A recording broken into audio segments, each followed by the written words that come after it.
Okay, hopefully we're gonna watch a video here by Emma Irwin on characterizing the end glacial stratigraphy at the bottom of the Denali ice core, Alaska, a new geophysics approach. Fingers crossed. Hi, my name is Emma Skelton, formerly Emma Irwin, and I'm presenting remotely from Atlanta, Georgia today. I'm sorry that I'm not able to be with you in person, but I'm excited to share some of my research on characterizing the glacial stratigraphy at the bottom of the Denali ice core in Alaska, a new geophysics approach. This fieldwork was funded by the Dana and Betty Churchill Foundation, along with support from a number of other institutions. Keegan Delaney, if you can spot her, is featured in this photo, another amazing graduate student of Climate Change Institute who will be sharing her component of this fieldwork later today. To orient ourselves, this fieldwork was conducted in Denali National Park, which is home to three most prominent peaks of the Central Alaska Range. Denali is the tallest mountain in all of North America, and Bogulia, also known as Mount Hunter, sits right next to it. Bogulia is the indigenous name for the mountain, which means child, referring to it as the child of Denali. In 2013, twin surface to bedrock ice cores were drilled from the summit plateau of Bogulia. These are referred to as the Denali ice cores, and they've produced an incredibly valuable climate record of the region over the last couple thousand years. Alaska is particularly sensitive to climate change, as evidenced by its high rates of glacial mass loss in recent years. And understanding the past climate record of this dynamic area is critical for better understanding and predicting its response to current and future global warming. However, glacial-chemical analyses of the Denali ice core record has raised some questions. Namely, how old is the oldest ice preserved within the record? Here we have a plot from Carl Coit's and Don Linsky's work showing the Delta O18 record in the bottommost portion of the Denali ice core. The variability in stable isotopes near the base may represent a continuous record extending into the last glacial maximum, or even the Eemian, or there may be folded Holocene and younger dryas later. This raises the question, which we seek to answer, is the ice stratigraphically continuous? In other words, is the ice preserved in chronological order, or could there be ice dynamics at play that have disrupted the record near the base? Radar is a great method to investigate in glacial layering of ice. To get us oriented with the methods used in this project, here's a very brief overview of conventional radar methods. Ground penetrating radar, or GPR, on the left here, is very commonly used to survey subsurface features by towing a radar along the surface, like on skis. This method gives a lot of information, but has limited precision due to the wavelength of the radar wave. Autonomous phase-sensitive radar, AP-RES, is a more recent development in the radar community. It is typically used to take static measurements over long time periods, which can then be used to determine the vertical velocity of the ice path. The exciting thing about the AP-RES is that it uses a frequency modulated continuous waveform to derive the depth of interglacial layers with millimeter level precision.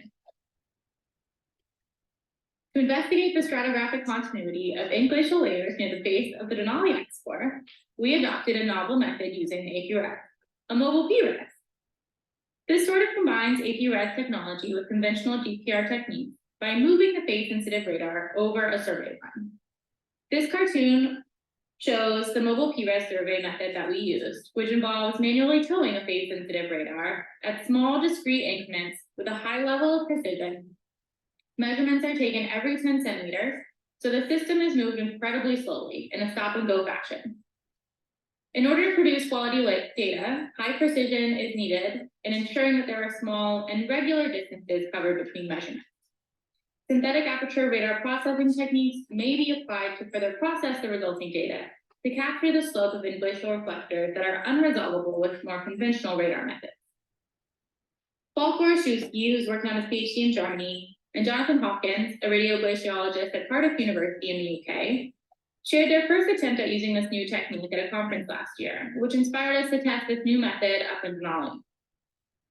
Falk and Jonathan's survey using this new method of a mobile P-RES was used to investigate the stratigraphic continuity of the Kolnefetti ice core site in Switzerland, aimed at investigating nearly the same motivating question as our study. The results from this new style of mobile PRES survey are pretty exciting. These are the results from Falk's survey at the Colnafetti in Switzerland. In panel A, the top figure shown here, we see in-glacial reflectors from a conventional impulse GPR survey. Isochrons are visible in the top third of this radargram, but they disappear in the echo-free zone near the beds. In the bottom panel, we see the results from the mobile PRES survey, where the in-glacial stratigraphy is resolvable much deeper in the ice pack. This is largely a result of the high precision capabilities of the phase-sensitive radar. Our hope was to use these same methods to achieve similar results for the Denali ice core site.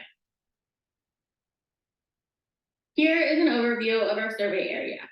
The blue lines are the GPR transects from summer 2022 fieldwork. This past summer, in 2023, we had a much smaller and much more intensive survey line.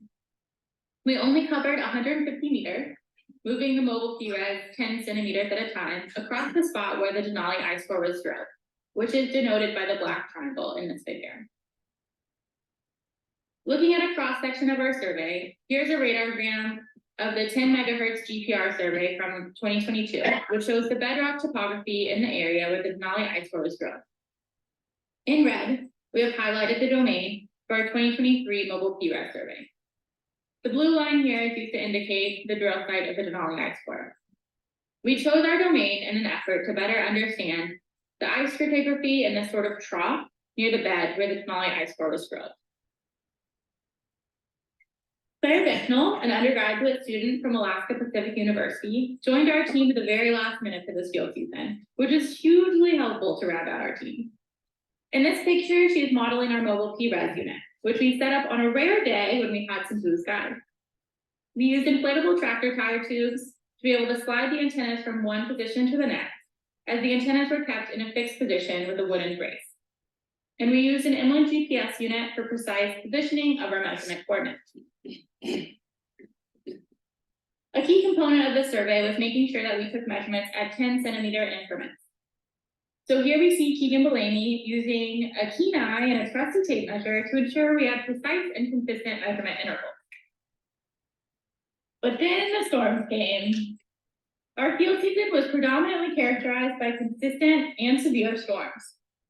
In numbers, we spent 27 days in the field and had only 3 or 4 days where clear skies brought calm enough weather that made scientific work feasible.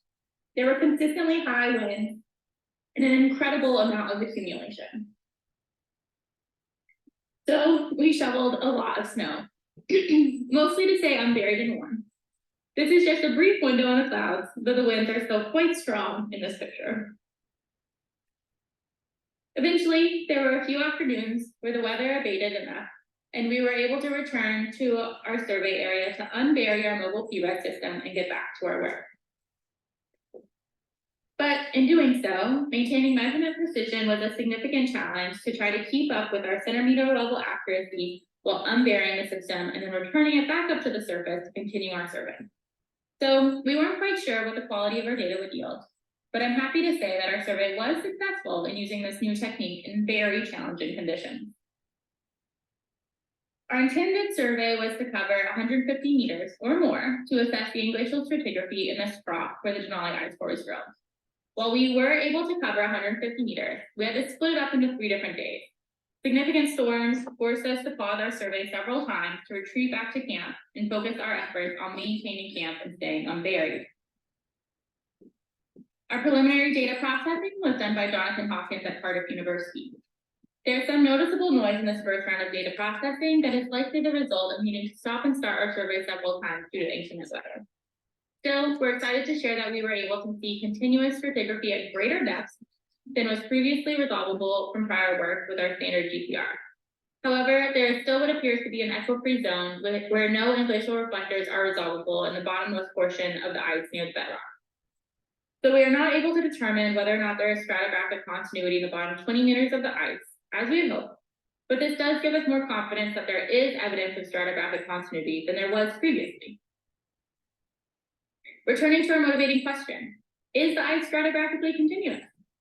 Well, our survey produced nearly resolvable horizons that show clear, continuous in-glacial stratigraphy at greater depths than were resolvable with prior radar methods. From what we can see, there is no evidence of stratigraphic discontinuity with this new data. But the echo-free zone prevents us from conclusively determining the stratigraphic continuity near the bed, in the bottommost portion of the Denali ice core. With that, I'll wrap it up. I'd like to thank all the different organizations that provided support to help make this fieldwork happen, including the Dan and Betty Churchill Exploration Fund. Our field team, Keegan and Claire, were absolutely amazing to have out there in severely adverse conditions. A huge thanks to Falk and Jonathan, who have been greatly helpful in teaching me about these new and exciting radar methods. And a shout out to Keith Nichols, who loaned me the radar to use for this effort. A final big thanks to Carl Kreutz and Seth Campbell for advising me through this project and trusting me to take a team into the big mountains to test out these new radar methods in the middle of an exceptionally challenging signing season. If there are any questions, feel free to shoot me an email. Thank you so much for listening.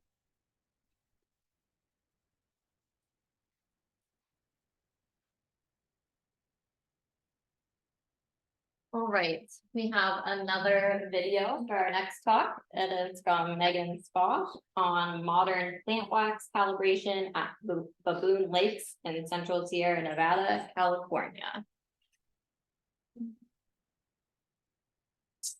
Hello, I'm sorry that I'm not at once present with you, but I'm extremely excited to share my ongoing research about modern calibrations at Baboon Lakes of Central Sierra Nevada, California. Listed here are some of the co-authors that made this research possible, including my collaborators at the University of Cincinnati, Aaron Deekendorf and Ruby Corin, along with my co-authors here and committee members, Brenda Hall, Aaron Putnam, and Jackson Gill.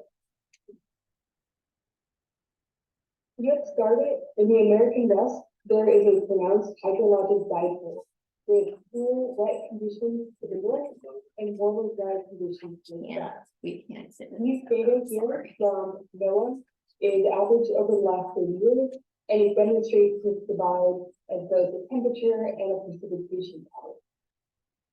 This pattern is due in part to modern path of the northern hemisphere westerly that brings increased precipitation to the northwest, and it acts as a barrier between cool polar air and warmer subtropical air.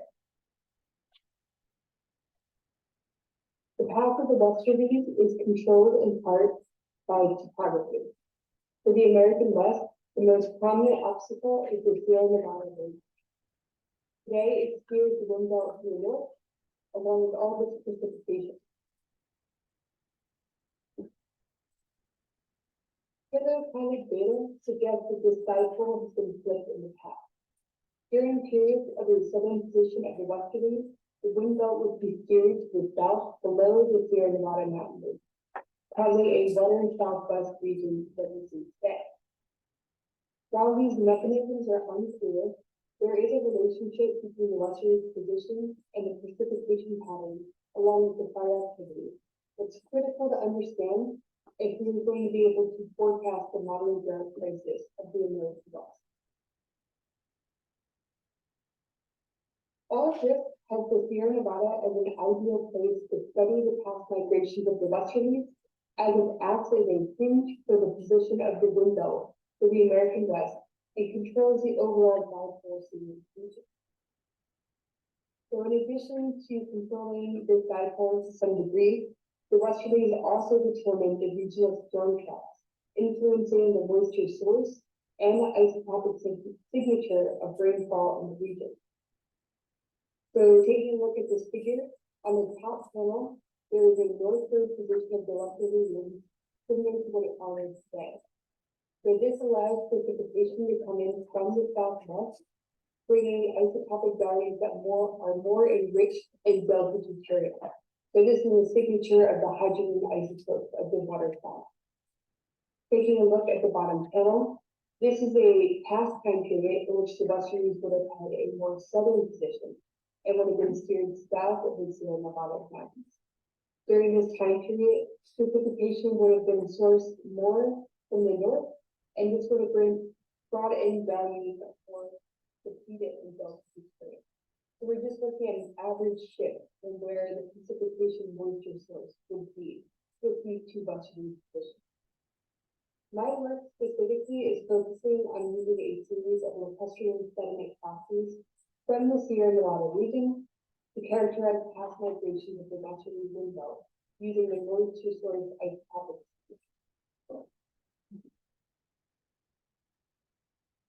So I've been reconstructing the last 11,000 years of climate using sediment cores here in the central Sierra Nevada. A closer look at the Baboon Lakes. These are alpine lakes located at 39 degrees north latitude, and they're within the John Muir Wilderness of the High Sierra Nevada region, which is encompassed by the Inyo National Forest. Through sediment proxies, I was able to detect shifts in hydrology, changes in plant community composition and productivity, along with patterns of biology. The preliminary data of this project suggests that there have been changes in both hydrology and the isotrophic composition of the rainfall through this region over the course of the holiday. For this talk, I will be focusing on the plant wax proxy of my record. Just to go back to basics, plant wax is the waxy cuticle produced by plants that is then shed into the surrounding watershed of a plant community. The biomarkers of these waxes are composed of vary by plant type, and the quantity produced through different processes. For my project, I am most interested in the isotopic composition of NL3's produce of biomarkers. Shifts in the isotopic signatures of carbon on water availability, relative evapotranspiration rates, and the moisture source of dissipation. The latter is especially important as the moisture source shifts in the window as I went over on the previous slide. So in order to finalize my plant wax biomarker proxy record, I conducted a modeling calibration to better understand the relationship between the plant community and the biomarkers preserved in the setting. This will help understand the link between precipitation and evaporation rates to the isotopic signatures of these biomarkers. Brandon Miles and I traveled to Inyo National Forest in September of 2023 to collect plant and water samples from this area. Right now, the samples are being processed by my collaborators, Dr. Aaron Wiebendorf and Olivia King, at the geochemistry lab of the University of Cincinnati. So we are measuring plant samples to identify the quantity and quantity of plant wax biomarkers with an emphasis on those elements. So the isotopes of those NL2 chambers are all going to be measured.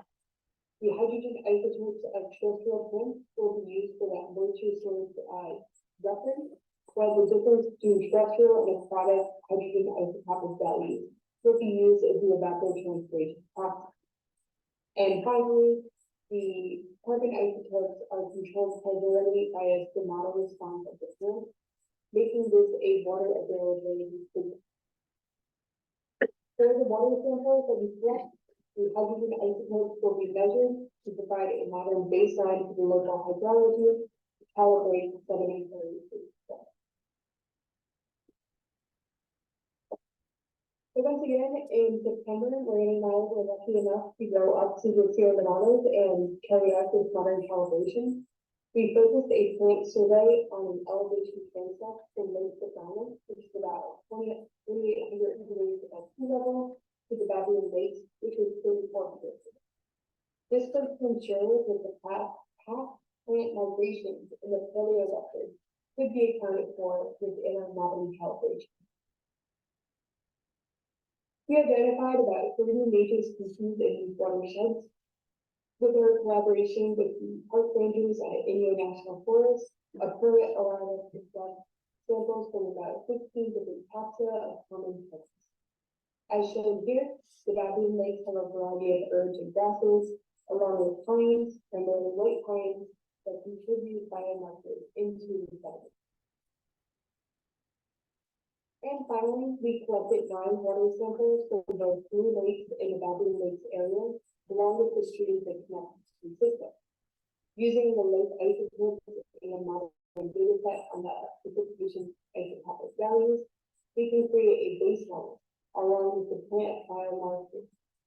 biomarker data to calibrate federal custody records to identify the population of reduction. So once again, with this modern calibration, the aim in our project will be to characterize the migration of reductions along with their impact on the local plant community and fire issues. With that, I will compare this record to other records of the American West in order to determine the effect on the greater regional hydrologic cycle. I just want to take a moment to thank everyone who made this possible, especially the Robert and Judith Sturgis Exploration Fund that specifically funded this modern calibration work that really brings strength in this project. I also want to take time to once again thank the University of Cincinnati and everyone there that has been running the both of these samples. With the sediment record, I also want to thank the Churchill Exploration Fund, GSA, the 2016 field crew for extracting these sediments, and then everyone in the Ocean Geology and Peace Lab who has made understanding this data a little bit easier. Thank you again.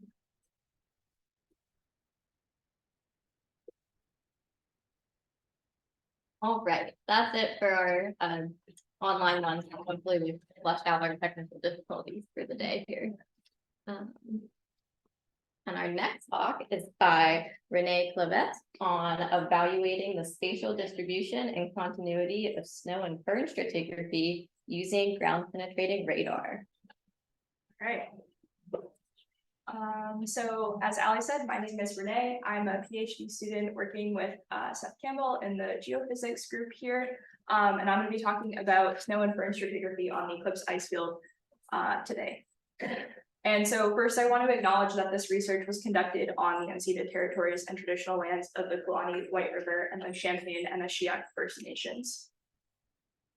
So here we are, we're at the Eclipse ice field, which is located within these red circles on both of the plots. So as you can see, it's fairly coastal. It's surrounded by large mountains.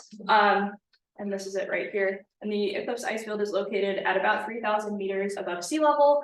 And it has pretty high accumulation and is of interest for ice coring for looking at the isotope record.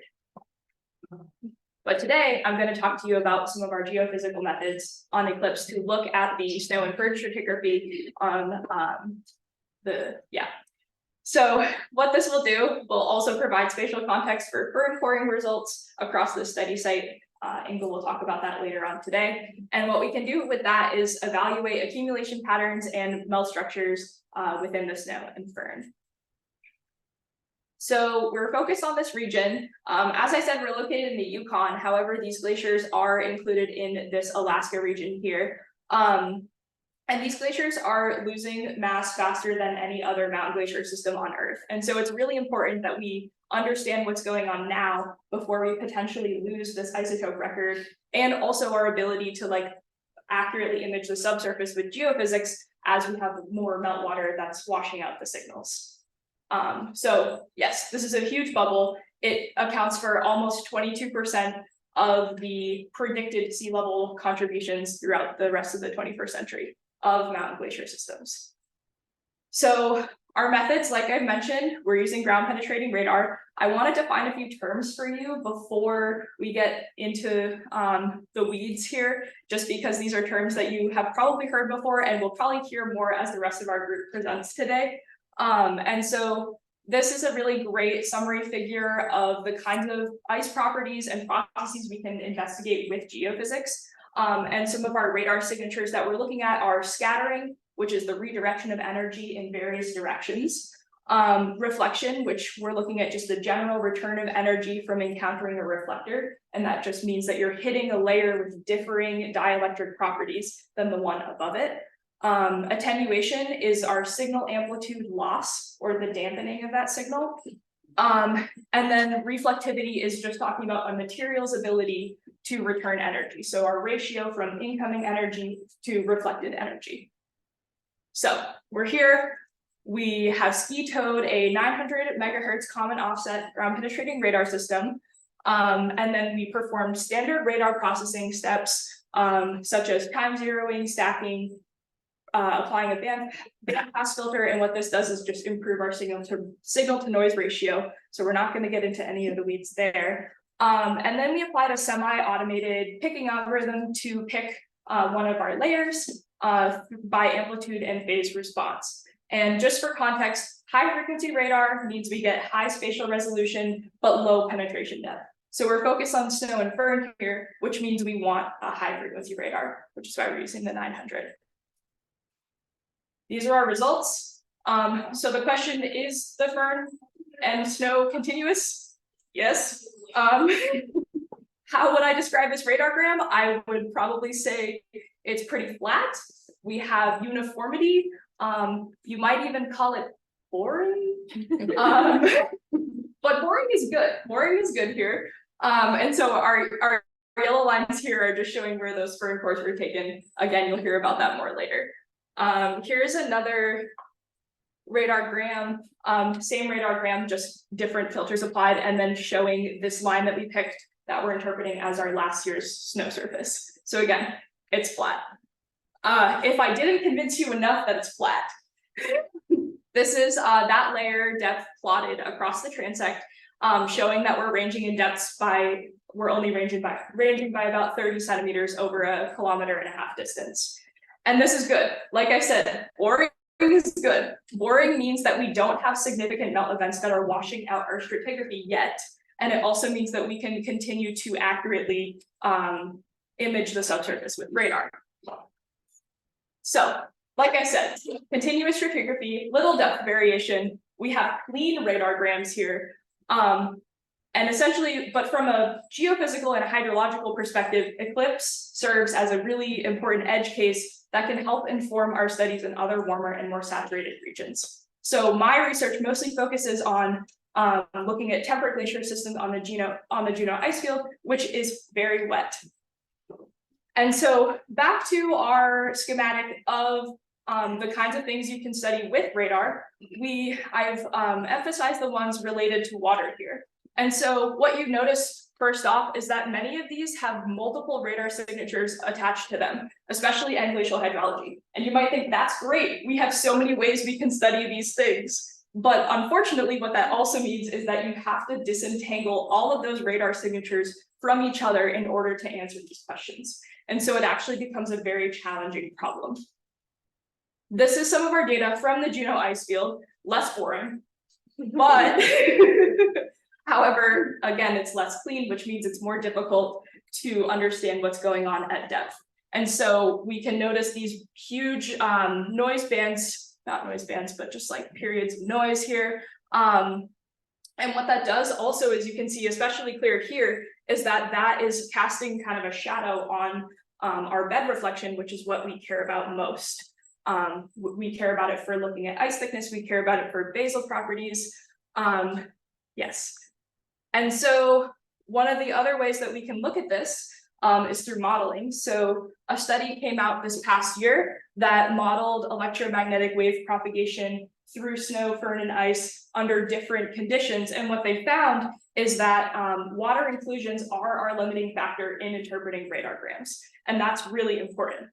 And also, if you look at their modeled results here, they're qualitatively very similar to what we're seeing in wet regions.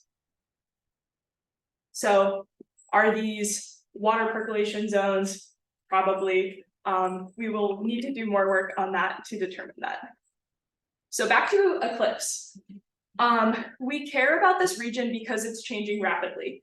And even though Eclipse is showing like very clean stratigraphy right now, what we can expect is that it lives on the spectrum of like pretty clean to very wet conditions. And so we don't know how that's going to change in the future, but it could potentially mean that we end up seeing radargrams that look a lot more like what we're seeing on the Juneau ice field in the near future.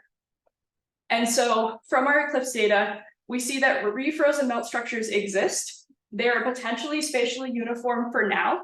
Either they could change, or we may not even be able to tell if they're spatially uniform if we have too much water in the system that's removing our signal.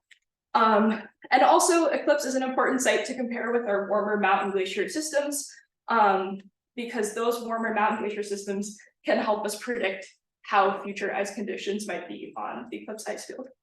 I want to plug Inga's talk for later. If you have questions about the fern coring, any of the temperature profiles, please stay tuned. She is slated for later on today.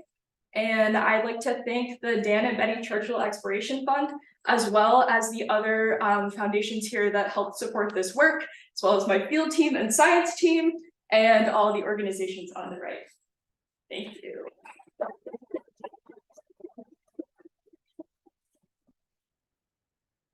Thanks. Question for Renee? Yeah.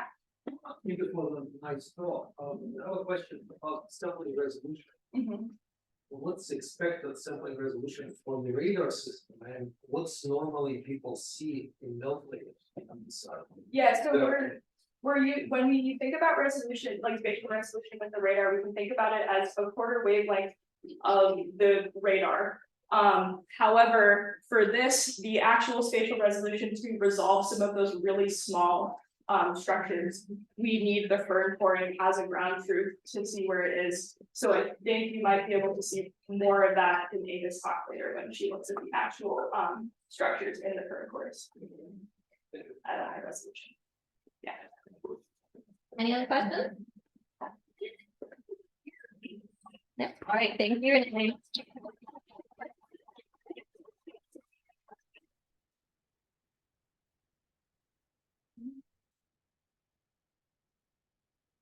Right, and our next speaker is going to be Ansley Ryder, telling us about assessing the biogeochemistry of glacially fed lakes and the response to extreme events in Western Norway.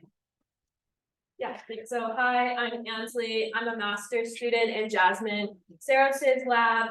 And this past September, I got the chance to go to Norway with her where she was doing a Fulbright, and I got to help her do some research there with her and our colleagues, and I'm excited to share that with you all today. So first, I want to give you a general schematic of how chemicals and contaminants can make their way to the Arctic or glacial regions. And one way is through long-range atmospheric transport. So chemicals or contaminants emitted from urban areas, industrial areas, rural areas through wildfires or agriculture. Those can be emitted to the atmosphere, and they can move through wind patterns and make their way to Arctic or glacial regions. And once there, they can be deposited through wet and dry deposition. And if they're deposited on glaciers or ice sheets, those materials can accumulate and get stored there over a long time due to the long lifespan of glaciers and ice sheets, and how slowly materials often move through them. But because of climate change, which you're all familiar with, glaciers and ice sheets are melting at more rapid rates. And because of this, materials that have previously been stored are melting out at higher rates. And they can both be released to downstream ecosystems like glacially fed lakes. Besides long-range atmospheric transport, there's also local sources. So there can be geological weathering, specifically at the subglacial bed, and that can release things like heavy metals. There can also be microbial activity that can release nutrients, specifically nitrogen. And for my research, I'm looking at heavy metals and nutrients. And nutrients like nitrogen and phosphorus, they're essential. They're often limiting nutrients in most environments. But if they're in excess, they can cause decreased water quality, decreased species richness, increased phytoplankton biomass, and altered ecosystem productivity. Heavy metals, on the other hand, are often defined as metals or metalloids that can have the potential to pollute or contaminate environments depending upon their concentration, and they also can be toxic to organisms. This is mainly because most of them are classified as carcinogens, meaning they can cause damage to DNA. And this is especially detrimental to organisms higher up on the food chain because many metals can biomagnify. I'm looking at nutrients and heavy metals in glacially fed lakes, which are lakes that have some sort of glacial meltwater input. And I'm also looking at them in snow and groundwater fed lakes, which can sort of act as a baseline or control to compare concentrations to. And some other important background information is that glacial lakes are increasing in volume throughout the world. You can see that here with the red sort of pixels showing increasing volume, and that's especially the case in Norway. And they're not only increasing in volume, they're also increasing in number. So 360 new glacial lakes have formed in Norway from 1999 to 2019. And so because of this, it's really important to understand what the biogeochemistry might be of these glacial lakes or glacial meltwater for water security purposes and also for human and environmental health. And so I had 3 questions. One is, how do nutrients and heavy metal concentrations differ between glacially fed and snow and groundwater fed lakes? How have nutrients and heavy metal concentrations changed over time in glacially fed lakes? And how are nutrient and heavy metal concentrations impacted by an extreme flooding event in a glacially fed lake? And so I was able to look at 7 lakes. 4 were glacially fed. They're shown by the turquoise circles, and they were fed by the Usedalsbreen Glacier, which is the largest glacier in Europe. And then I also looked at 3 snow and groundwater fed lakes, which are shown by the darker blue dots. And so essentially what we did is we took a boat and we paddled out to the middle of these lakes, and we took some water samples, some surface water samples. Okay, so getting into the results a bit. This panel A is showing nutrients. We have nitrate on the top and total phosphorus on the bottom. The glacially fed lakes are shown by this turquoise box and whisker, and the snow and groundwater fed are these darker blue box and whiskers. You can see that for both of these nutrients, they were higher in the glacially fed lakes compared to the snow and groundwater fed lakes. In terms of metals, many of them were higher also in the glacially fed lakes. So this is for lead, chromium, zinc, aluminum, iron, and cobalt, all higher in the glacially fed. Then there were some elements that were actually higher in the snow and groundwater fed lakes. So that was the case for cadmium and arsenic and 2 major ions. And then there were some elements that just didn't really differ between lake types.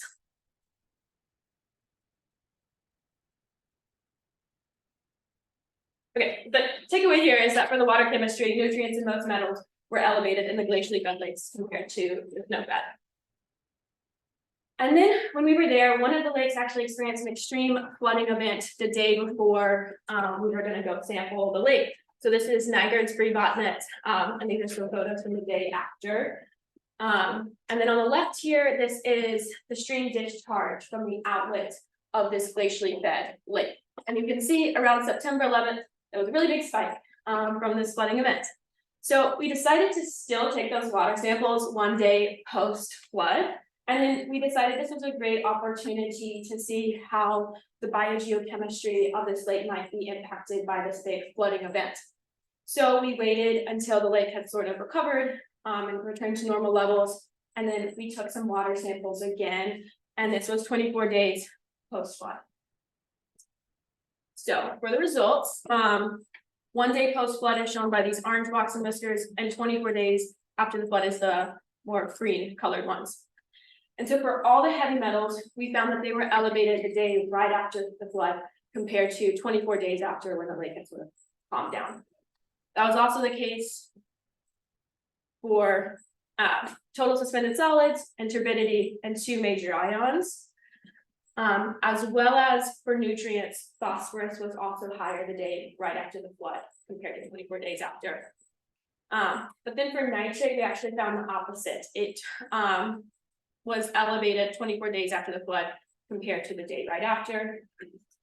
And that was also the case for 2 of the major ions, calcium and sodium. But so the key takeaway is that all the heavy metals, suspended solids, turbidity, and 2 of the major ions were higher the day right after the flood compared to 24 days after when the lake had sort of calmed down. We also collected a sediment core from one of the glacially fed lakes, shown here in the middle. This is Boyabribotnet. It formed in the 1930s, so it's around 90 years old. We used this percussion core, which is shown here, and then this is the core that we got from the lake. It was around 80 centimeters long. We were hoping to collect more cores while there, but we just had some difficulties with the core and binding lakes that weren't dammed. but our colleagues in Norway are actually able to secure us another core this past December, and they just shipped it this morning, so I should be getting that soon, and I'm looking forward to that. But for this core that we did get, I was able to measure heavy metals down the core. And so these are different metals, the concentrations are shown here on the x-axis, and the depth of the core is here, so you can think of this as going from modern times down to the past. And for this core, we didn't really see any changes or any drastic changes over time. But it's important to keep in mind we have not dated this core, and so we don't know if this core is covers 80 years, or it could just cover 10 years if the sedimentation rate is really fast. And lastly, I would just like to thank my advisor, Jasmine, my amazing lab group, the Lake Ecology Lab, the Sauna NRT, and the Dan and Betty Churchill Exploration Fund, which made it possible for me to go to Norway and do all this work, as well as the graduate student government. And with that, I can take questions.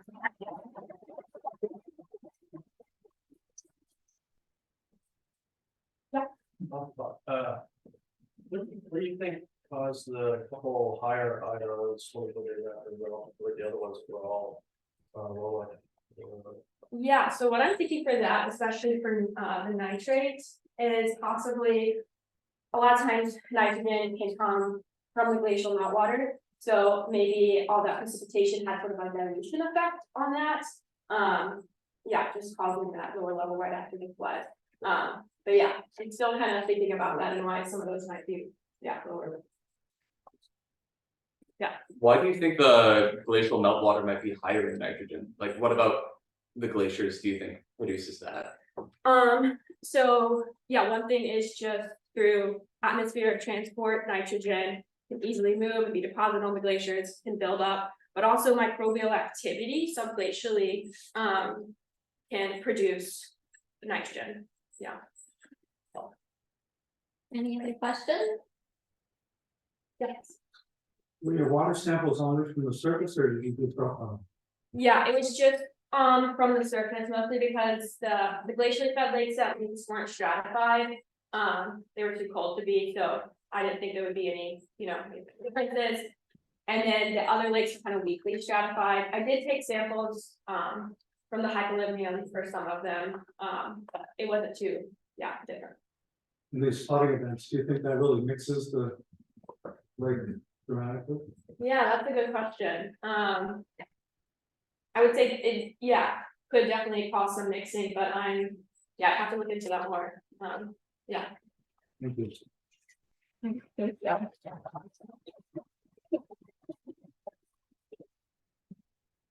All right, our next speaker is Trisha Holland, and she's going to be telling us about using past glacial responses to climate change to predict water scarcity and consuming. I'm Trisha. I'm in my second year of a PhD in European Climate Sciences. And I'm going to walk you through my work in the Wind River Range, Wyoming, where I'm working to look at past glacial response and how that might help us understand implications for future water resources in the Western US. So the objectives of the study are first, to develop a glacial chronology using Beryllium 10 surface exposure dating in the Soda Lake catchment on the western slope of the Wind River Range in west central Wyoming. I'm then going to evaluate the causes of glacial cycles and millennial scale climate change to then think about and constrain past changes in atmospheric circulation, talking about heat and precipitation distribution. This is critical because this area is actually directly under the westerly winds. So it's a really good place for thinking about atmospheric distribution of heat and precipitation. This location is ideal for my methods because not only does it have a host of glacial features that are great for my methods, but the Wind River Range ice cap during the LGM was isolated from the Laurentide ice sheet, meaning it was really sensitive to changes in atmospheric conditions. It didn't have those lag times associated with larger ice sheets. And finally, this is a more continental setting, so drier conditions and enhanced seasonality. So that'll be interesting for me to look at as well. When thinking about water resources in the western US, the Wind River Range serves as the headwaters for the Green River. which is the largest tributary of the upper basin of the Colorado River. The Colorado River system supplies water to over 40 million people across 7 US states, 30 tribes, and Mexico, making understanding how to respond to a transient warming climate quite important. The Wind River Range, you can consider it as a mountain water tower because it stores and supplies water to downstream users. And again, it's sitting right underneath the path of the westerly winds, making it a good place to look at impacts to this basin. Maybe. Here we go. So this is a DEM based on 1 meter LiDAR, and you can already see here within the Soda Lake catchment, nice prominent glacial moraines. These are what I was targeting for my work. And as a boots on the ground view here, you can see they're really well preserved, quite distinct, and littered with boulders, ideal for sampling. This would have been a view I was out I think I was out right here looking west on this ridge. So I was targeting these moraines with boulders ideal for sampling because this showed me where the ice was in place at a given time. So a moraine is formed when the ice sheet is re-advancing and stable to form those moraines. And that's in contrast to, you can see this more hummocky and chaotic topography here.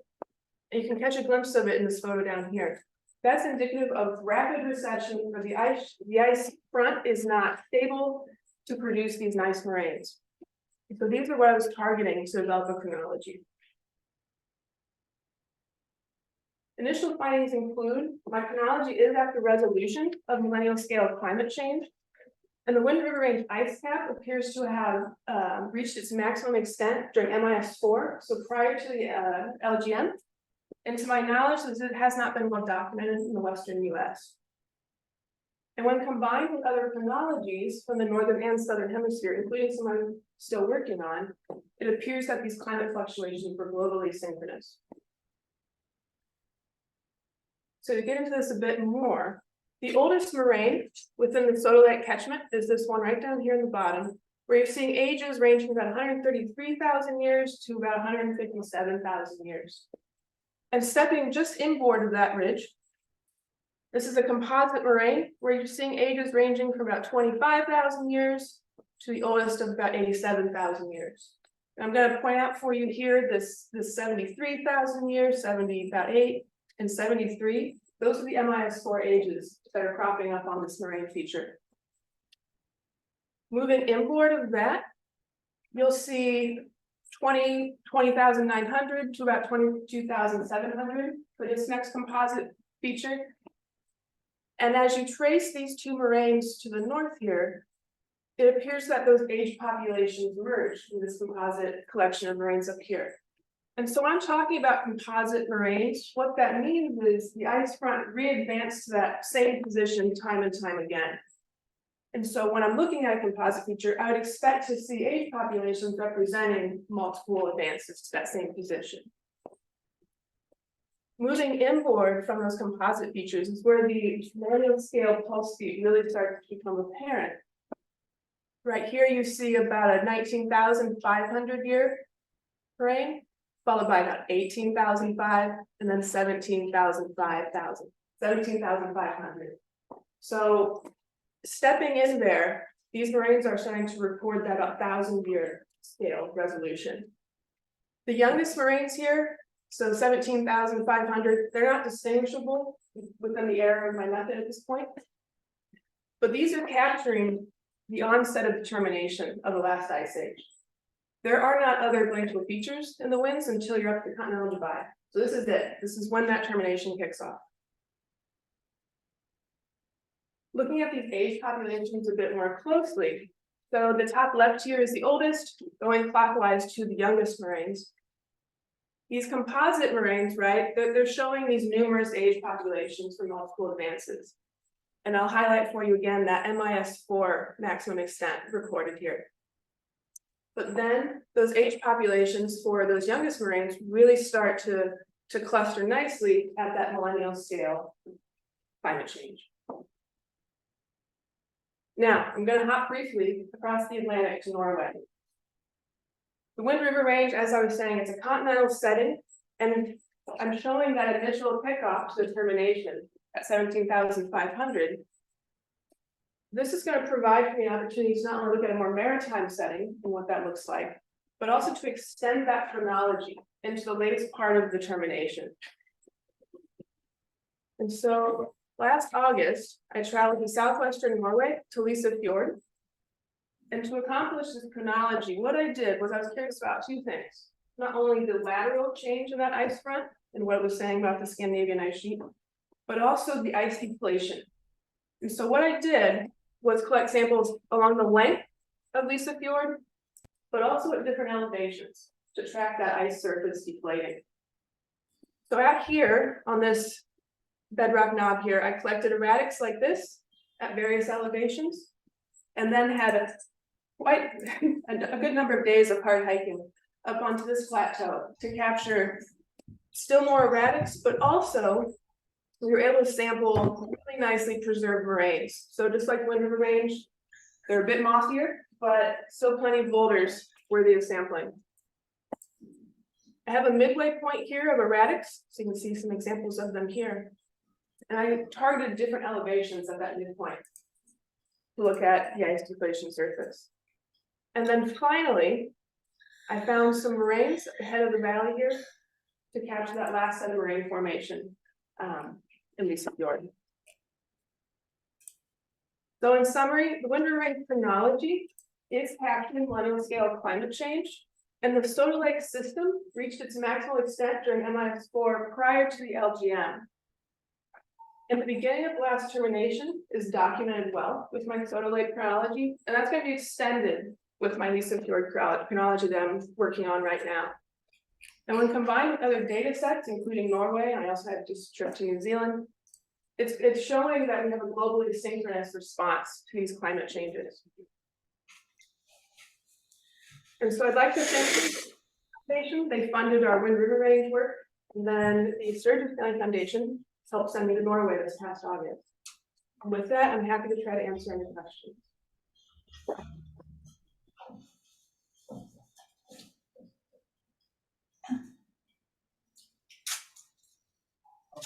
Okay, please to understand how to synchronize. Like you, let's say, have the event, you know, from gas, somewhere north, and you have a other small event. And you're doing exactly the same thing somewhere in the south, like 20 degrees apart. Would they you respond at the same time because you have a different thermal mass and the different exchange within there? How would they work? Like you kind of, when you talk about synchronization, adding some time for that. The biggest sensitivity for ice is temperature, atmospheric temperature. And so it can get a little messy if you have really high precipitation areas, but generally for us, especially in the mid-latitudes where we focus, air temperature is the dominant controller. And so they're going to respond. You know, you might be talking different matter of extensive response, but they're going to respond. And what we're seeing is the same age populations are cropping up on these moraines, no matter where you are. And so that global atmospheric response is what we're capturing.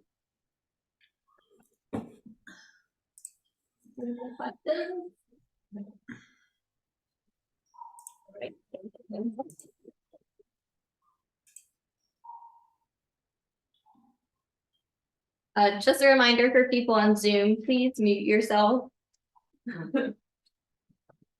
Please and thank you. All right.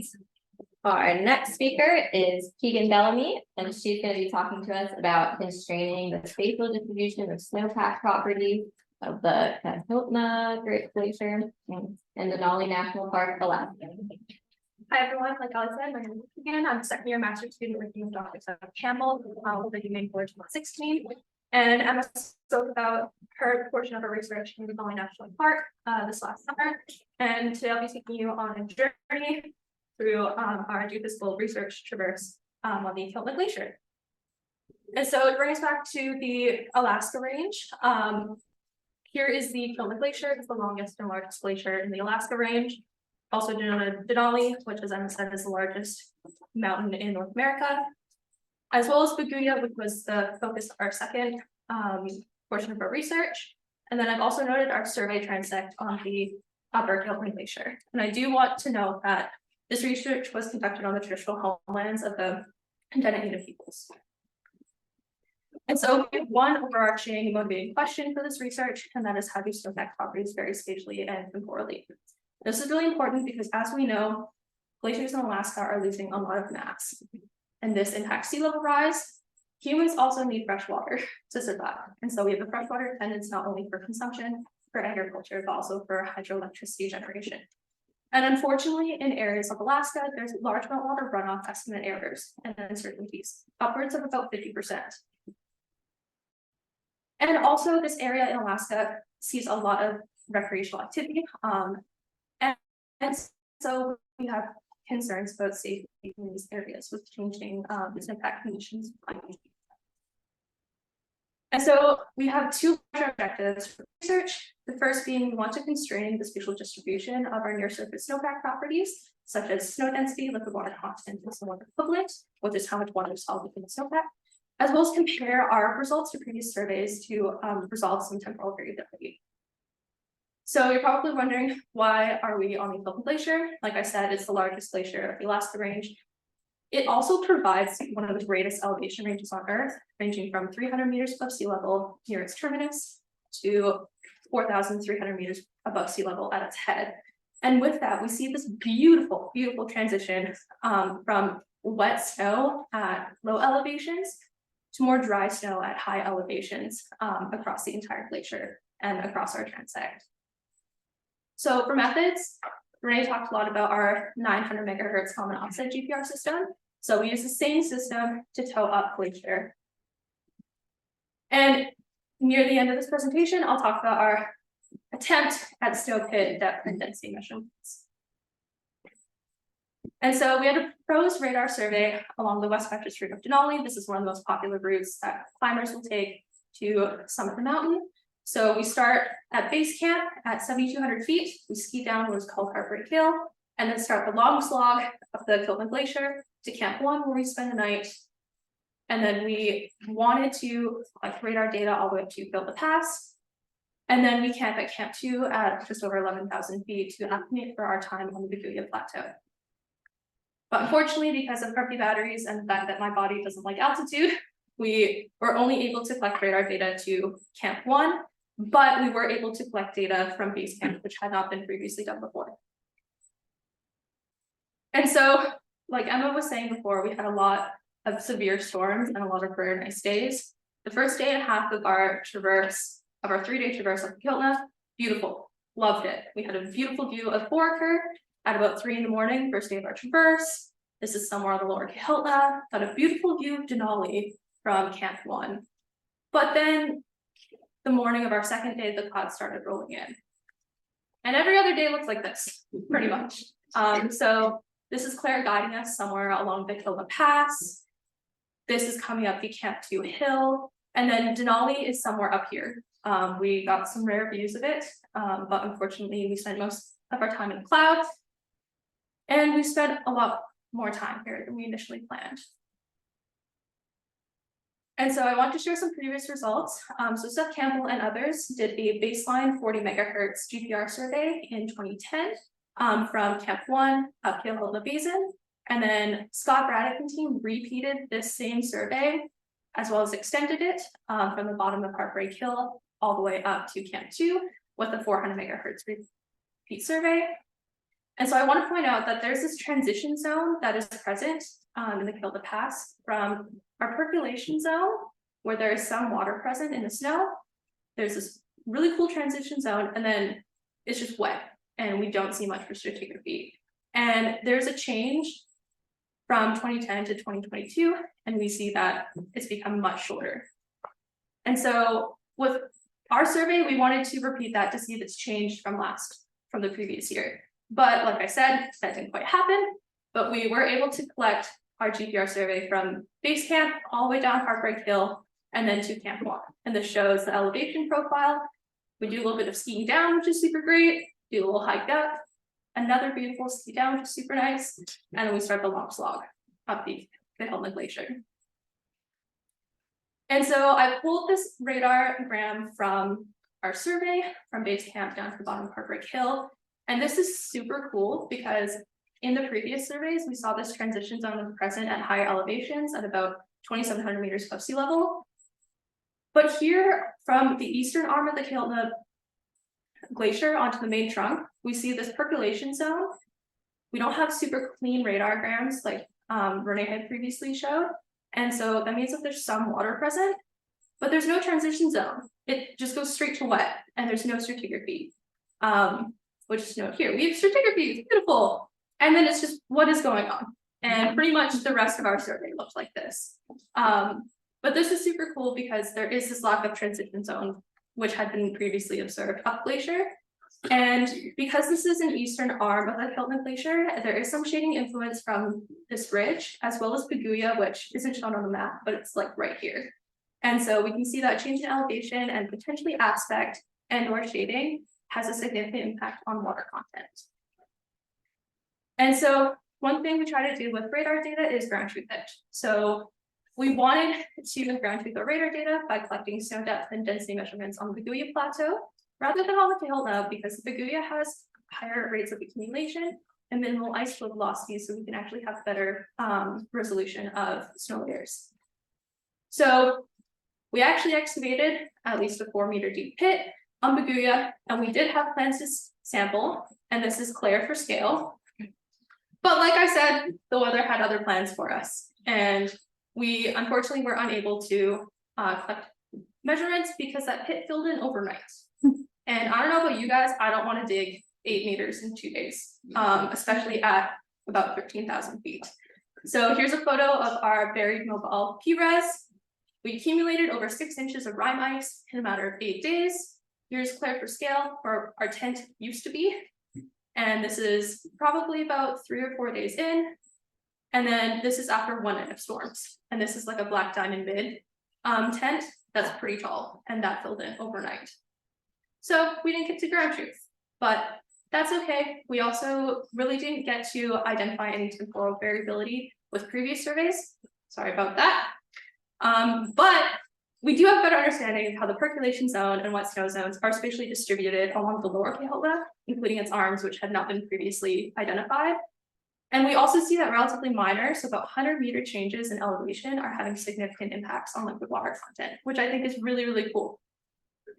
And so I do want to acknowledge that this work was made possible by the Sturgis and Churchill Foundations, as well as many others here. And then also a special shout out to Emma and Claire. We deemed this season as the 2023 Denali Science Sufferfest, and you've seen all the reasons why, but special shout out to them for making it fun and at least bearable and keeping us from being buried alive.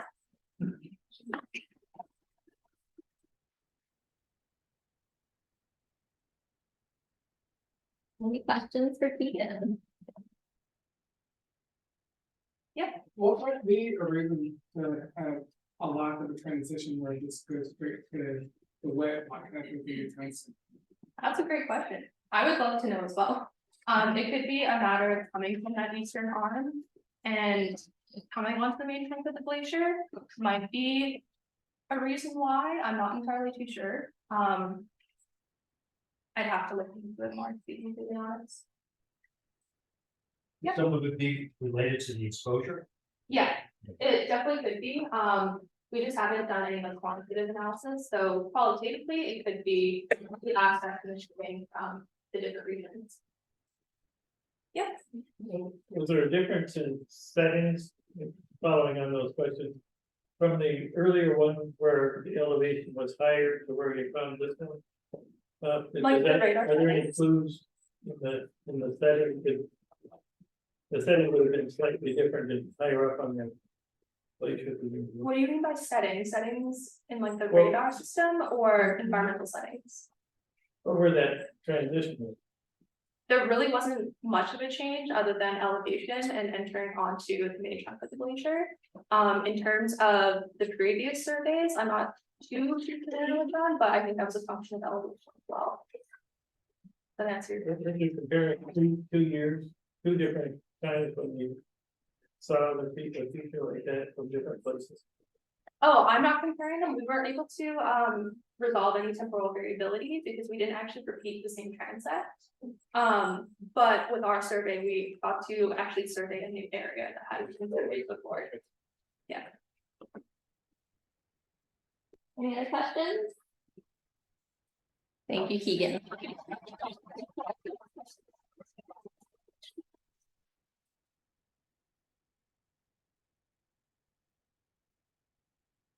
Okay.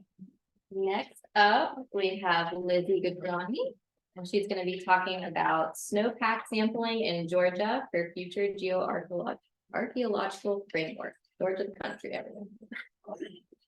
Thank you, Ali. Yeah, good morning, everyone.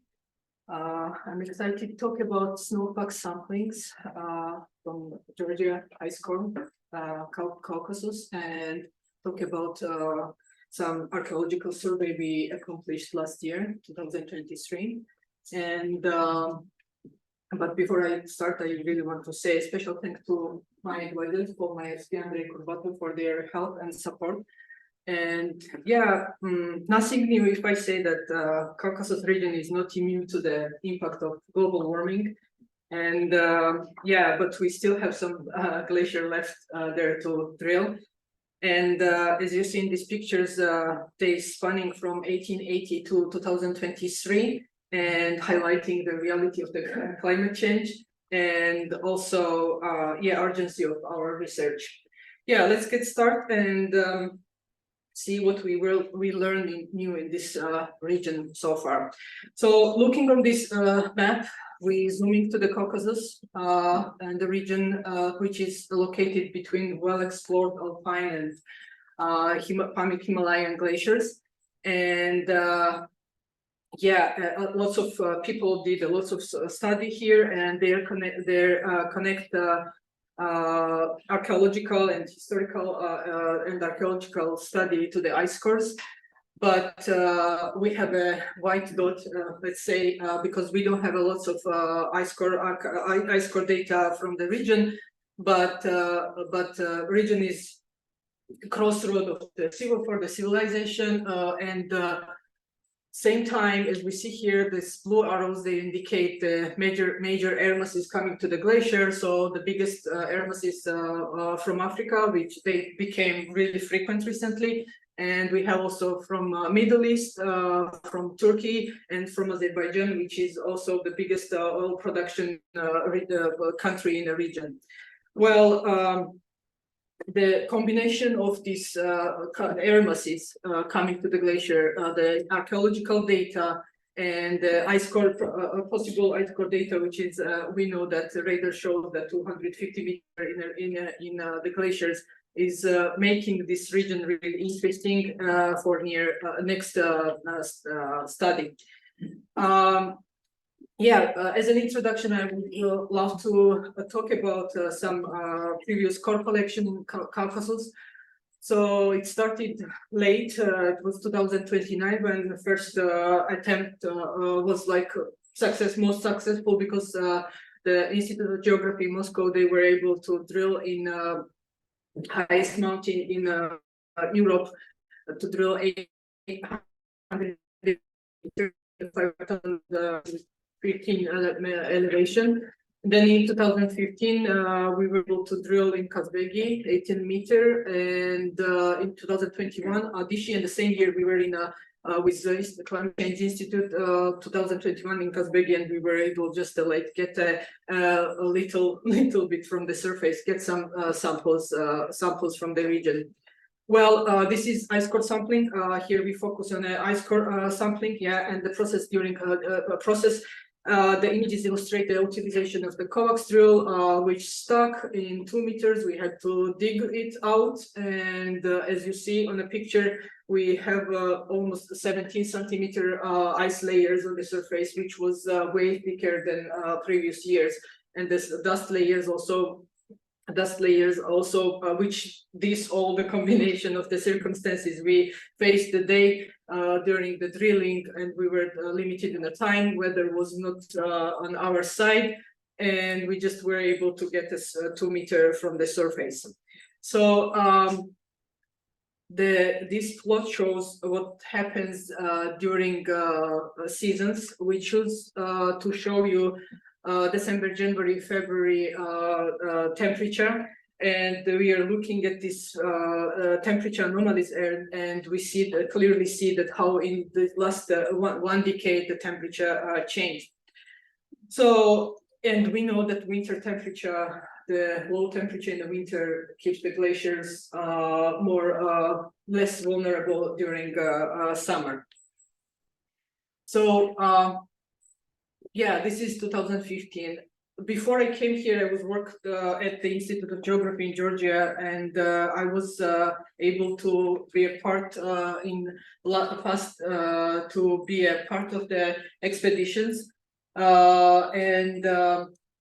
2015, we were able to drill just 18 meters of core, and there was lots of ice layers we were faced, but the ice layers were not that big.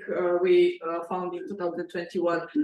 We'll do quickly introduce this plot by Kutuzov in 2006. The paper was published in 2016, and as we see here, we have ice layers in the black dark lines, and dust layers in a little bit gray. And why I'm showing this, why this is important, that in 18 meter we just were able to count just the 6 years. So delta 18 showing just the 6 year back, and also the particles which are coming frequently more during the winter seasons. So before.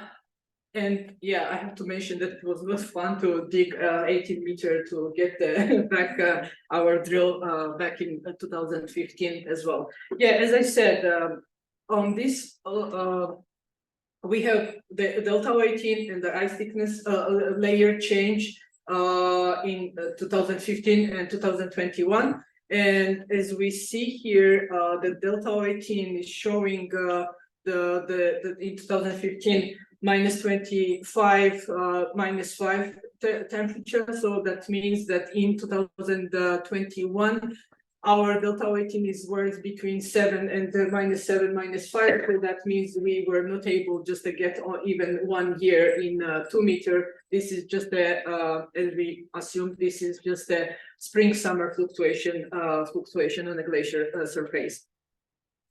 Yeah, and this makes our study even more interesting, because we know that ice is melting, and this is urgent. It's really urgent to get the deep ice core as soon as possible. So we have some data from our shallow ice, and we normalize IC and ICPMS data, and the blue shades, they're indicating the location of the ice layers. And what we see here, we normalize this data because numbers are from the 0 to 1, and because the magnitude of change is different for different measurements. As you can see here, we have the melt layers. The signal is where we have a melt layer, signal is flat. And where we don't have a melt layer, signal is preserved. So this is also one of the indicator why, well, it's promising news that also that the same elevation in European alpine glaciers, we know that the deeper ice in the deep it's preserved. So it's preserved, and it's gives us like some hope that one day when we drill a deep core, which is like approximately 250 meters, will give us some data. Yeah, and yeah, let's new shift to the archaeological part of the presentation, and with okay, let's say why we are linking this with the ice core study, right? There is a bit been limited archaeological work in the area. This is mapped by Erb Satulo, and the red triangle showing our core collection, the last previous core collection and the future core collection sites, and they're very close to the gold artifacts were found in the region, so there are a lot. And so that's also like gives us that the region was very important as a culturally and cultural and religious. The Russian, the Safavid and Ottoman empires, they were like crossing the place, and this place is part of the place is part of the Silk Road as well, which is the makes the future study even more interesting. To compare in the future the archaeological and ice core data. So it was challenging to locate some sites, but the collaboration with the locals was really helpful, and the local with archaeologists, local Georgian archaeologists as well. So we found metallic slags and fragments of ceramic pipes. These pits were used for the smelting copper and iron. And this is one of the Ushkuli, one of the continuously inhabited settlement in Europe, highest continuously inhabited settlement in Europe. This towers back to 13th century, and we have here Bronze Age, we have the Neolithic, and it's continuing today. It makes future work more interesting.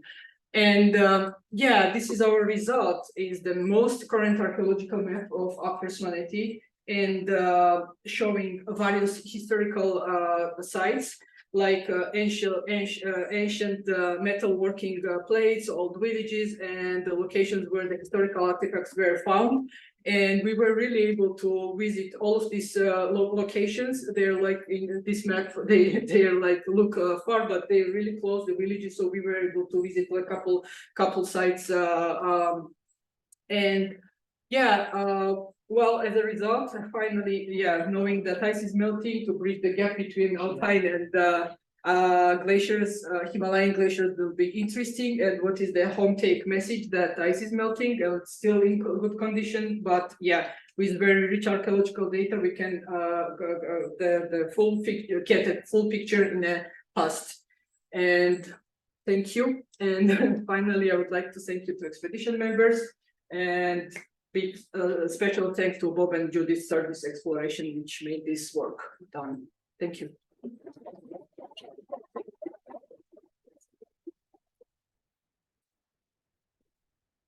Any questions for Lizzie?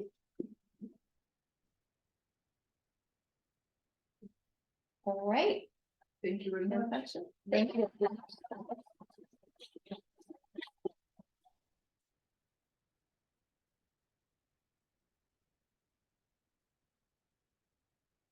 All right, our next speaker is Kaylee Manello, and she's going to be telling us about near surface and glacial structure and water storage of Upper Seward Glacier. And I'll let her pronounce the next part. Good morning, everyone. I am super pleased to present you some work that I had the privilege of doing this past summer as a part of the Malaspina project, which is a collaboration between University of Alaska Fairbanks, University of Arizona, and University of Montana, well as UMaine from this effort. And so I am a first year PhD student working with Dr. Seth Campbell, and I'll be presenting on, as Ali said, the near surface and glacial structure and water storage of Upper Seward Glacier and Sitline. Sitline is the Tlingit word for big glacier, and you might previously know Sitline as Malaspina Glacier, but in this presentation we'll refer to it as Sitline. And it is important to acknowledge that this research has been conducted on the lands of the Kulani, Champagne, Aishiyak, White Rivers First Nations, and Tlingit peoples land, both past and present. And this photo is taken on Seward Glacier here, and looking up glacier, we have Mount St. Elias, which is really cool. Forget where this is. And so I have the privilege of coming much later in the present talks now. And so Renee has talked a lot about why we study glaciers in Alaska and the Yukon, mainly because they're experiencing a high degree of mass loss and contributing or have the potential to contribute a lot to sea level rise in the next century.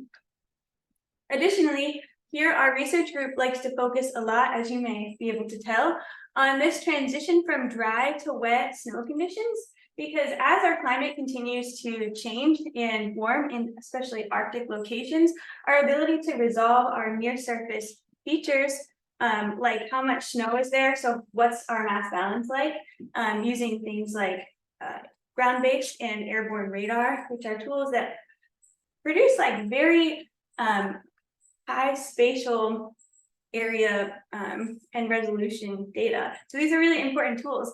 And with this change from dry to wet conditions that's happening, as Keegan mentioned in her presentation, it really doesn't do us wonders in the future if this is where we're headed. Anyway, so taking us to our study site, we're focused here on, as I mentioned, Sit Klein, which is situated in the Yukon Territory in Kluane National Park and Reserve in Canada, right next to the border with Alaska. And here for some reference, just to give you an appreciation of the extreme topographic variability we see in this region, here's Seward Glacier, our study site, and Sit Klein here on the bottom of the screen. We're going from sea level to upwards of 5,000 meters, close to 6,000 meters above sea level within tens of kilometers. For example, from this fjord here to the top of Mount St. Elias, that's a difference of 10 miles and an elevation gain of close to 5,500 meters above sea level. And so we just have a very incredibly complex region for accumulation, and as part of one of the largest one of the largest ice field systems outside of the polar regions. So the motivations for this study are that Sit Klein is thinning at a rate of over a meter per year. And this is important additionally because, as presented in Brandon Tober's work published in 2023, the bed elevation of Sit Klein is largely below sea level. This figure is showing bed elevation in blues, and blues mean it's below sea level. And we can learn from this figure is that most of the lobe is below sea level. And why this is important is that this system itself has the potential to contribute up to 1.4 millimeters to global sea level rise. And while that seems like a small amount, if we're picturing that over the world's oceans, that's a very appreciable amount of water. Now, to study this system, we'll focus on Seward Glacier as it is the main mass influx to Sit Klein. There are subsequent, as we can see in this NASA ITSLab velocity model or presentation here, this is Seward Glacier. There are two other contributions of mass coming from a separate accumulation basin on the right, and a glacier system coming from the southeast. And so, the main question here is what's going to happen to Sit Klein in the future, and where, or like, how is this sea level rise potentially going to happen? And so one way we can do that is think about what's going on Seward Glacier, which is our mass influx. This research group on the Malaspina project has done an incredible amount of work and an incredible job really characterizing our current state of what's going on at Sit Klein. That research from Brandon Tober presents a very comprehensive view of that, if you're interested. So the objectives of this study are to collect measurements of surface to bed conditions on Seward Glacier in order to better inform glacier models to predict the evolution of Sit Klein, and to ground truth airborne radar surveys in this region. There have been previous airborne radar surveys in 2021, and then following our field season in 2023, there was a subsequent one. Now, airborne radar has a much greater spatial ability than we do walking on foot, and so we can characterize a larger portion of our system using that. But for this work, we use a combination of shallow radar, so we use our 400 megahertz common offset system that was ski towed 60 kilometers across this area, as well as deep radar that was a 1 megahertz system. And we combine this with snow pit and snow core density measurements to constrain and ground truth our radar. I'll be focusing on our shallow radar portion here and some initial results.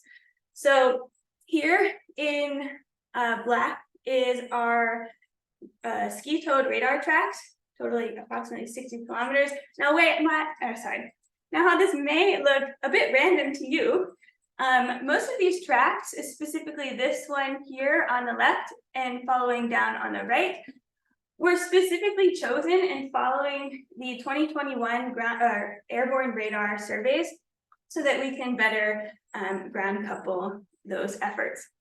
And here we have covered spatial area up on the main part of Seward Glacier as the glacier turns and speeds up in this area and beginning to enter the Seward Throat, and then just up into the accumulation basin separated by this subglacial ridge here we can see in this satellite imagery.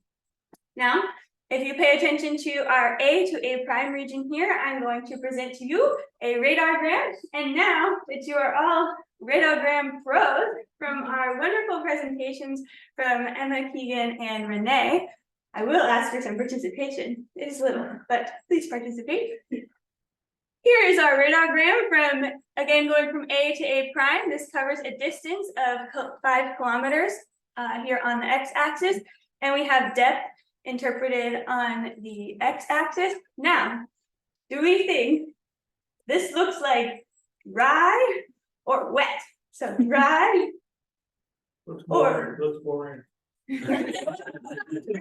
dry is boring. All right, let's try it again. Dry or wet? All right, thank you for your participation. So it is a bit of a false dichotomy here, as we could expect. It is both wet and dry, so here we have our accumulation, which it's difficult to see in this original image that I showed you, the stratigraphy that we're looking for specifically. But as we zoom into this radar, we can see several layers, mainly here right around 5 meters and here around 3 meters depth, that are possibly indicative of our annual accumulation depth, which are to be correlated with the airborne radar as part of our colleague Michael Daniels' PhD at University of Arizona. Additionally, we have well-preserved continuous fern stratigraphy here, which is wonderful, meaning that we're not typically in that entirely wet snow zone because we still can resolve these features. And this puts us approximately, if we're conceptually thinking about this, at high elevation in an area where there's less water, calling back to this figure. Interestingly, we observe these 2 water tables in this figure and in the fern, which when plotted amongst all of the radar data and identifying just the water tables over all of the radar area that we surveyed, they come up in these 2 distinct areas, which is quite interesting, but why is it there? I'm not sure yet. But importantly, we can use this to correlate this with airborne radar. Specifically, there are pretty big reflectors in airborne radar in this area, but that is future work done by our colleague for his PhD. And in conclusion, we have a good amount of accumulation, the stratigraphy are well preserved, and we observe water tables in the fern, and continued data interpretation are our next steps, as well as comparing these results and interpretations with collaborators. And I'd like to acknowledge the Robert and Judith Sturgis Family Foundation, as well as Humane Grad Student Government and the Golden Family Foundation for funding to get here, and a great field team as well. Thank you.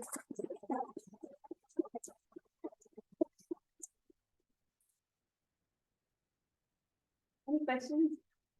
Yeah. So when we're talking about the water table that's in the fern, do you expect to see that increasing as the area warms and like it's less conducive environment for freezing, or is it like just so far below that we don't expect to see a change in that? I think there is a myriad of answers here, all dependent on like the thermal regime of our snow and fern pack. And so potentially what we see here, like we need this to be energetically conducive to having liquid water. So if our whole column here is warm enough that it allows total percolation, then yes, probably we would want it to see it increase. But also we could see higher levels where it melts, refreezes in here instead, or exists as liquid water instead of moving past it, depending on if these are continuous or impervious ice lenses in the fern. Thank you. Any other questions for Kaylee?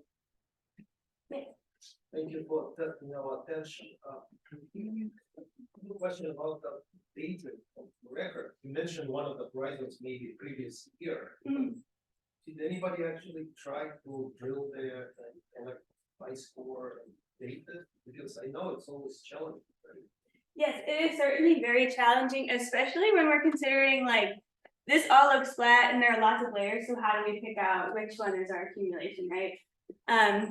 So that's why we drilled, as well as, or dug snow pits and drilled into the snow pits to collect density measurements. And while those are still in the hands of our other colleagues, it did seem to suggest that our accumulation layer should lie around this 3.5 meter mark, and that this is a potentially a second year surface. But again, nobody's specifically dated that using like isotopes or anything like that. And so what we can do or expect in combining this with the airborne radar is that that airborne radar can go across the entire spatial area. They did a really great job of gridding it out. And when that happens, we get past, if we're past our accumulation, or sorry, or essentially our ELA or our Fern line, if they end up being similar, we only receive that layer for our annual accumulation. And so once we can identify that from the airborne radar, we can better correlate that with the stratigraphy that we see in these smaller profiles. All right, I think we'll rest.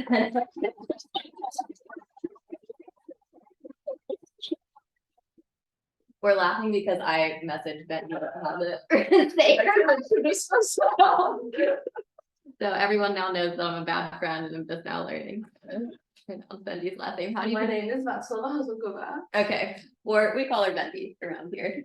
And she is going to give us a presentation on how hydrological connectivity shapes carbon cycling in Arctic lakes. Thank you, Emily. So this project began about 4 years ago when I was younger and more foolish to think about measuring carbon fluxes from lakes and thought, oh, that'll be fun and it should be easy. A lot of people are doing it. Well, so I embarked on this pretty long journey that culminated in this pretty large collaborative project. And yeah, we could, where's the clicker? Well, yeah. So I have a lot of collaborators to thank from University of Umeå in Sweden, Sichuan, Lethbridge, Bristol, and Alberta. They all contributed data and worked with me to finalize this project. Okay, I'm sorry. This is No, that's Just go into display mode. over there. Over there, maybe. let's see. Let's try that. Oh, Yeah, thank you. got it. So I'll be talking about lakes the whole time and carbon emissions from lakes. And this simple diagram is showing a pretty fundamental concept in lake ecology. So lakes are not just bathtubs, but they're active processors of carbon in the landscape. And as Jasmine was showing yesterday, they're pretty sensitive to any changes in the landscape. And so you can see these numbers here are in petagrams of carbon a year, and there's fluxes from the land into the lakes and into the oceans. And you can see that the numbers that come up and down from the lakes, some carbon gets actually sedimented in the lakes and stored away, and some carbon gets emitted into the atmosphere, potentially feeding back into climate. And the climate storage is actually relatively huge. It can be larger than the ocean storage of carbon. So it's pretty important. So there's multiple pathways of how carbon can be processed inside the lakes. And the former diagram, the former numbers were estimated in 2007. Since then, there have been many revisions of these numbers and estimates. And as we get better measurements of carbon emissions from many different lakes, these numbers are just getting higher, suggesting that lakes are pretty important in affecting carbon cycling across the globe. And you can see that about 76% of the carbon that's coming in actually gets emitted back to the atmosphere. So that is kind of decreasing the role of the terrestrial sink, because a lot of the carbon from the landscape is actually coming into the lakes where it gets emitted into the atmosphere. And so I just said a lot of lakes are emitting a lot of carbon, and that is based on research that is largely temperate or boreal lakes. And recently, this paper in 2019 was kind of earth-shattering in that regard, because these folks in Canada studied lakes in Yukon Flats in a very arid Arctic landscape, and they suggested, well, if it's arid, the carbon from the landscape is actually not coming into the lakes because it can't. And so these lakes are processing internal carbon, so algae that are growing there, macrophytes, and they're not actually big contributors to carbon emissions into the atmosphere. And so this is kind of how it would look like. So we are now having this dichotomy in the literature where arid Arctic landscapes might be sinks of carbon, while more wet landscapes that can receive, where lakes can receive carbon in, might be sources of carbon. And so we decided to kind of look at it a little bit more. And so this is just a simple diagram. We have organic matter that includes carbon coming in, and we also have soil respiration products, inorganic carbon coming in as well. And you can see that climate is one of the top drivers of this relationship. So if it's arid, we're expecting the fluxes to be more disconnected. If there is no water on the landscape, the carbon just cannot move. So we also need to look at the catchment properties as well. So the landscape that is directly hydrologically connected and feeding into the lake. And so how much carbon is there and how would actually be moved? And that's going to depend on permafrost type, ice content in the landscape, so organic carbon content, elevation and slope, watershed to lake area ratio, and land cover. So those are all parameters that we estimated for all the lakes that we have data for. And we also need to look at lake properties themselves, because if we have a lake that is shallow, there's going to be different mechanisms of maybe suspension of the carbon in the sediments and different ways that the carbon can be processed inside the lake itself. And so we have two questions and two hypotheses based on previous research. So one is in arid Arctic regions, lakes will be sinks of carbon dioxide, while in more hydrologically connected regions, CO2 emissions will increase because they are fueled by stronger lateral fluxes from the landscape. And hypothesis number two is that lakes in arid regions will have predominantly internal carbon, so carbon that's produced inside the lake, and while in the wetter regions, the signature of the carbon in the lakes is going to be more terrestrial. So these are all the lakes on this map that we have data from. There's more lakes in the Panarctic regions that have carbon dioxide flux data, but we focus solely on lakes where we have multiple measurements throughout the season. So we are way more confident that we have a reasonable annual estimate, not just based on the summer open water season, but we also have emissions that are measured at spring ice out. So what is accumulated under ice gets released when lakes ice out, and we need to capture that signal because it can be a pretty significant proportion of the total efflux.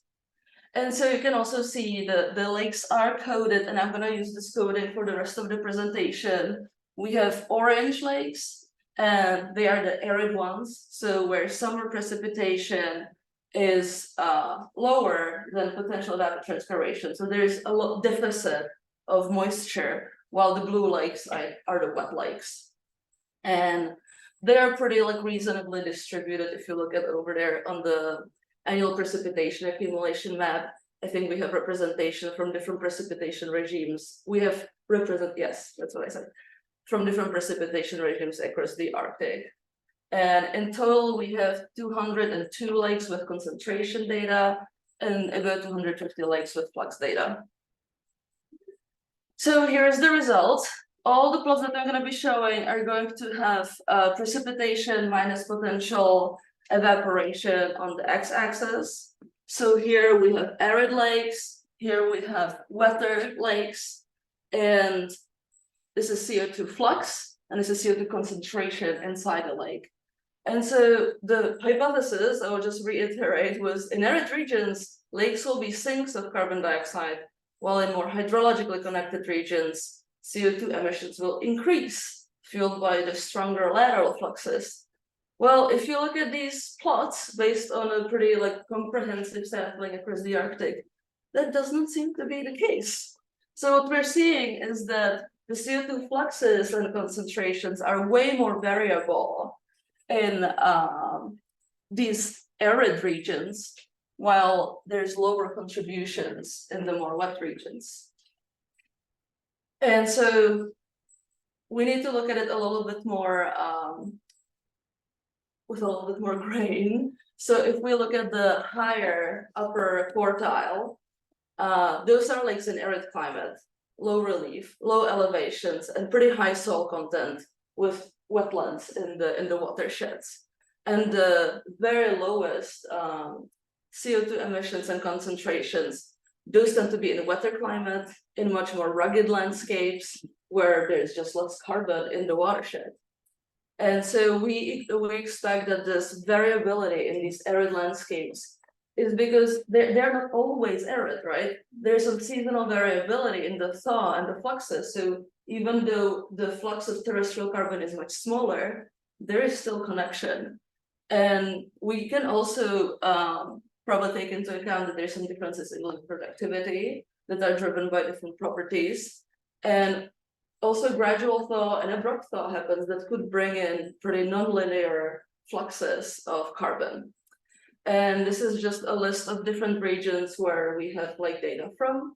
And you can see that the highest variability is in arid regions that have not been previously glaciated, like in Western Siberia or interior Alaska. And so these are just examples of the landscapes where we have relatively high emissions, these kind of wetlandy thermokarst landscapes, versus the high Arctic, where there's just not a lot of carbon accumulated in the landscape. And so hypothesis 2, super quickly, lakes in arid regions have predominantly internal carbon, while the signature is more terrestrial in the wetter regions. And we see that it's terrestrial in the wet regions, while internal in the arid regions. And we are also seeing accumulation of a lot of carbon in the arid regions, while there is very little carbon in the wet regions. And that's probably because of the flow through, right? In arid regions, not a lot of these lakes even have outlets. So you have recalcitrant carbon staying in the lakes. And I would like to just summarize. So we know that arid lakes are hotspots of internal carbon processing, but it is not very clear and easy to interpret whether they will be sinks or sources of carbon. And with that, I would like to thank all the agencies and fund providers for all this work, because yeah, a lot of people were involved. And thank you.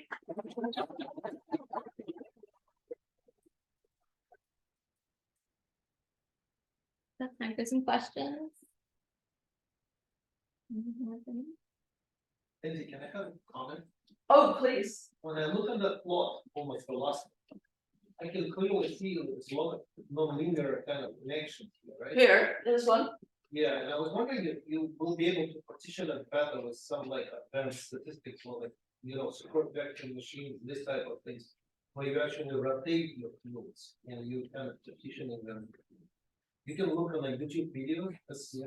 Okay. And it's like no brainer. It's really easy to work out. I mean, what would you like me to do? Because I think if I'm trying to answer a question, whether there is a direct relationship between aridity and wetness, these relationships are actually pretty good. I didn't put the R-square on it, but it's like 0.5.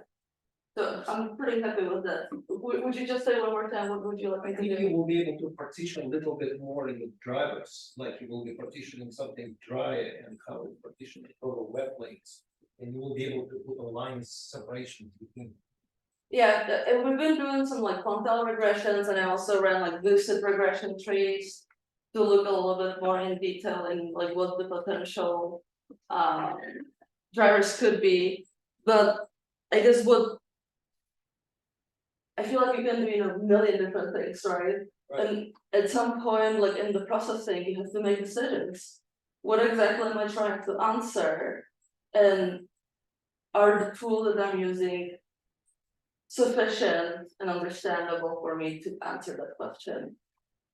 And I feel that sometimes we tend to just use very complicated methods that then, suffer on the side of being understandable.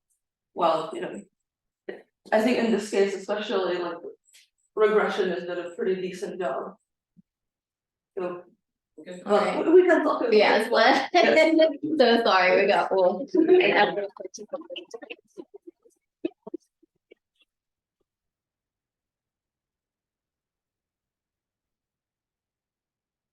All right, final talk of this morning's session is from Karina Cortijo, who's gonna be telling us about reconstructing the paleotempestology record from the Tides Indigenous Ceremonial Center at Ponce, Puerto Rico.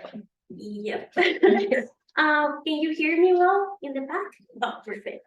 Let me put the timer because when I talk about my masterpieces, I just love to talk and talk and talk. So today, my title is Reconstructing the Paleotempestology Record of Tibet. But usually I don't like to start my presentations with fancy words or jargons. So better, let's start with this title. We're going to talk about past hurricanes in an indigenous settlement at Ponce, Puerto Rico. And just to make my presentation more digestible to you all, I'm going to divide it in 3 parts. First, we're going to talk about hurricanes.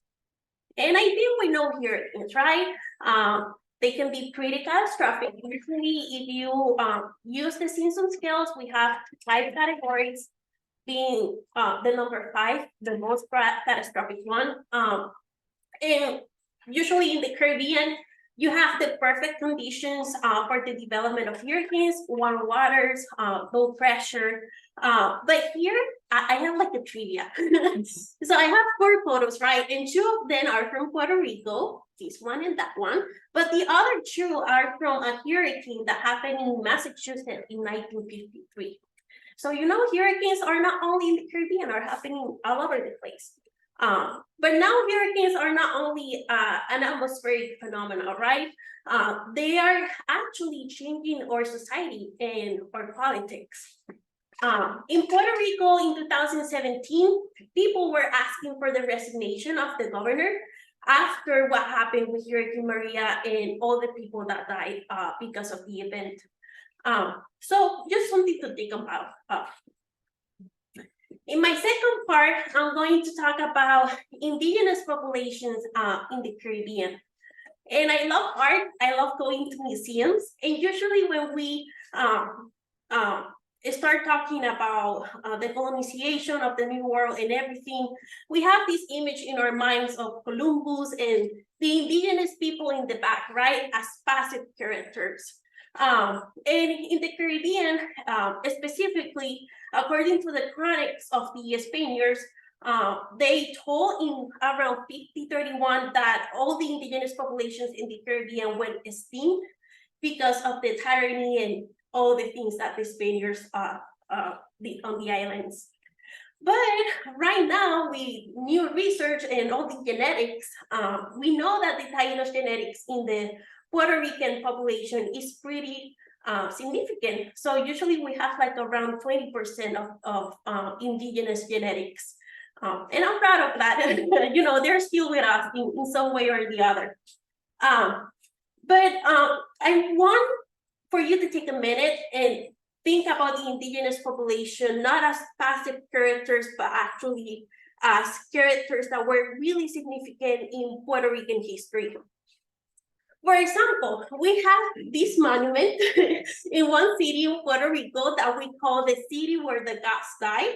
And according to the chronics, the indigenous population, when they figured out that the Spaniards were not good people because of all the tyranny and everything, they decided to actually make a hypothesis. Like, okay, I think the Spaniards are not gods, right? And if they're not gods, they will die one way or the other. So according to the chronicles of Diego Saldivar, the indigenous populations or the Taínos decided to drown poor Diego. And they waited 3 days, according to Christianity, to see if they were gods. And they, Diego actually came alive again as Jesus, but he didn't. And that was the beginning of the Taino rebellion in Puerto Rico specifically. And in June 2022, just when Puerto Rico was preparing for the visit of King Felipe of Spain, somebody decided to destroy the monument of Juan Ponce de Leon, one of the biggest colonizers, Spaniards colonizers in the Caribbean. Until this day, nobody knows who did it. And I'm talking because all of this, because Taínos and all their culture, even if the population is extinct, they're still with us. And we are still using the narrative of Taínos being warriors to actually call for the end of colonialism in Puerto Rico, not only because of Spain, but because of the United States. So I guess something to have in mind. So now I'm going to talk about Tibes. Tibes is a beautiful indigenous center in the Caribbean. It's unique, and we have it in Puerto Rico. The indigenous settlement actually have like, I think around 5 plazas and 2 ball courts. And in the indigenous history, we divided the history in 4 parts. So we have the historic Taínos, and after that we have 3 other cultural periods.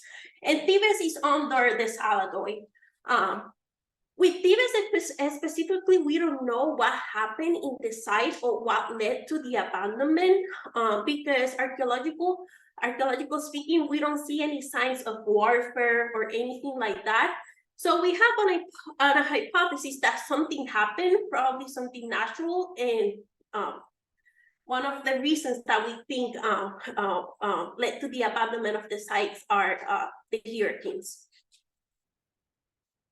So now talking about all of that and giving you that introduction, we ended up in the term of paleotempestology. So paleotempestology is the study of past hurricanes, and Camille Liu actually made a breakthrough research, and he's called the father of paleotempestology.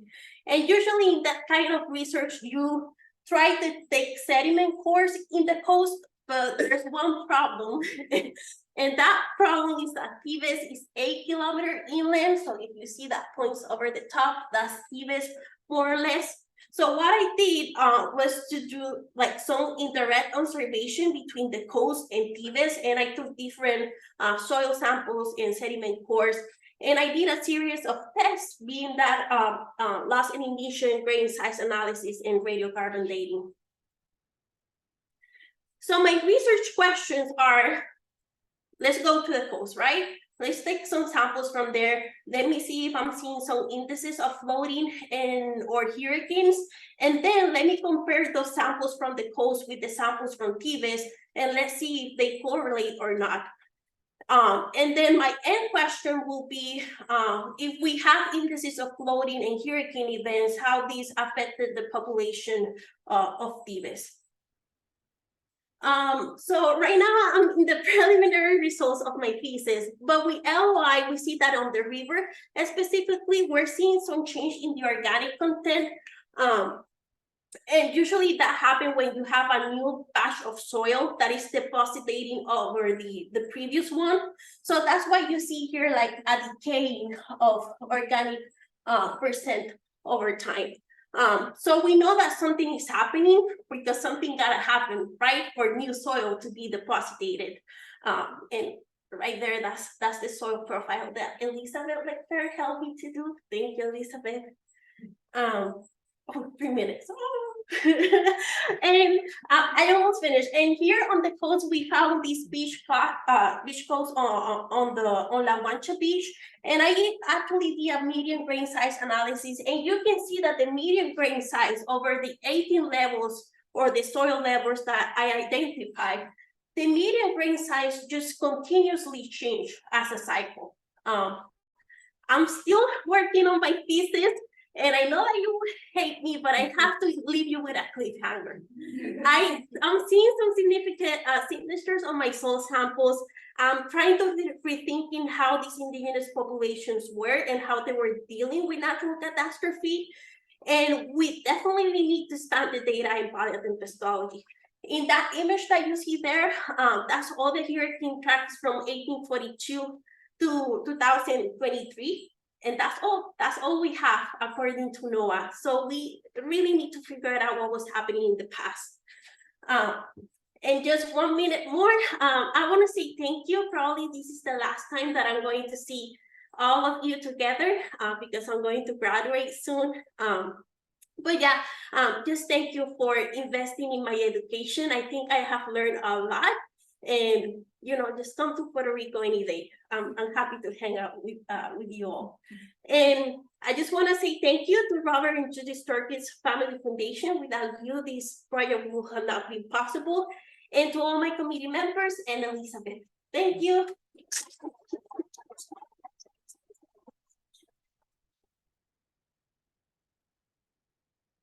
Right, that's time for some questions before our first break.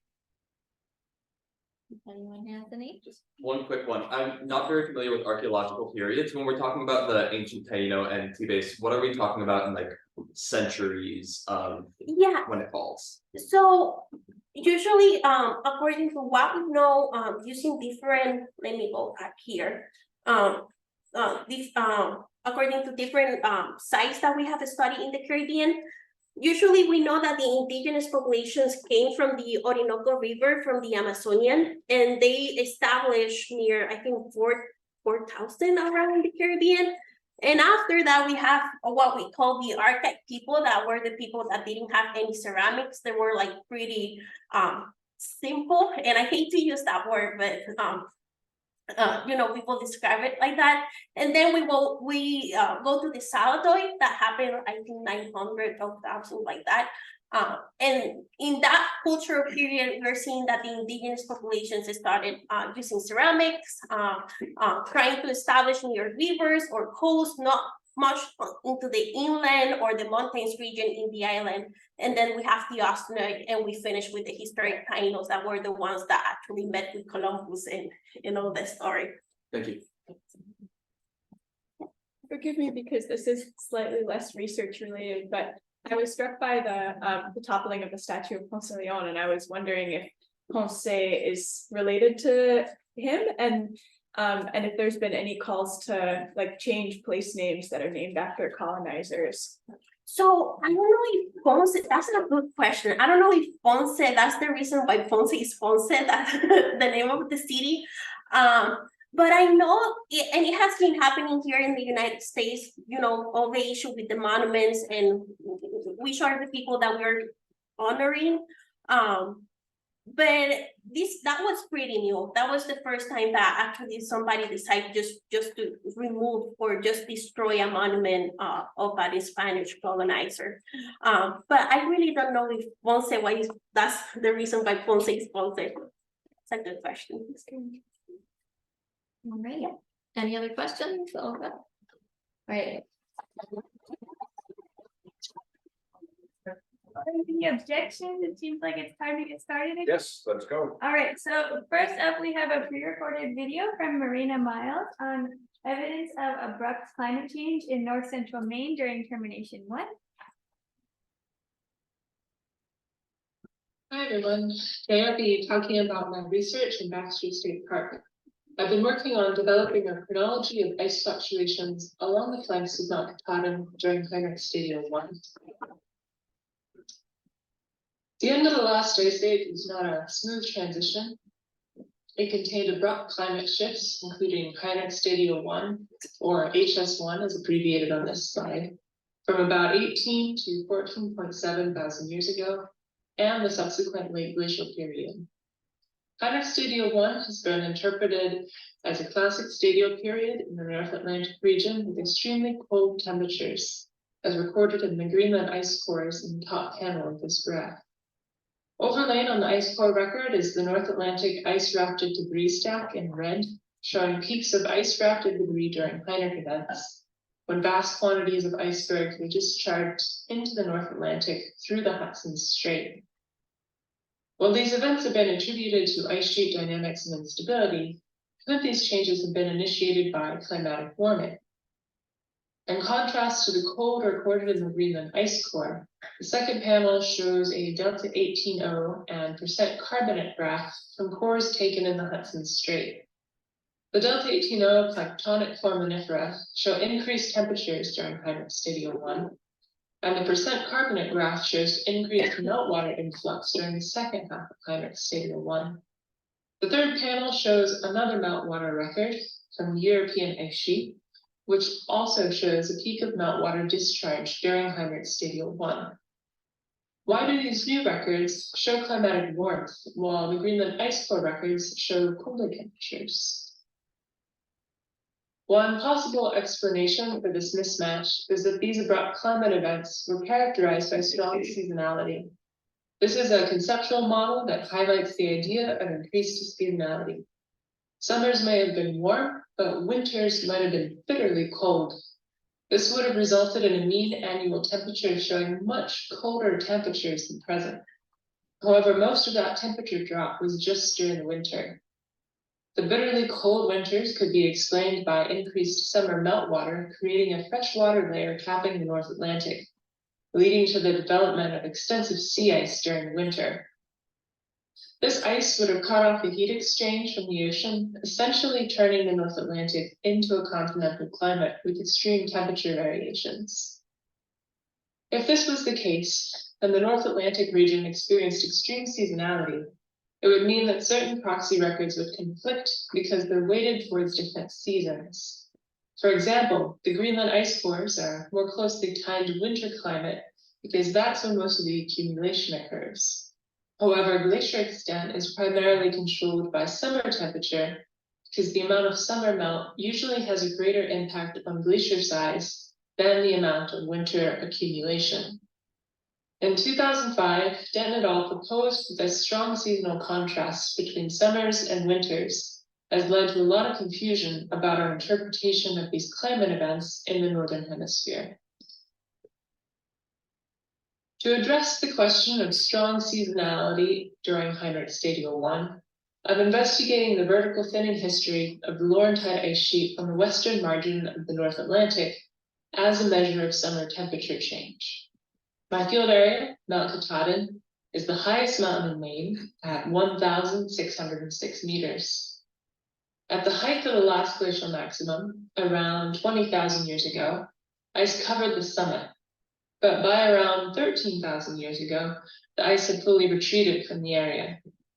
Therefore, the glacial deposits preserved along the flanks of the mountain record about a 7,000-year time slice that can give us important information about ice fluctuations during Heinrich Stadio 1. Did ice thicken and undergo a major advance, or did it thin and retreat? To start answering these questions, I'm using Katahdin as a kind of dipstick to track changes in the main ice cap. As the ice cap melted, it exposed the mountain, creating a nunatak, or a glacial island, sticking up out of the ice. This figure is a representation of what that might have looked like during deglaciation. By tracking when it thinned or thickened, I can infer when summer temperatures were warmer or colder. Because of this emergence of out of the ice sheet as a nunatak, I can use an elevation transect of beryllium 10 exposure ages from samples of glacial erratic boulders along the mountain to reconstruct a thinning history. I'm currently working on dating these samples along the elevation transect, along with samples along prominent moraines that encircle the mountain. One of the things that spurred this research was the release of new LiDAR in 2019. The LiDAR gave us an unprecedented view of glacial landforms in this area that had never been noticed before. It allowed us to identify a new moraine, drawn here in blue, that we call the Toad Pond Moraine. This moraine was built by a valley glacier in the lowlands below the mountain. Another well-known set of moraines is the Basin Ponds Moraine, which embanks basin ponds. Both of these moraines indicate pauses representative of brief periods of summer cooling during an overall recession from the summit down into the lowlands. These are the ages for samples that I processed so far along these moraines. This is just an overview. I'm going to zoom in on the Basin Ponds moraine in the upper part of this image. From the samples I have processed so far, the ages on the Basin Ponds moraine average out to about 16.2 thousand years old, suggesting a brief pause in ice recession at that time. Eventually, I will complete a transect above the moraine's summit. The four existing ages from this elevation transect are slightly less straightforward, with alternating ages of 16 and around 20,000 years old. These could be showing two separate events, perhaps. Ice retreating from the slope around 20,000 years ago, and then re-advancing at 16,000 before settling down at a slightly lower elevation to deposit the Basin Ponds moraine. Or these ages could be the result of inheritance, paraglacial movement of boulders, or some other mechanism. I've collected more samples along this transect, both above and below the Basin Ponds moraine, as we're all in various stages of processing at the moment and will hopefully shed light on this conundrum. Zooming back out, this time I'm going to show a close-up of the Toad Pond moraine, drawn in blue, roughly 450 meters below the Basin Ponds moraine. After depositing the Basin Ponds moraine, I spinned around Katahdin before pausing again at 14.8 thousand years ago to form the Toad Pond moraine on the valley floor. This moraine was deposited by an eastward flowing valley glacier. Together, these moraines bracket a thinning of about 450 meters between 16.2 and 14.8 thousand years ago, during the latter part of Heinrich Stadium 1. This is consistent with warming summer temperatures. The moraines represent pauses during cold periods during the overall recession at 16.2 and 14.8 thousand years ago.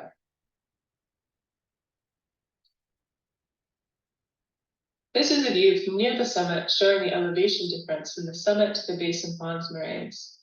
It's likely that this recession also occurred prior to the formation of the Basin Ponds moraine during the first half of Heinrich Stadium 1.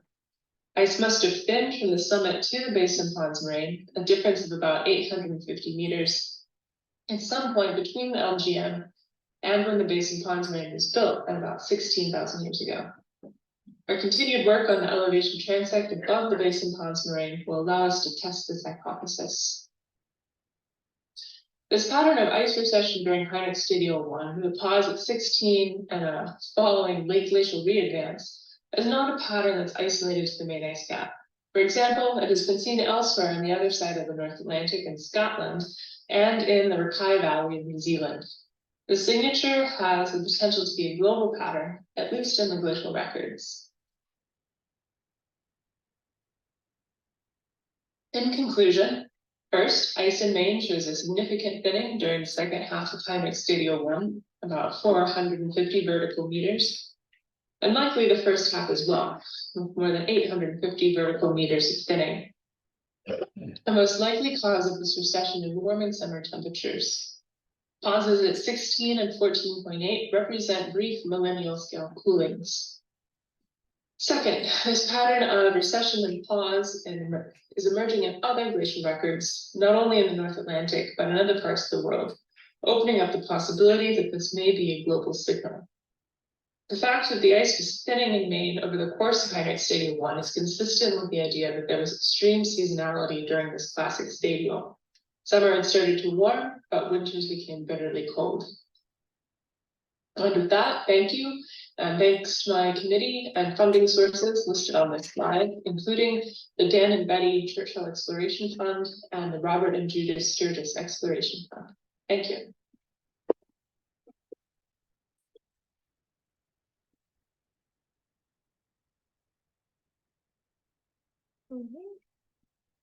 And then we have another pre-recorded talk, and this one is from Inga Kinstead.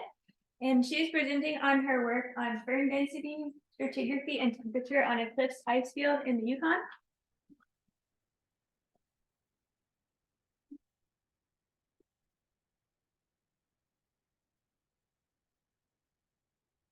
Hi, I'm Inga. I'm a PhD candidate working with Carl Kreutz and Don Winsky, and I'm here to talk a little bit about some firm coring that a group of us did at Eclipse Ice Field this past spring, 2023. Eclipse Ice Field is in the St. Elias Mountains, which sit right at the border of Alaska and the Yukon, and at the intersection of the traditional territories of the Kluane, White River, and Champaign and Ijack First Nations. Now, the St. Elias Mountains are just this little blob of mountains within this much larger chain of mountain ranges that runs all along the coast of the Gulf of Alaska. Meaning that storms that come inland from the coast hit these mountains and drop their snowfall, hammering these ranges with snow, and making them a great place to grow glaciers. So all of the blue that you see in this map here, these are all glaciated areas. The Gulf of Alaska region, it's got a lot of ice, but it's actually losing that ice quite quickly. This is a figure from a paper that came out in 2021 that's looking at rates of ice mass change in each of these little individual glaciated regions around the world. And each of these regions has a bubble that's associated with it in this figure, and that bubble represents the rate of ice mass change in that region. So if we look at all the individual bubbles, we can see that the biggest one is the one that belongs to Alaska. So Alaska is losing ice very rapidly relative to the rest of the world. This is a problem because when we lose the ice in these Gulf of Alaska mountain ranges, we lose both the hydrological reservoir that they represent, but we also lose any climate records that they contain. And they likely contain some valuable and unique climate records that are different from those that we get from Greenland and Antarctica, which are where a lot of our ice core records come from. So from an ice coring perspective, we want to go and recover these climate records from the Gulf of Alaska region while they're still there to be recovered. There's a couple of reasons why Eclipse specifically is a good place to go and do this. The first is that, again, it sits right along the Gulf, so it gets hammered by snowfall and has a really high annual accumulation rate, meaning that whatever climate record we extract from there will likely have a high temporal resolution. But Eclipse has a couple of other characteristics that make it potentially a great place to go and drill a deep ice core. This is a radargram from our 2023 field season, and we can see in this radargram the bedrock. It's sloping down to this low point here, which is more than 600 meters deep. So we've got over 600 meters of ice at Eclipse because it sits in this bowl, which is great. It's pretty good for an alpine site. And then we can also see this continuous stratigraphy or layering within the ice. So both of those qualities, the deep ice and the continuous stratigraphy within it, make Eclipse great for ice coring. The problem is that although Eclipse itself has been a dry site historically, there are other areas nearby, namely Cass Gulch and Divide, that I have labeled here in the map, that are wet. And liquid water presents a few problems for ice coring. For one, you just can't drill if there's too much liquid water. But a second concern is that when you have liquid water moving through the snow and firn, it tends to wash out climate signals and compromise your climate record. So the concern here is that as things warm up, it's likely that Eclipse will see the same fate as Cass Gulch and Divide and end up too wet to core and get a climate record. And that's kind of the big question of, is it already too wet, or is there too much water to drill a surface to bedrock ice core and to recover an intact climate record? That's the question that we went up this spring and drilled these 3 firn cores to try to address. So our core sites are shown here in yellow on the map. Our top left-hand core site, site B5, is one where we drilled 2 different firn cores located less than a meter apart from each other. And in the bottom right-hand core site, site B2, is where we drilled a 3rd core. That's about 1.5 kilometers away from the other 2. In all 3 cores, we recorded stratigraphy. We measured borehole temperatures in B501 and B201. So 2 sets of temperatures 1.5 kilometers apart. And then we measured densities in just B501. These are stratigraphic profiles from all 3 cores. I'm not going to spend too much time here, but what I want to point out is just that there are a lot of melt-related features that we see. So we see ice layers, we see ice lenses, which are just ice layers that don't extend all the way across the core. Both of those often form when surface melt is produced and then refreezes. And then we see all of these areas of melt-affected firn throughout the 3 cores. So there is some degree of melting and liquid water production at eclipse. These are borehole temperatures from sites B501, which is in orange, corresponding to that left-hand stratigraphic profile, and site B201, which is in blue, corresponding to that right-hand stratigraphic profile. And at a glance, it's very easy to see that those two temperature profiles are not the same. If we look at about 14 meters depth, we're seeing around a 2 degrees Celsius temperature difference, which is very surprising because these sites B5 and B2, they're only 1.5 kilometers apart. They're experiencing virtually the same surface temperatures. So that begs the question of, well, why do their temperatures at depth look so different? And our thought is that it has something to do with liquid water. At a dry site where there is no liquid water, temperature variations to the surface are transported into the subsurface, primarily by conduction. But as soon as you have liquid water that can move vertically into the subsurface, liquid water is way more efficient at transporting heat than just conduction is. And it's a very good way to warm the subsurface. So our thought is that there's liquid water that's somehow affecting site B5, where it's a bit warmer, more than site B2. This is that same radar profile that I showed before. So again, we're looking at the bedrock sloping down here. But what we've done is we've pulled out one particular layer labeled in orange. That's the Katmai layer. We're interpreting it as the ash layer associated with the 1912 Katmai eruption. The second radargram is a radargram that only looks at the top 20 meters of snow and firn. And similarly, we pulled out one particular layer. It's shown in blue here and labeled the LSS for the last summer surface.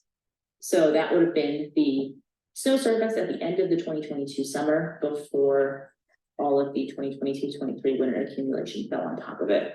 And then I've got the surface labeled in turquoise. Now, both of these radargrams are showing the subsurface layers relative to the snow surface, which is illustrated as just a flat surface. But we know that the snow surface at eclipse isn't perfectly flat. And so what I've done in the top panel is I've pulled out those specific layers that we identified and I've plotted them not relative to that surface, but in terms of their absolute elevation, which lets us look at surface slope. All of these profiles are along the line that runs between our two core sites, B5 and B2. And so those are marked here in yellow and in red. We'll look specifically at that top panel. So again, our core sites are in yellow and in red. And yellow is B5, where it's a bit warmer at depth, and red is B2, where it's a bit cooler at depth. And what we see is that the surface and the last summer surface follow each other quite closely in terms of their slope, whereas the Katmai layer, which is 150 meters deep, it looks a little bit different. Now, our question is, why is it warmer at B5 at depth than at B2? And our hypothesis is that it's something to do with liquid water. Well, where might that liquid water come from? Just at the surface at B5, and it just percolates down vertically into the snow and firn. Another option, though, is that it's produced at the surface, not at B5 itself, but somewhere upslope of B5, where it then percolates down to the firn. But somewhere along the way, it hits an impermeable subsurface layer. And because the layers are sloped here, it runs down along that layer toward B5. The fact that the surface, the LSS, and the Katmai layer are all generally sloped toward B5 here suggests that we have pretty consistently sloping layers along which water could flow toward B5. The surface slope faces southeast, so it gets quite a bit of sun exposure. And it's quite plausible that surface melt could be produced there more than in other parts of the ice fields. There are also areas upslope of B2, but their exposure is more northwest, and so they don't get quite as much sunlight, and the near surface layers are, there's a bunch of avalanche debris upslope of B2 here, so there aren't as consistently sloped near surface layers along which water could run. So going back to our main question, is there too much water to drill a surface to bedrock ice core and recover an intact climate record? Our conclusions are, well, it's still okay to drill now, but we are getting pretty close to 0 degrees Celsius in some parts of the ice fields. There's probably something going on with liquid water below 10 meters depth. Whether it's a very transient phenomenon or more persistent, we're not really sure.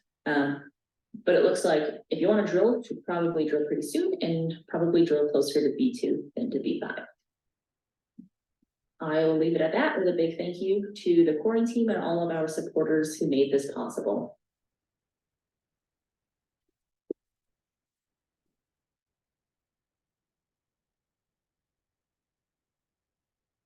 Awesome. Thank you, Inga. And we have one more recorded presentation, and this is from Hannah Brooks. Hannah is presenting on novel lead isotope record tracking and the impact, or tracking the impact of policy and the COVID-19 pandemic on Asian pollution emissions deposited in Alaskan ice cores. And unfortunately, there are no slides that accompany this, so we'll just have to listen. Hi, my name is Hannah Brooks, and I'm currently a PhD candidate at the University of Maine, advised by Carl Kreutz. Thank you so much for allowing me to present virtually at the Bourne Symposium this year. I'm excited to talk with you about the research I have been conducting on the Denali ice core from Beguia or Mount Hunter in Alaska. In particular, I will be sharing a brand new lead concentration isotope record, which spans from 300 to 2022 CE.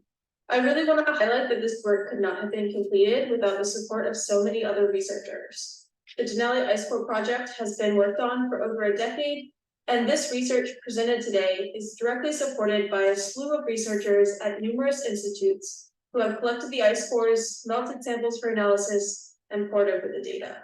Additionally, I would like to take a moment to recognize that the Denali ice cores were recovered near the summit of Beguia within the traditional homelands of 6 sovereign nations who have occupied the region for thousands of years before our study. Any research conducted at the University of Maine occurs in the homeland of the Penobscot Nation, a member of the Wabanaki tribal nations. Examining lead pollution records within the cryosphere is not a new idea. Measuring the concentration of lead and other trace metals in snow and ice began in earnest during the 1960s. Therefore, this idea is actually almost as old as the concept that we could drill and recover an ice core. On this map, in the red dots, you can see everywhere someone has run around the globe and collected a lead concentration or isotope record from snow and ice. Specifically here, we have plotted sites which are used to examine lead pollution transported over long ranges in the atmosphere before deposition. In blue, we have plotted the glaciers indexed in the Randolph Glacier Inventory for your reference. As we look at the data, we can very quickly recognize that not all regions have been sampled with the same fervor, leading to massive gaps in data. So why do all these people care about lead? Lead is an important tracer of anthropogenic pollution in the environment. It is released and evaporated into the environment through natural and anthropogenic methods, including dust storms, volcanoes, production of consumer goods, and the combustion of fossil fuels.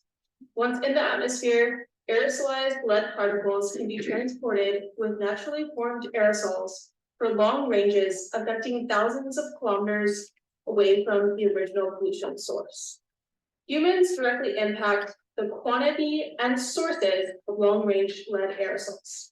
Seen here are plots of lead emitted into the atmosphere per year for different pollution sources, such as gasoline, coal, and ore smelting, and by different Asian countries. So here we have plotted China, Japan, South Korea, and Russia. Changes in the trends are the direct effect of changes in culture, legislation, and technology. When we look at the ratio of lead isotopes, we find that they can be used as a fingerprint for global pollution sources. Critically, these ratios remain fixed as an ore body is mined and are not modified during the atmospheric transport or deposition of the particles.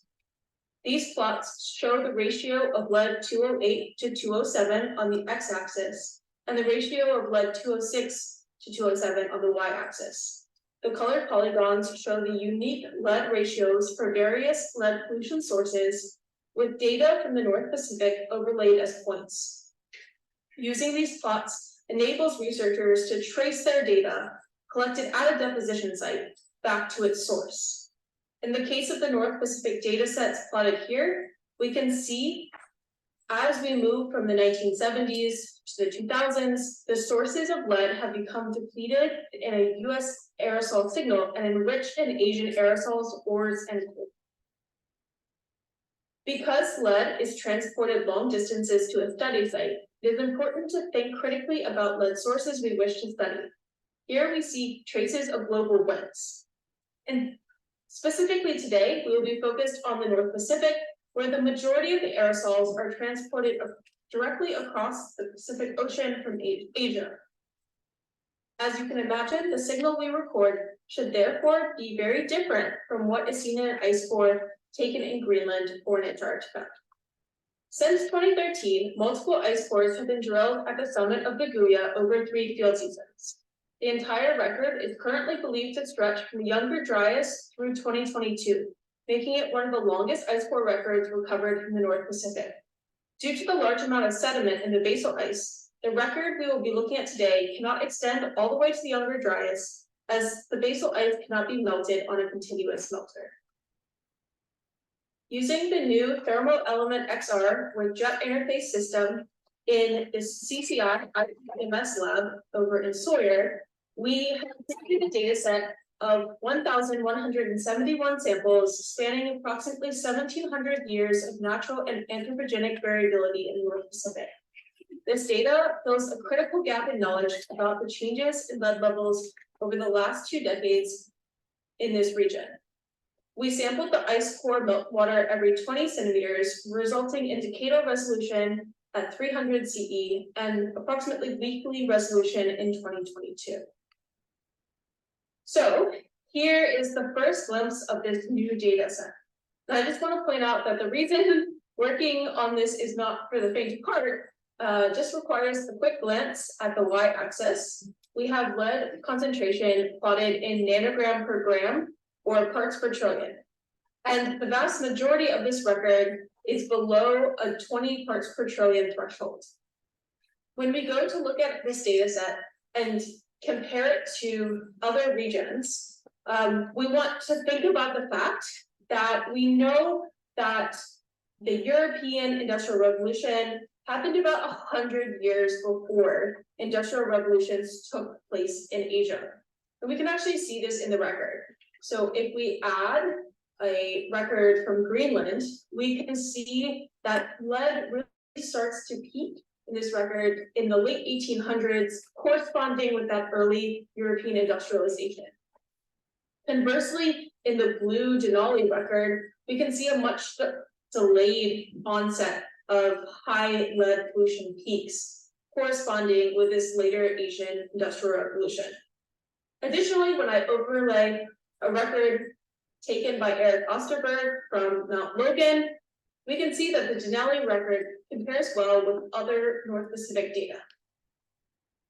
Next steps when working with this concentration data will be to examine what trends exist before the Industrial Revolutions and after 2001, where data gaps currently exist for the North Pacific. Here we see plots of lead isotopes over time. On the y-axis, we have lead 206, 207, and on the x-axis, lead 208, 207. And each individual frame is a different slice of time. Denali data is plotted in this dark blue, and for comparison, we also have data plotted from Everest and from Greenland.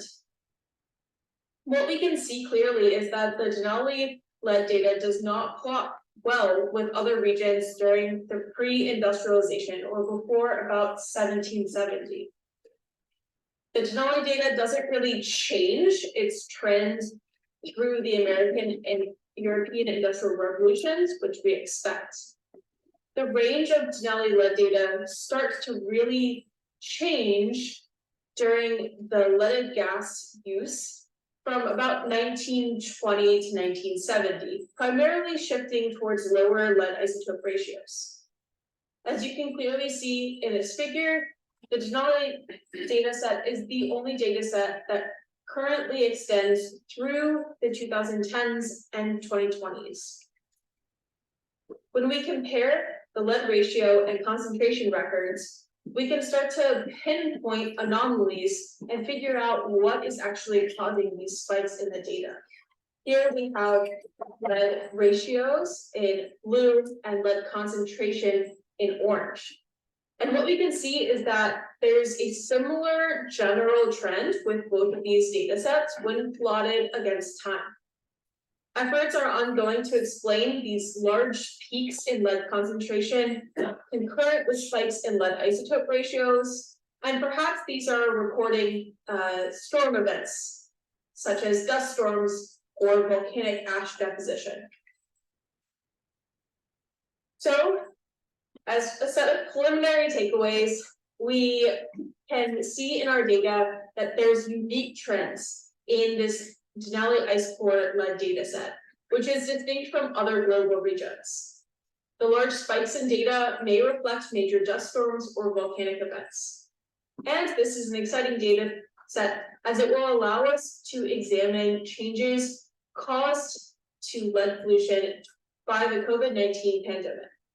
All of the data that I showed you today is preliminary, and if you're interested to follow along with the journey, feel free to check out my website or to email me. Thanks so much.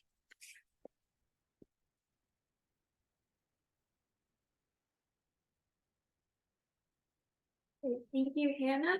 And Hannah does, while this didn't have the slides with it, she does have really amazing figures that she talked about here on her poster on the second floor at the by the stairs. So if you're interested, you should go check those out. But next we will hear from Nick Brocchini, and Nick will be presenting on the Pleistocene restructuring of top-heavy trophic ecologies, paradise lost for large carnivores. Good question. I'm Nick Brocchini. I'm a master's student working in Jacqueline's lab, and I study the global diversity of large mammals and their extinctions. And today I'm going to talk about some of my thesis work.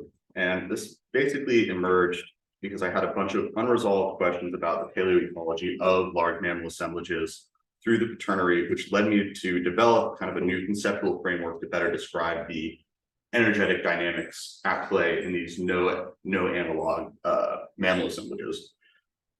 I'm going to kind of try and present in sort of reverse order, where I'm going to introduce you guys to the framework I developed, then tell you about the questions, and then you can decide if you think it helps to answer them. So, as you guys might be aware, there used to be a lot more big animals. And big animals are fundamentally different from smaller animals.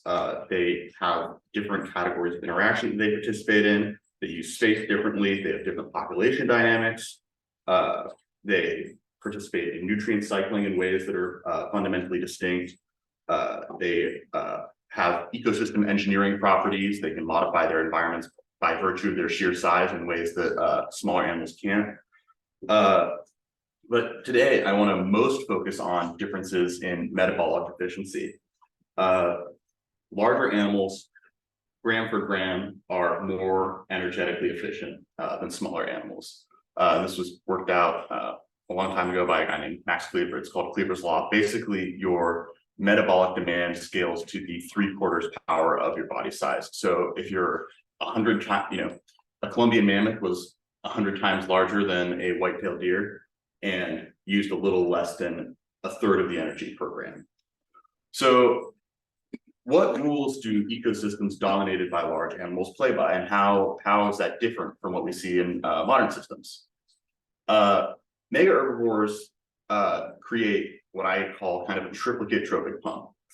There's what I just kind of described, which is for a given amount of food, they can produce more flesh, they can produce more biomass, which then is available to higher trophic levels. Because of their better metabolic efficiency, they can also live off of lower quality forage, which means that a greater proportion of the total vegetation on the landscape is available to them.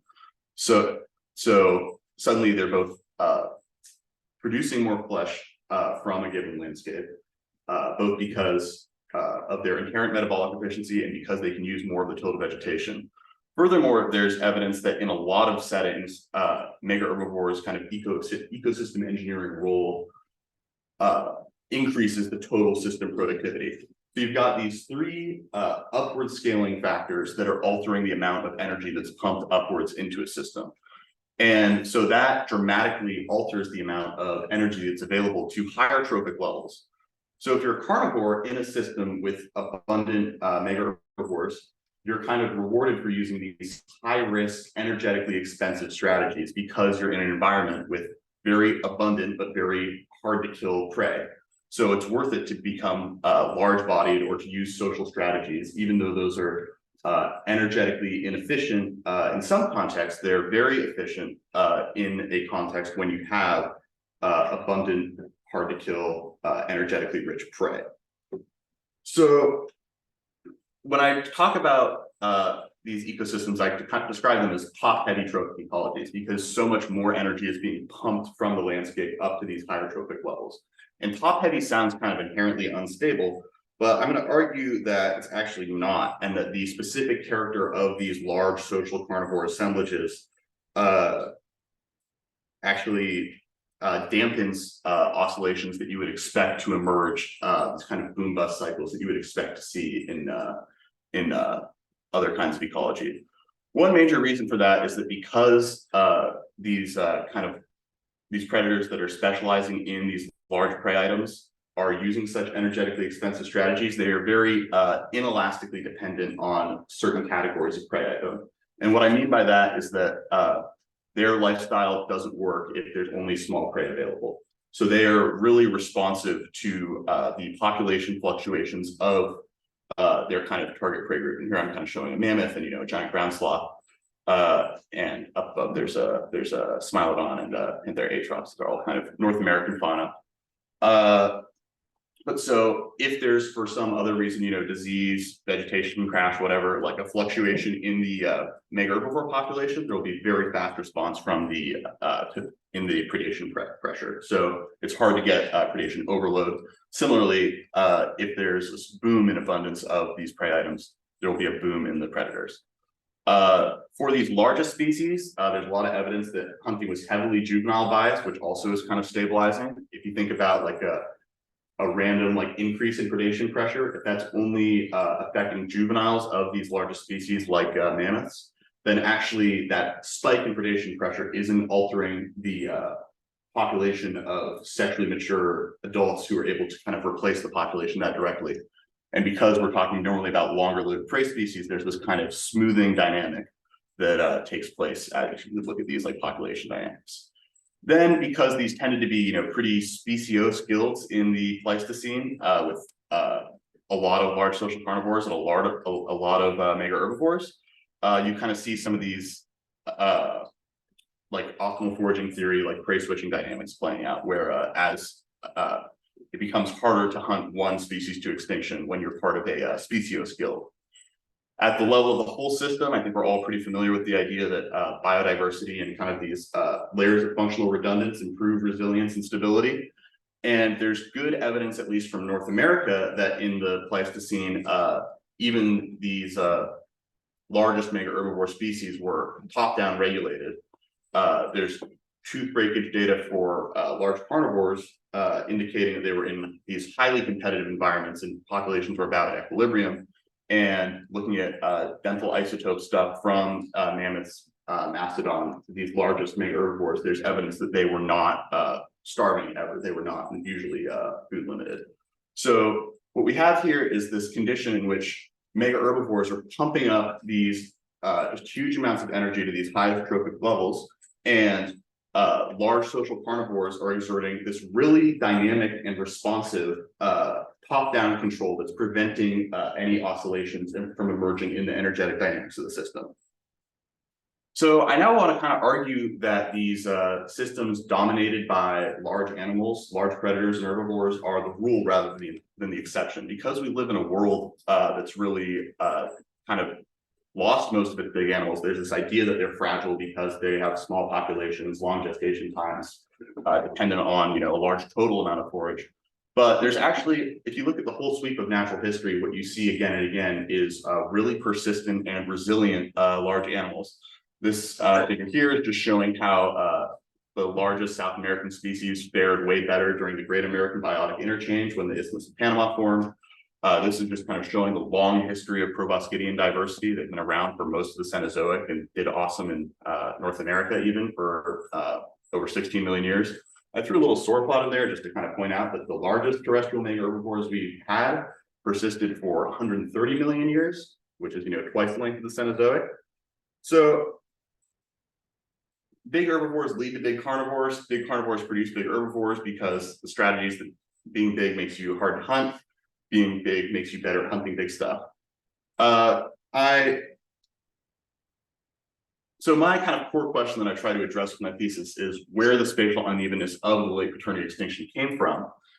And in the last 100,000 years, most animals, person size and larger, went extinct. But those extinctions weren't equally intense everywhere. And as I was kind of starting to mull this over, I noticed other weird dynamics, basically ecological differences prior to the beginning of these extinctions between the continents. And particularly noticing, there was niche space in North America for these largest carnivores that did not exist in the old world, even in the late Pleistocene. And other people have noticed these differences as well. And as I was kind of thinking about this led me to run into a lot more questions, which I'm not going to dig into because I'm coming up on time already. But basically, I started to think, the stability of these systems is really dependent on the responsiveness of this large carnivore guild. If you have carnivorous hominins entering a system, they introduce sort of energetic friction, an energetic leak, where they are participating in the behavior of this guild, but because we're omnivorous and we're in actually a slightly smaller size class, we're not as responsive. And so the pressure remains the same, responsiveness decreases.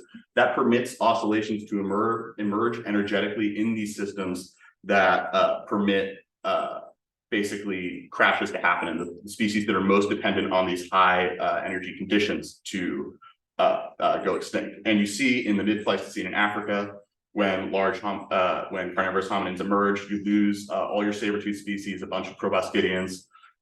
In Eurasia, when hominins arrive, you see downsizing of all of these categories.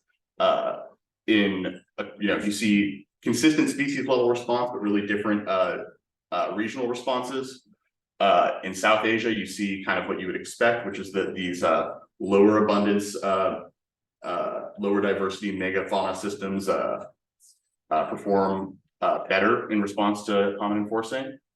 And this just integrates a lot of kind of spatial and temporal data, like data across the scale that hasn't really been integrated before. And I have a little more to say, but I'm out of time. I just want to acknowledge my lab, the East Lab. I want to acknowledge Jacqueline and my committee, and of course CTI, awesome institute, super proud to be a part of it. And I'll take any questions, and I know I've blasted through a lot of stuff there, so I'm happy to follow up with people later.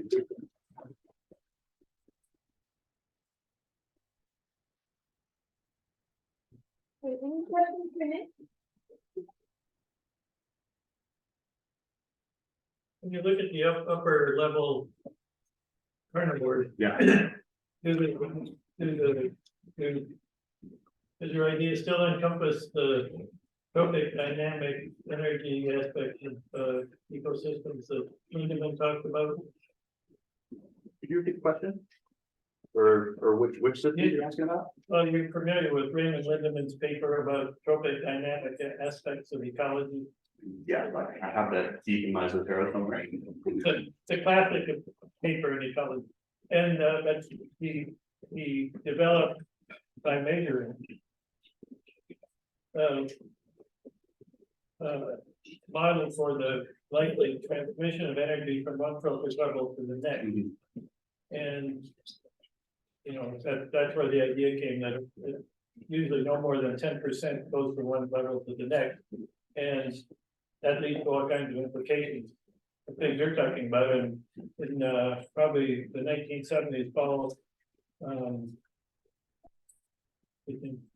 from Ohio State, Paul, you know who it is, anyway. Wrote a book Martin?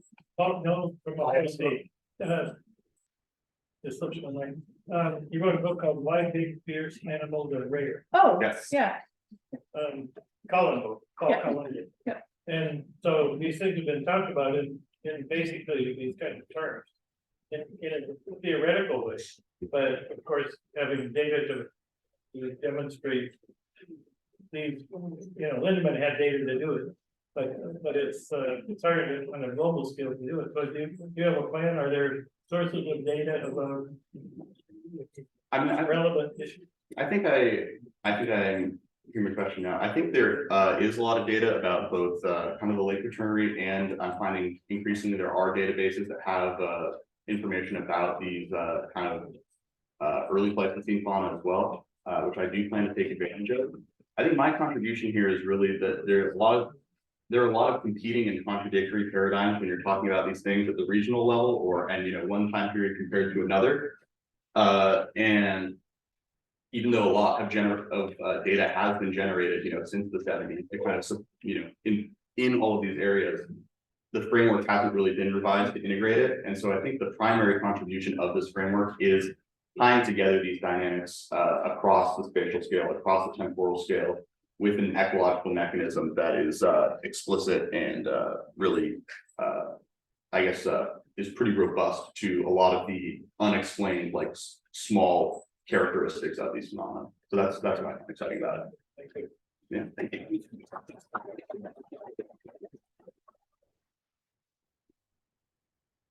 Thanks so much, Nick. And next, we're going to hear from Mari Bromstein, and Mari is presenting on reducing uncertainty in alpine glacier ice thickness and volume estimate in Alaska using in situ ground penetrating radar. Great. Hi, everyone. My name is Mari Bromstein. I am a master's student working with Dr. Seth Campbell, and I'm going to talk to you today about reducing uncertainty in alpine glacier ice thickness and volume estimates in Alaska. So a number of my colleagues have already expressed the significance of what's going on in Alaska, but just in case you need a little more information, ice sheets, glaciers, and other land-based ice make up about 75% of global freshwater content. These glaciers as a whole are expected to lose up to 41% of total mass by the year 2100. The Alaska region alone accounts for approximately 25% of the current total ice mass loss. Which begs the research question, what is the total ice volume of Alaskan glaciers? If we don't really know what we have, the loss estimate is a little less relevant. So some of these impacts of glacier volume and change, a lot of these glaciers are part of this tightly linked ecosystem that runs all the way down the west coast of North America. Any changes to these like keystone features can cause massive downstream impacts, not just to the glaciers themselves, but to the ecology of the area, economic impacts, sea level rise. All of them are a result of this like potential massive environmental change. But there's some uncertainty there as well. We don't really know the total water and ice volume of these alpine glaciers. There are a lot of them. It's hard to study them all in any sort of meaningful quantity. Modeling, for example, has predicted that Taku Glacier is about 800 meters thick. Taku Glacier is one of the largest glaciers in North America. It's on the Juneau ice field. Modeling says it's 800 meters. Some previous research and our own research on our team has estimated that it could be up to 1400 meters thick. That is an uncertainty of 46%. The modeling itself is kind of irrelevant if we don't have any in situ data to validate it or not validate it. So there are two types of modeling I want to talk about today. One is a little older. Area volume scaling is one of the benefits of that is that there is if you don't need any in situ data, you don't need to go out there, go collect a bunch of radar, see what's going on. You're able to use the area to predict the volume, and there are benefits to that. There are also drawbacks. It has very little physical basis, so you're not using a lot of glacier principles to really make sure that you're validating this. Versus the conservation of mass model, it has inputs of ice thickness cross sections, principles of glacier mass balance, and principles of glacier velocity. So it's providing a little more robust picture, in our opinion, of what's going on each individual glacier. So to kind of talk more about this, we're going to test it in a variety of study sites. One of them is the Juneau ice field in Southeast Alaska. We have some radar tracks here that we've collected last summer. Yeah, I'm going to primarily focus on Jarvis Glacier today, which is a glacier in the Eastern Alaska Range. It's outside of Delta Junction, Alaska, so it's a little more inland. It's a little smaller, and it's in this alpine environment surrounded by these like very tall cliffs, which will come into play later. And then back to the modeling. We need a little more in situ data to inform this modeling. You can see here we have the output from the Fahrenheit model, which I'll be using primarily, which models the ice thickness with a maximum depth of about 315 meters. We also have a figure on the left, which was created by our colleague Nancy Wu, which is using 100 megahertz radar data to inform the depth of the glacier in this location. And you can see there are like pretty significant changes. It's 315 meters versus 228 meters. But this radar needs updating. This radar is about, I'll get into it in a second, but it is not quite the right frequency that we're looking for. So to talk about this radar, we have this awesome figure by our colleague Emma Irwin, who presented earlier. Radar is really great for getting this information of the subsurface. It essentially acts as a two-dimensional cross-section along a line.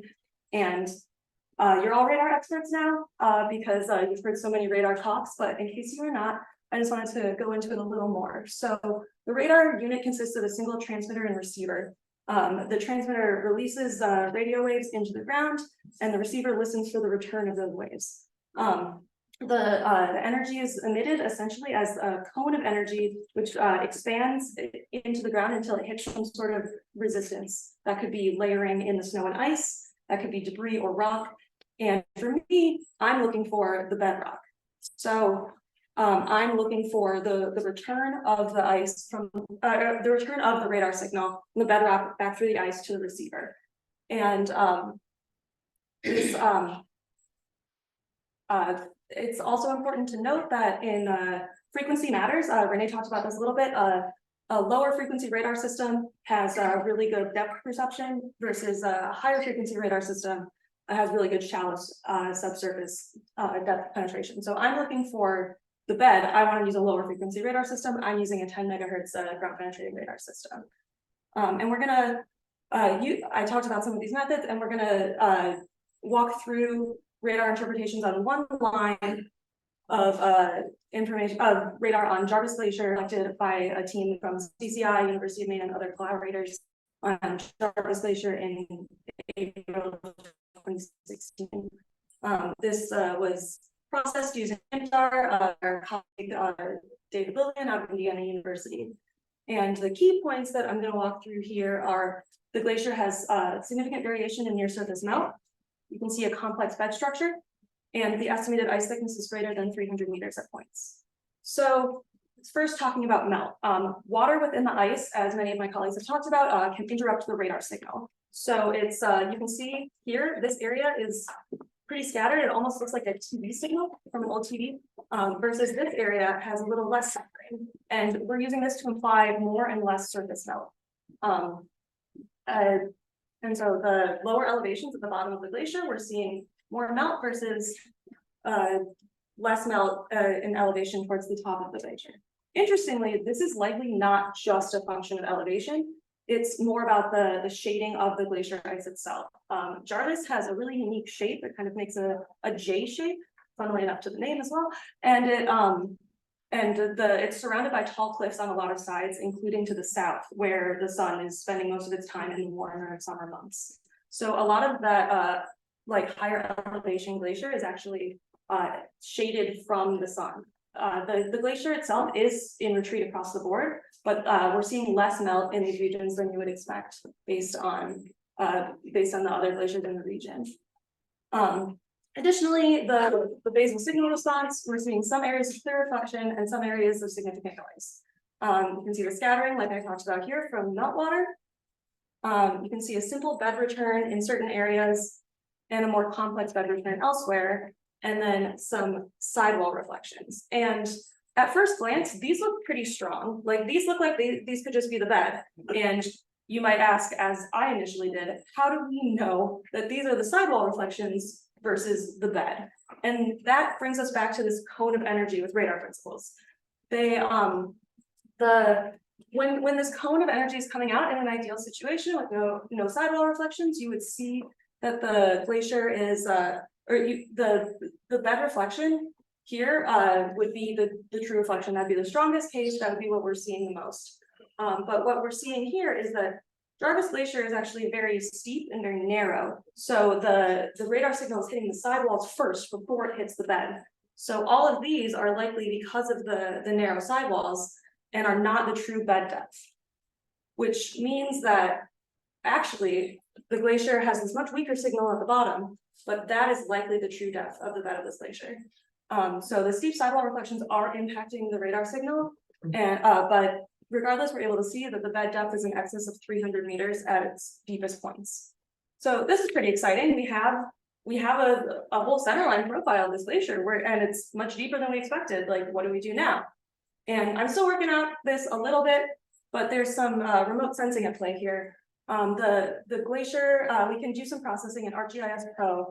We have the centerline profile that has all of these known depths of points on a line, but the outputs from the Farinati model that I talked about earlier are in a raster format. So it's a grid with known values on all of those, and it requires a little bit of extra processing to put this together. I don't quite have that for you yet, but I'm just showing you a little zoom in of what that'll look like in the future as we're able to expand our processing capabilities. So in the future, I'm very soon going to fine tune this remote sensing workflow and using Jarvis as a test case, and then expand to more regions and process more data from the Juneau ice field from previous summers. We have a lot, and I'm really excited to get started. And thank you to a bunch of my team and the Jarvis Field team and the Climate Change Institute, the Maine Space Grant Consortium, National Science Foundation, JERP, University of Maine, and literally everyone else that has helped me here. Thank you so much.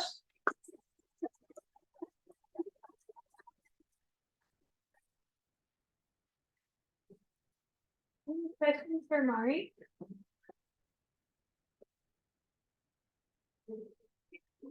We're obviously zeroing in on some important ways of achieving correct interpretations of the records. But when you get to the successful process, you succeed in knowing how to do it, does that mean all the previous ones have to be redone? That is a great question.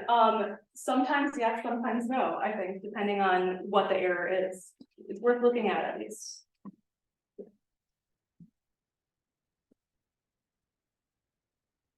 Thanks so much, Mari.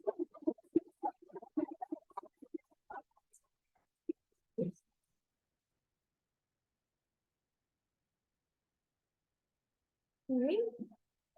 And next, we'll hear from Andrea Terrell, who's presenting on using photogrammetry to create virtual permanent plots in rare and threatened plant communities.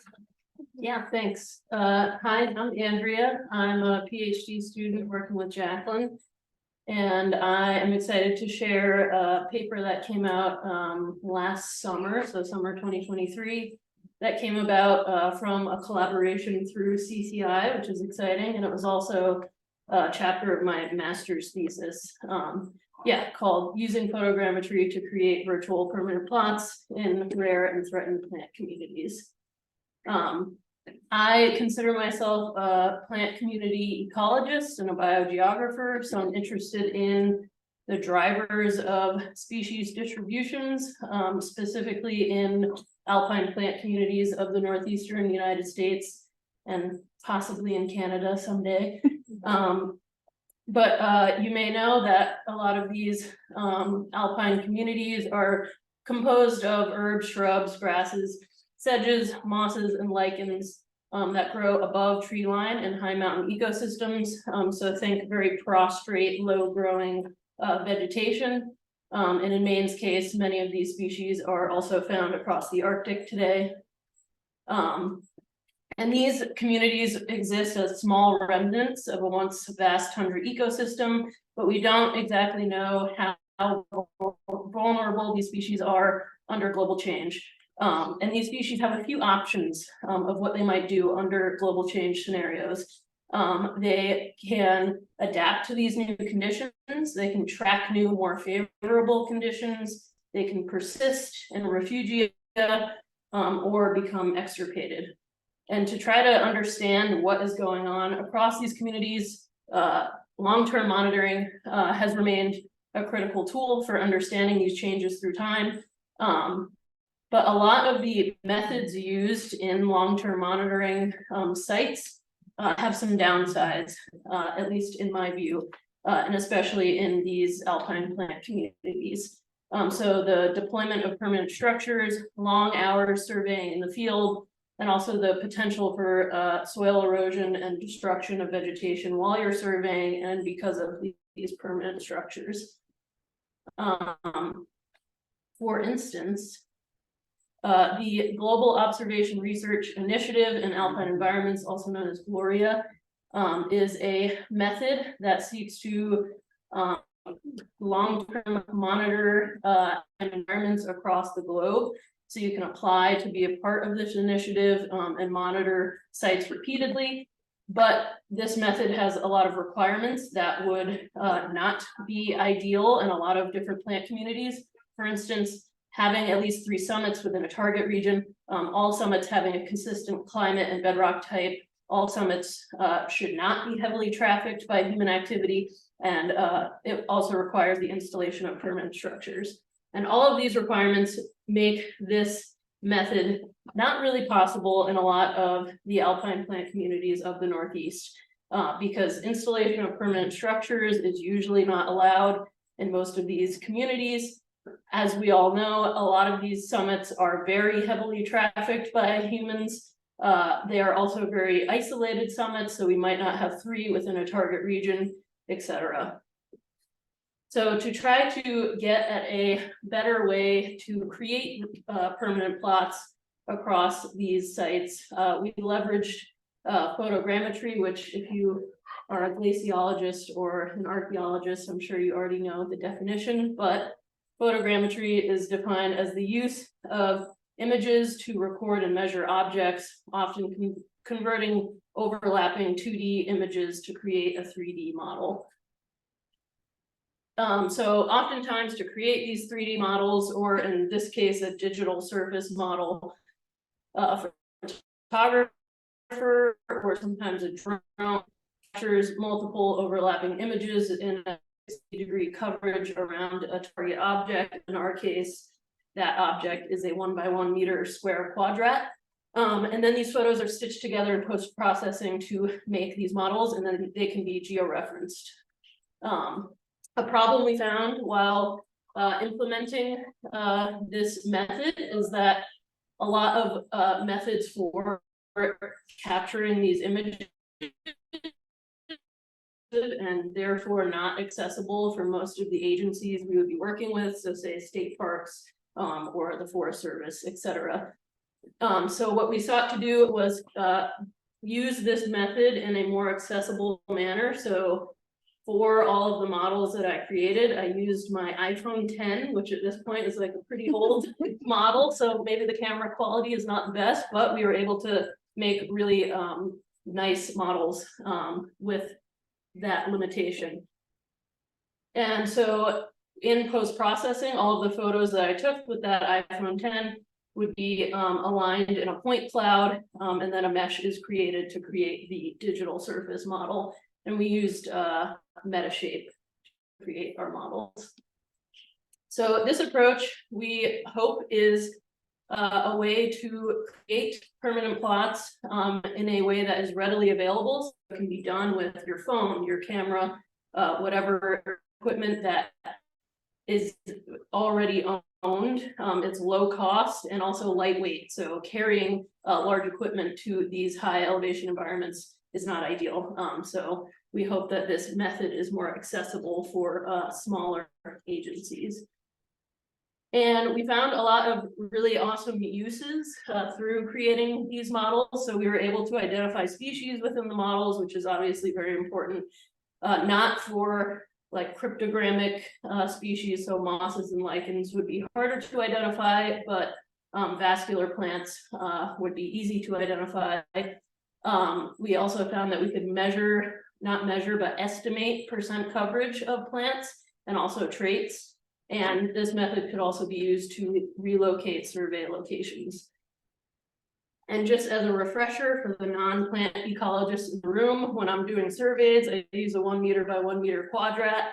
And we estimate the percent coverage of each species within that quadrat. So in this example, rock might be about 40% of the quadrat. Or rock is 60 and diapensia would be 40. And so we found in comparing our field estimated quadrats to our estimations made from our digital surface models that they didn't really differ very much, which is great. So we know that we can use the digital surface models as a way to estimate plant coverage through time if they are resurveyed. And I have a little video. I don't know if it'll work. Maybe not. But this is one of our 3D models. Oh, nice. And as you can see, you can kind of play around with the angle, which would be useful, like I mentioned, for measuring plant traits. So if this site is revisited and rephotographed, you could estimate plant traits through time. So things like height or leaf size or floral traits could be estimated through these models as well. And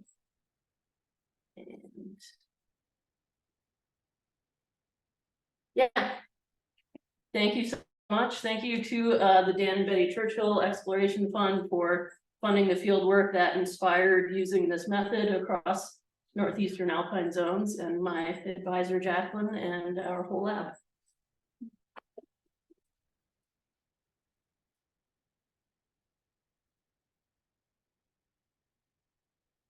So the methods that you put forward kind of remind me of some of the newer wellspring of citizen science projects that are kind of coming out.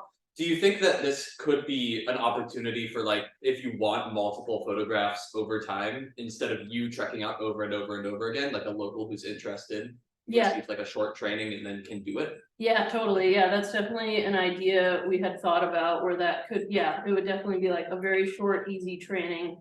People could whip out their iPhones and like help via like providing those images to scientists would be a really awesome application for like agencies like, say, Baxter State Park could use.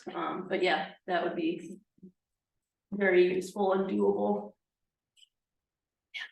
I wonder if you see any like future applications of this involving AI or machine learning to do feature identification of plants, or if you think that that is something that like really does need a human and like an expert eye. Yeah, that's an interesting question. I think it's possible, and I also have like skepticism about AI's ability to identify plants like two species. So I think it would require like a lot of like checking of the like what the AI outputs are. But I think it definitely could be possible, especially to like family or genus level maybe, but I could see how like getting more specific to species or even subspecies would maybe be hard for AI, but I don't know. That's just me being like, don't take my job away.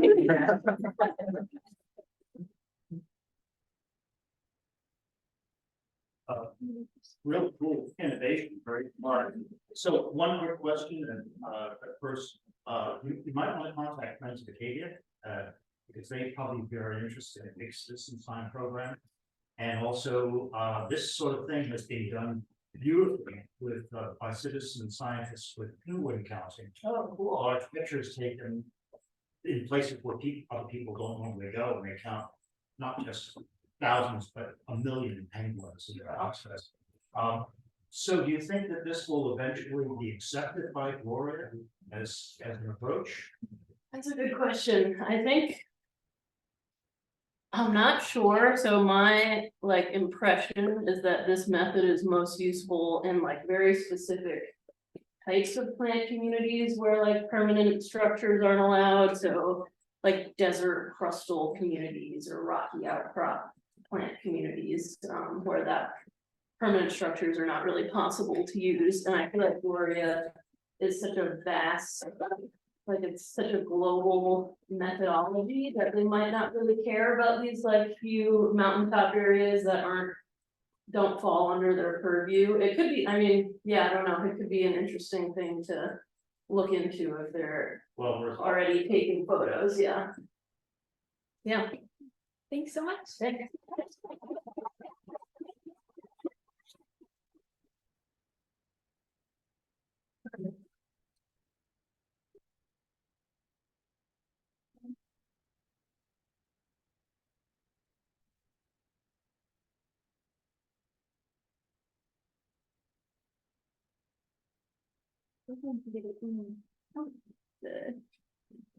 no, that's great.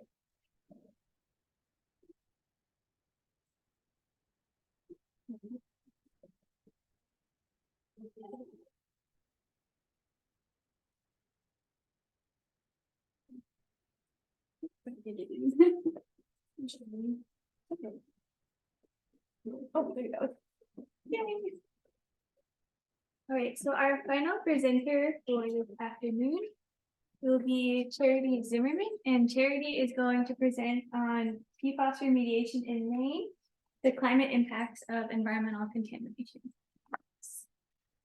So I'm gonna kind of shift gears a little bit. I'm a social scientist by training, so I'm more so gonna walk you guys through a story of how some of our research that doesn't necessarily focus on climate change impacts can still be connected to climate change. I'm a graduate student pursuing an MS in economics and an MA in global policy, focusing on environmental policy. And if you were at the lecture last night talking about COP28, I was one of the participants that was lucky enough to go to COP28, and a lot of my research has focused on addressing sort of citizen preferences for how we should handle PFAS contamination in the state of Maine. And I know pretty much everyone in this room probably knows what PFAS is, but just to ensure we're on the same page, PFAS stands for per and polyfluoroalkyl substances, and they're virtually indestructible, often called forever chemicals in the media.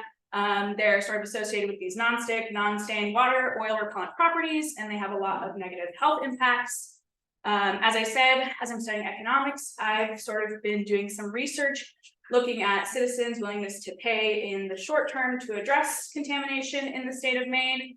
And as we know, the state of Maine is expected to spend upwards of $60 million towards addressing PFAS contamination, possibly more than that. And in the short term, citizens will be funding this. Yesterday, the EPA just announced new MCLs. So this is going to have repercussions for the rest of the nation as well. And my research has really focused on just the dollar cost of PFAS. But sort of as I'm just generally interested in climate change, I wanted to start sort of thinking through more so how this contamination is going to have wider impacts on sort of the climate crisis.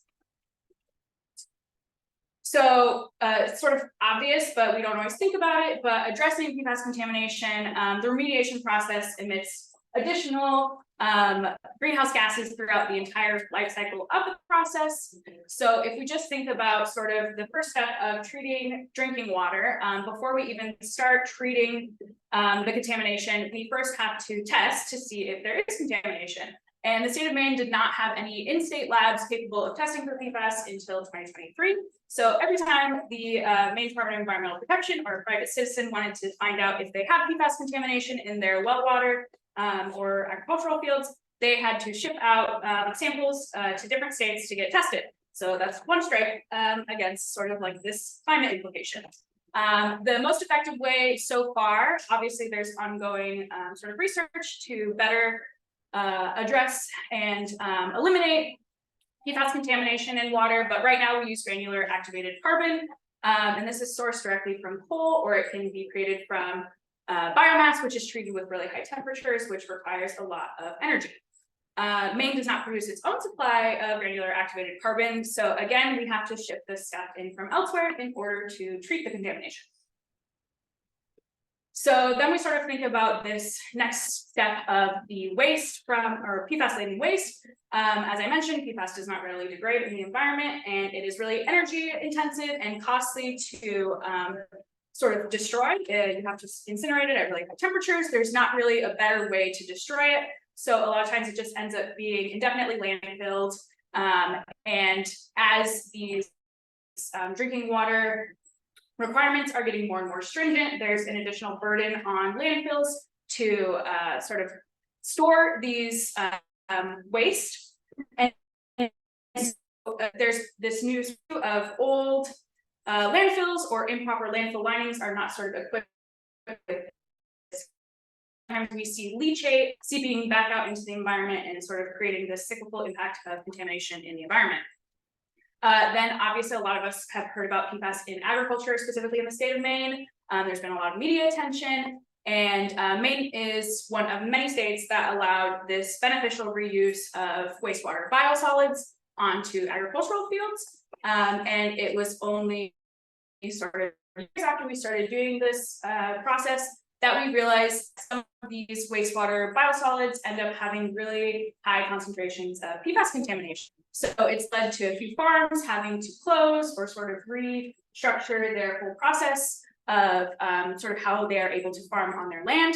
In addition to the loss of livelihood that these farms are facing, we also sort of expect there's going to be some downstream impacts. Maybe we're going to have to change the way our food supply system is sort of processed, and we might need to increase our shipment of food from outside of the state in order to compensate for the loss of local production. So this is sort of just like to frame this concept of, I came into this not really thinking of my research as impacting climate change, but every problem that we face in a warming world needs to be addressed through this lens of climate change. And so I'm a member of the One Health and the Environment NRT on campus. And so just sort of thinking about this as PFAS is really negative impacting humans, but it's also negatively impacting the environment. And even when we try to resolve a problem, we need to think about the implications for the rest of the world, be that the environment, animals, and humans.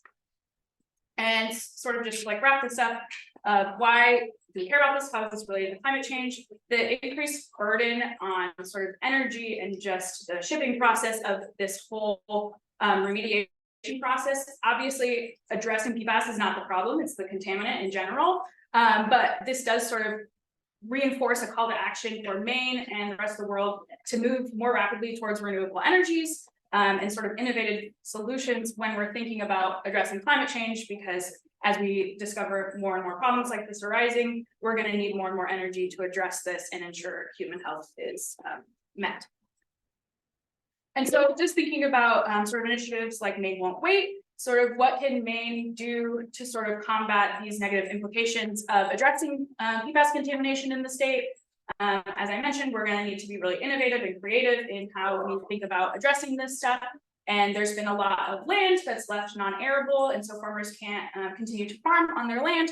So maybe this is something that we need to think about compensating farmers and sort of reinvesting in solar fields for these lands, or restoring this land that won't be able to be used for food that we're going to consume. Maybe these can be sort of resituated as forest land that we maintain for long-term conservation. So I just wanted to sort of make sure that everyone is thinking about, we're all here thinking about climate change, but there's a lot of implications for the rest of our research and how it impacts the climate crisis as well. So yeah, that is my whole presentation.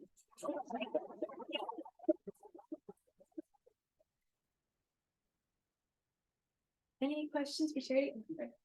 Yeah, I'm wondering about one potential intersection between the climate crisis and its influence on PFAS contamination, going the other direction, which is as we're experiencing more of these intense storm events in Maine, is that affecting leaching or runoff or contamination rates? Or I think it definitely could, especially like the landfills. I'm not like an expert on this part, but I'm part of like the PFAS interdisciplinary team on campus, and they do a lot of work with landfill liners. But yes, like the landfill liners are like meant to basically have like a certain ratio of like liquid to solid. And so as we sort of have to store more of the like PFAS laden waste, then these huge storm events could sort of like offset that ratio and cause more and more leachate. And then it's just like harder and harder to manage. The university was just reported, if we're here listening to Paul yesterday, the university was just awarded a large source of money to develop a PFAS lab here, which is connected in civil engineering and directed by one of our colleagues there.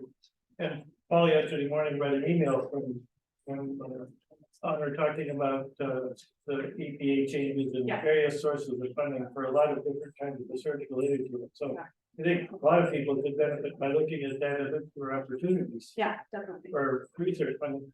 But we had a talk yesterday afternoon, and I hope we're here, about PFAS in Greenland, for example. And of course, we read all the time in scientific literature and news about PFAS being everywhere. Well, given that, it's some, to me, I mean, it makes me think at some level, Maine is not gonna solve this problem. We're gonna have inputs from outside, we have very relatively little production of it, the centers. Usually the major sources that are very local, such as places where airplane fire extinguishers are applied to the home and so forth, and those can be cleaned up locally, they're confirmed to do that. So how do we put this all in a realistic balance for a place like Maine that didn't have too much to do with all of this positive? We're stuck like everybody else in the world with the consequences. And what's the rational way to approach it? Because we're not gonna go treat every square meter of soil or cubic meter of soil in the state, so we can have farmers with PFAS free soil. I obviously don't have all the answers, but I think that's sort of like the big push is like, we're obviously going to have to continue to address this if we care about people's health and wanting to ensure that everyone has access to safe and clean drinking water, or is compensated for the loss of their livelihood if they're a farmer and can no longer farm because their food will not be healthy to consume. So that was sort of like my thought of like, there's all these facets, and I think everyone knows that we need to move towards more sustainable sources of energy, but it's just sort of a additional call to action, like as we know that we will have to continue to deal with this problem, it's just another point of contention with how our system is currently operating.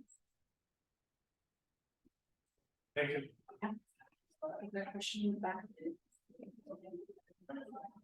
I remember getting an offer to spread this waste over my field and I turned it down, thankfully.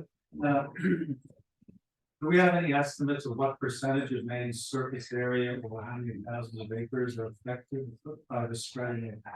The Maine DEP has like a map where you can see where the septage was land applied, but depending on the source of the wastewater biosolids, they have different concentrations. So it's more so like you can see where things were applied, but you don't know that that necessarily means that they are contaminated. Which goes back to then we have to sort of go through all of this testing and seeing where actually it is impacted. And then again, it has like negative like reputational impacts because not everyone does have these high concentrations of PFAS, and some people might. We went into this like land applying biosolids as an idea to beneficially reuse something that was going to have to be wasted anyway, so it's like it's just a really hard thing to deal with. It's not really a right performance. Thank you. Yeah. Thank you so much.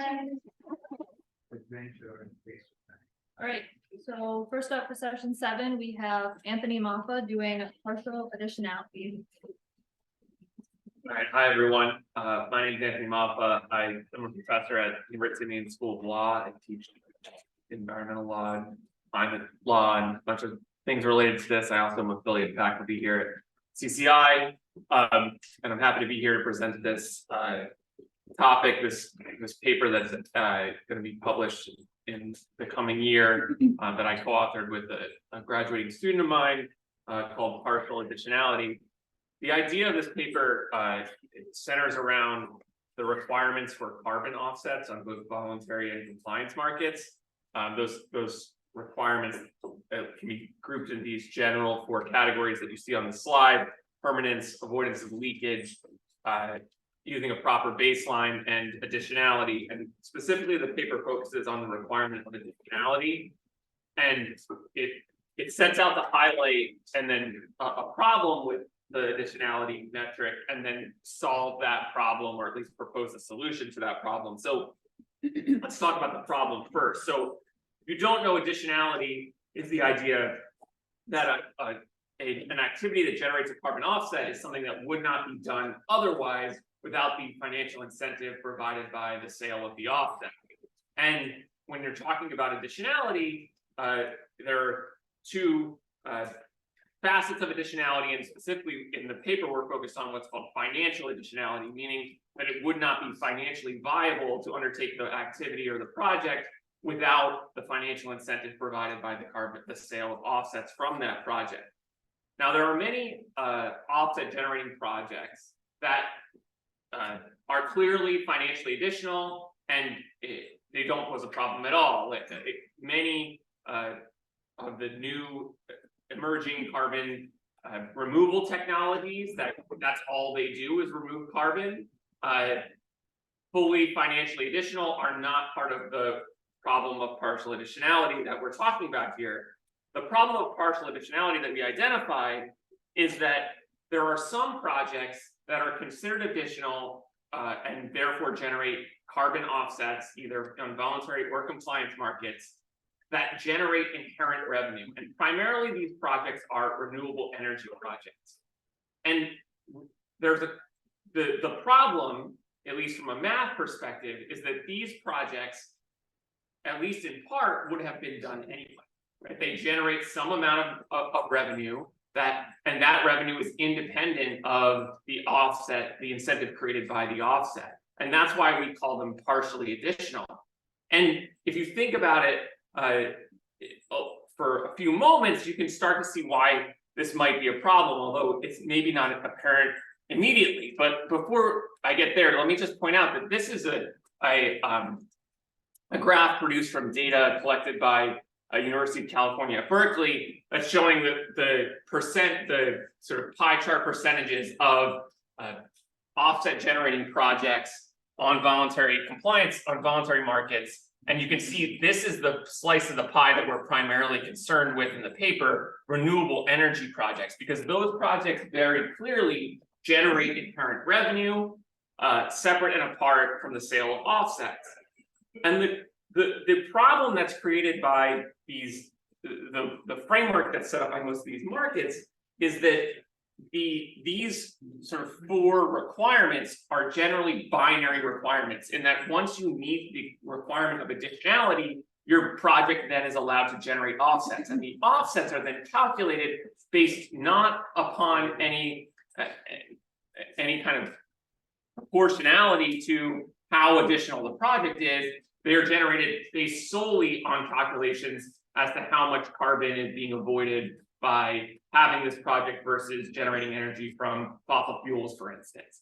And our contention in the paper is that that doesn't quite capture what's going on here with respect to additionality. In fact, what we should be doing is looking at how additional this project is in respect to, how much revenue is it generating independent of the offsets, and using that as a way to figure out what the true additionality feature of a particular project is, and using that number to get us to a different number of offsets generated by renewable energy projects that is less than the full amount that they are receiving credit for now. And you might be asking, like, well, that seems problematic. Why would we want less offsets? Why do we want to under-incentivize renewable energy? But it's not about under-incentivizing renewable energy. What it's about is correcting for a market, sort of a market distortion that's created by the fact that these projects are generating inherent revenue that makes them more profitable than any other type of carbon removal that might be generating offsets for the market, such that they become the most competitive, financially speaking, type of offset generating project, which means investment dollars could be flowing, at least if we consider them to be a limited resource, towards renewable energy projects because of the generation of offsets, as opposed to other offset generating projects that don't have inherent revenue. And so perhaps we should do something to equalize that. At least that's our contention in the paper. And so how do we go about suggesting that those things be equalized? Well, we say, instead of treating additionality as a threshold matter and ending it there, it's fine to treat additionality as a threshold matter for the purposes of deciding whether or not a project can generate offsets or not. But once that threshold is met, let's not forget about the fact that some of these projects generate inherent revenue and use a discounting formula. And this should be a little bigger, I apologize. But what we would do is discount the value, the number of offsets that a project can generate based on this discounting equation you see here. And this equation is derived from the idea that there's, when you're talking at least about financial additionality, there's a target return on investment, so we're calling ROI target, that any project in order to receive financing is going to have to get. And in the paper we use a case study of a dam project that needed a return on investment of 14.68%, and it generated inherent revenue, which is ROI IN here, of only 9.9%. What do I mean by inherent revenue? I mean, if they didn't sell any offsets, that project, it was a dam project generating renewable energy that would return 10% on investment. In order to get World Bank financing for this particular project, they needed 14.68. So how did they get there? Well, they got there through the sale of offsets. That's why it's additional. Otherwise, the project wouldn't get built. But what we are concerned with is that if most of the revenue it's generating isn't coming from those offsets, it's generating inherent revenue. And so how we discount, or how we propose that a project like that be discounted, is that we take that target ROI, we take the inherent ROI, and we subtract one from the other, and then we divide that by the ROI target to get us a discounting rate. In this case, it's roughly 33%, we then multiply that discounting rate by the amount of carbon avoided by the project, and that's a calculation that we're not tinkering with here. We're just accepting the calculation from elsewhere that they've input into this equation that was originally generating 44,615 metric tons of equivalent of carbon offsets for this project, and multiplying it by the discounting rate to suggest that then this project should only generate 14,545 credits instead of the full 44,615. Now, you might then be asking, well, wouldn't that potentially might make this project not viable because we're depending on the sale of carbon offsets in order to get to that 14.68. Very true, maybe in the first couple instances, but our contention is that if this were to be adopted, and we in the paper discuss the Article 6 negotiations pursuant to the Paris Agreement, and how if this were to be the methodology employed by the UNFCCC in that instrument, and it were to be widely accepted, you would see the price of offsets generated by renewable energy go up as a result, and therefore making these projects continually financially viable, but bringing some more price stability and at least some more price consistency across different types of offsets. So this is again getting a little bit into the weeds, but if you go on the offset market even right now on your computer, you can Google this. The offsets are often grouped by what is generating the offset and sold dependent upon that generation, and an offset generated by renewable energy tends to bring the lowest rates. And thank you, I have to stop there. So that's the idea. If anyone has any questions, happy to take them.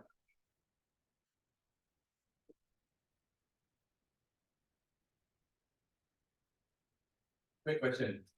So you keep talking about the generation of offsets in relation to renewable energy. Yeah. Why aren't you using RECs? What benefit?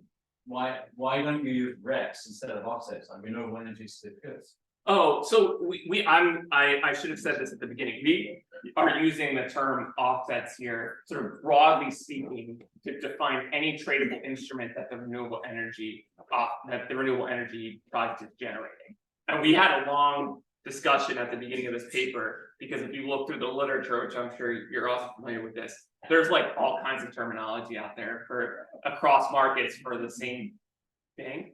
And so when we're talking about an offset here, we're talking about sort of the 1 ton of carbon emissions avoided, right? What is that amount? What instrument are we using to account for that? What is the tradable document that accounts for that? That's what we're dealing with. Yeah. It's a little bit different than this, yes, but It gets complicated. yes, it gets very complicated very quickly. Rex is the megawatt hour, and Yes. depending on what grid you're in, that's gonna vary. Correct, yes. Once you get into like the energy market piece of this, it gets very complicated very quickly. And so we try to stay firmly in the carbon market space, but I agree that once you get into Rex, it gets very complicated. So as I interpret what you're discussing, the offset becomes a subsidy that lowers like sustainable energy. Correct. And if you take away the subsidy, the cost will go up, which means it's less likely people will be buying sustainable energy. Isn't that a good thing? Don't we want to keep the sustainable energy low? Why are you advocating for it to go up? Oh, so great question. So we're not advocating for removing the offset generation altogether. What we're advocating it for is the way that you calculate the number of offsets that a project generates should be different. And that's kind of what I was getting to at the end is our hope would be that the offsets generated by renewable energy projects, the price for those offsets would increase to become at least closer to the offsets generated, the prices demanded by offsets generated by, let's say, afforestation or prevention of deforestation efforts. The current market reflects in some respects in the low price for renewable energy offsets as opposed to the other offsets, kind of the problem that we're articulating here. It's like a recognition in the price that these offsets aren't really additional in some respects. And so what we're trying to do is like so the math is right. And that or at least in very colloquial terms, that's what we're arguing for here. Okay, we don't have time for any more questions. Yeah. Sorry.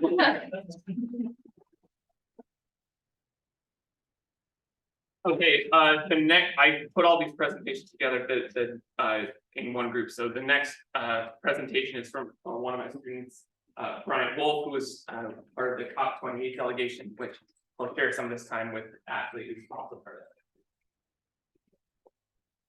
Hello, everyone. I'm Brian Wolf. I'm a third year law student at Maine Law. I was one of 5 students and one of 3 law students that joined COP this year as part of the delegation. While I was there, primary focus this year was on the global stocktake, but there was also a lot of movement and discussion surrounding climate finance. And so I'm just kind of going over a couple of those key takeaways. Primarily, the discussion is that adaptation finance gap is growing. There's like a major call, from developing and least developed countries, urging developed countries to double their commitments from their 2019 commitments by 2025. Climate finance is still considered the great enabler of climate change action, and without sufficient financing, other countries will just be unable to meet their climate goals. But that's not to say that there wasn't like major financing done this round at COP. There was the establishment of the Loss and Damage Fund, which received 600 million in funding just this very first COP. It was something very exciting, and that was kind of came into full force within the very first couple of days of COP this year. As well as the Green Climate Fund received 4.8 billion in new pledges. There were 6 additional countries that are contributing to that now, as well as the Adaptation Fund has 188 million in new pledges this year, and I've already discussed the Loss and Damage Fund. But primarily the call this COP was just urging developed countries to contribute more to climate financing. Otherwise, the goals of the Paris Agreement are just not realistic for many nations. All right, hi everyone. I'm Ashley Brown. I am a 4+1 student here in the Policy and Global Affairs department. I graduate this spring.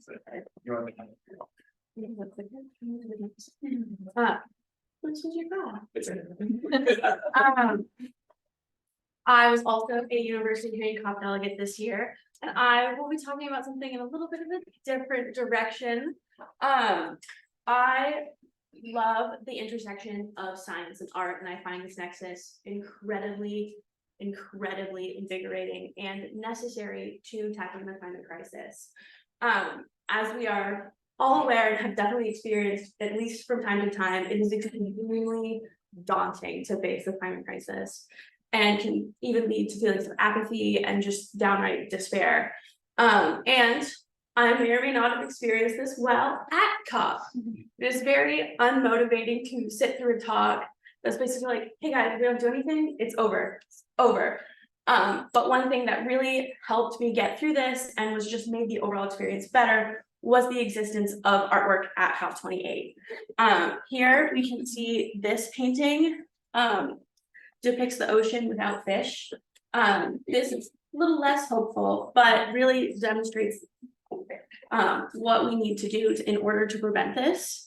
Whereas this white piece in the middle demonstrates community. Every person who walked through got to color in something and add a little bit, demonstrating the collaborative effort it takes to solve the climate crisis.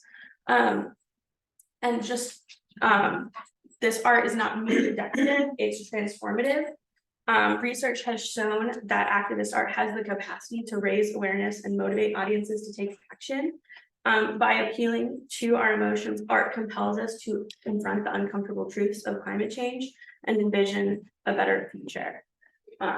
Art transcends language barriers and cultural divides, uniting us towards a common cause. And that is all I have for today. If you want to talk about like a couple other things. So we had two other COP delegates who were teaching right now, so I've brought their research with me as well. One of them studied the High Seas Treaty and was particularly concerned with the proposed biodiversity beyond national jurisdiction, the BBNJ treaty, that would address the gap created by the fact that we have an increasing attention on the marine environment for as a carbon sink and not a lot governing it in terms of international law, at least from that perspective. And you can see the pillars of that would be of that agreement here. And I don't want to take up too much time. I want to let you ask them questions. So the last one, one of my students, and I was included with this, took a deep dive into the language that ended up coming out of the agreement. And this slide draws attention to some of that language, at least from a legal perspective, that we, maybe can, I think all agree, this kind of phrasing calls on parties transitioning away from fossil fuels in keeping with the science, doesn't carry the sort of definitive weight that some other language choices might have carried with it. And so that was something that she wrote about in her paper. So I'll leave it to the other two to entertain questions.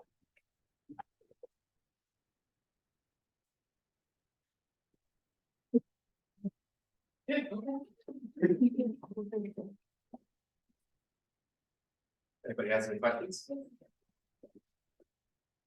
So the phrase "in keeping with the science" I think is interesting because this would be maybe 4 days after the COP president made the really controversial statement that there's no definitive science behind greenhouse gases and fossil fuels. So do you think that was an intentional inclusion or just an unfortunate coincidence? I guess I couldn't exactly speak to that because also this is my research. It's hard to say with it. It was intentional. Yeah. Very clearly. I'll ask you a question. Actually, what was your favorite or most moving piece of art you saw? The most moving piece of art for me was actually not pictured at all. Was not able to get a picture of it. We didn't want to accidentally include strangers in it. In the women's pavilion, there was a mural that they were actively painting while we were there that included brushstrokes from a lot of people who walked by. And it depicted two women like holding up the world. And I just really felt very moved by that painting. But I didn't want to make anyone involved taking a picture of them. Yep. Question for Ashley, you make art yourself? I do, not very good at it, but that's okay. I just very like the experience of making art. Yeah, just the reason I ask is because are you aware of the student-run interdisciplinary journal called Spire? I'm not. Okay, look it up, umaine.edu/Spire, SPIRE, Fabulous. and it's an interdisciplinary online student-run journal.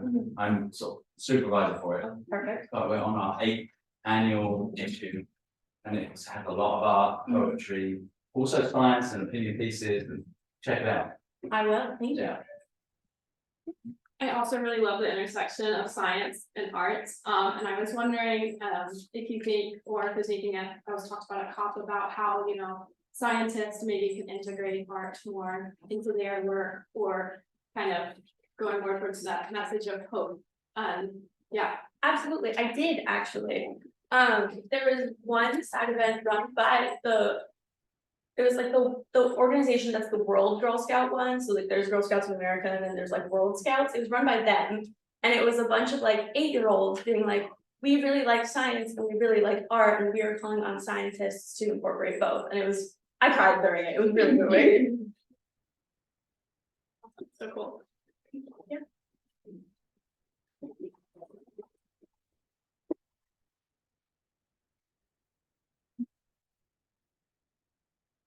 Right, next we have Danielle Levesque, and she's gonna be talking about tropical endothermy in a changing world, the energetics of small mammals from Malaysia. Great, yeah, it feels like one of those now for something completely different. Talking about mammals, talking about the tropics. Those because saw Eric's talk yesterday. This is work he's hopefully will be presenting over the next few conferences. But at the moment, we're sort of still at preliminary stages, so I thought I'd give a summary of what we know so far going into our current work. So I did my postdoc in Malaysia, and we're lucky enough to work with a bunch of wonderful people there, including doing a lot of work on the value community managed forest. And it's always a wonderful place to work. So if anybody ever wants a place to visit, I highly recommend Malaysia. The food is amazing, the people are great, and the animals are pretty cool. So Eric showed something like this on yesterday. This week has been busy. This is a representation of how mammals deal with temperature when they're resting, not moving in their rest phase. So ecologically relevant, sort of, but it's the best we have when it comes to comparing use energy. So this is for an eastern chipmunk. They have a really small range of temperature where metabolic rate is constant, and anything below that, they usually have to shiver or run around to stay warm. And then at the upper end, what happens is usually energy goes up as they're panting or sweating or doing other ways to cool down. So when we talk about basal metabolic rate in mammals, it's again a standardizable measure. Whether or not it has any ecological relevance is something that is up for debate, but we have a lot of values for it. And what changes over this is thermal conductance, which is the capacity for heat loss. So at the cold end, curled up in a ball, losing as little heat as possible. In the upper end, losing as much heat as possible. And all of this is to maintain a relatively constant body temperature. Again, eastern chipmunk, hot, cold.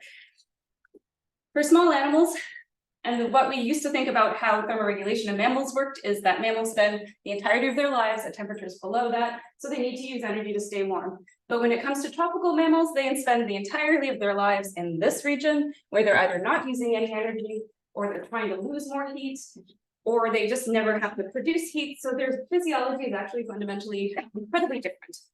We just don't know a huge amount. So here, if anybody is interested in how this actually works when it comes to sort of animal performance and thermal tolerance, I'll probably have some great papers, and I have some rants about how this doesn't mean anything. Our buildings are kept below our thermal neutral zone, so it's not, there's some bad macro stuff out there that makes it bad. But it's useful in some things. So these are data from a southern flying squirrel in a tree, showing that as the tree holes get warm, they get warm. So if you want to get the energy of an animal resting in a tree during the day, something like this is actually pretty useful. Why we wanted to work in Malaysia is this is the list compiled by my PhD advisor in 2020 or 2000, sorry, long time ago, with all of the values for basal metabolic rate we had for mammals around the globe. And if anybody knows anything about biodiversity, the Indo-Malaysian region is the most biodiverse on the planet. And at the time, we only had 19 total, including 3 rodents. And there's like 50 species of rodents at least on the island of Borneo.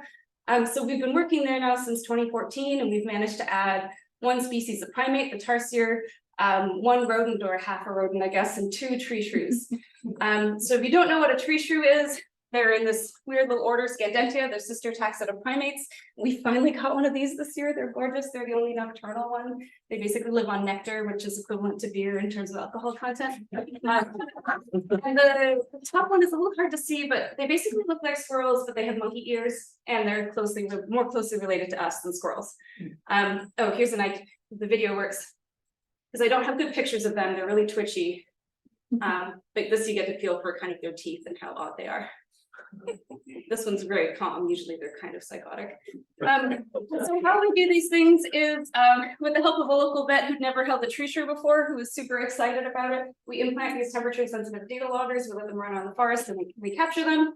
And we do our radio tracking. This is a boardwalk that goes up to a church that has all these stations of the cross on the way. So we had some interesting questions from people canoeing a little pilgrimage. And then we stick them in boxes in the lab to get their metabolic rate over a range of temperatures. Our equipment looks a little bit like this, and it's always fun to keep going. So tree shrews are interesting. They have really high body temperatures when they're running around active during the day when it's hot, and then at night they shut down. I once said they have a very variable body temperature, and there's a circadian biologist in the crowd who said that is the most constant animal I've ever seen. It's like, yes, that's true, because they live in the tropics. The photo period changed throughout the year is like 10 minutes, I think, for the whole year. So you could set your watch by these guys. 6:30 they go to bed, 6:30 they wake up, and so they're kind of fun to study. But we were interested in when they started to sweat, and so here we have the coldest it ever gets for them is 25 degrees, so we didn't want to put them past 15 because we were afraid that they might kind of freeze. But at the lower end, they have 35 body temperature, and then as you crank the heat up, their body temperature goes up. They're barely cracking a sweat at these temperatures, and so we actually haven't found where they start to really need to worry about the heat. So the tree shrews are probably going to do fine. What is happening at this temperature is, to me, it looked like, when you're trying to sleep on a really hot day without air conditioning, they were sort of moving around a lot. And if you look at the tail, let's see if I can look at the laser pointer, they're flipped on their back and the tail is exposed and I think kind of pulsing with blood. We have a thermal camera. We just haven't been able to catch a picture of this yet. It's hard to put an animal in a box with a thermal camera and not have them escape. We did this for another small species of tree shrew just to show it's not just a big ground one. And so far they both seem to be doing pretty okay with the heat, which again, they're active during the day, you would expect it. So as far as what we have for tree shrews so far, we think they're going to be fine with increases in heat. But the nocturnal species, probably not so much. So these are both types of, this is a tarsier and then a bat, and both of them sleep in trees in the middle of the day where they might get hit by the sun. And those are the types of environments that are more likely to warm. And in both cases, this is just metabolic rate and it goes up significantly above sort of 32 degrees. The nice thing about the true tropics is it's usually 25 at night, 35 during the day. So you don't get the extremes you get in the subtropics, but it's still pretty high. So nocturnal species might be having a problem, especially the arboreal ones. But Anna, who was here a few years ago, did some work on this kind of drab looking rat who's endemic to the area. So it's pretty cool. And it seems to be doing better anyway than the others. We're going to get some more data with that over the next few years.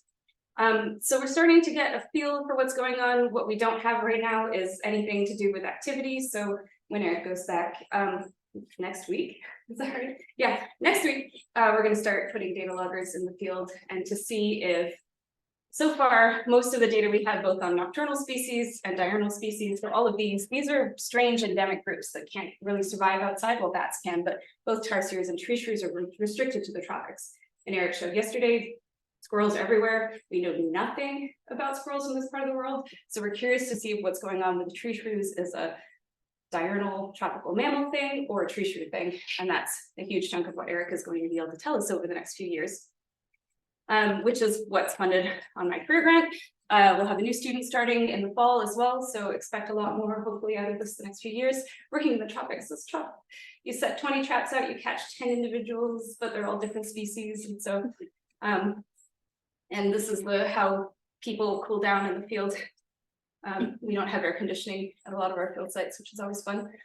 So just to take home really quickly, I'm speaking faster than I should. apologies. We still have a lot to learn about mammals in the tropics. These are all small. We're hoping some of it can scale up to bigger ones.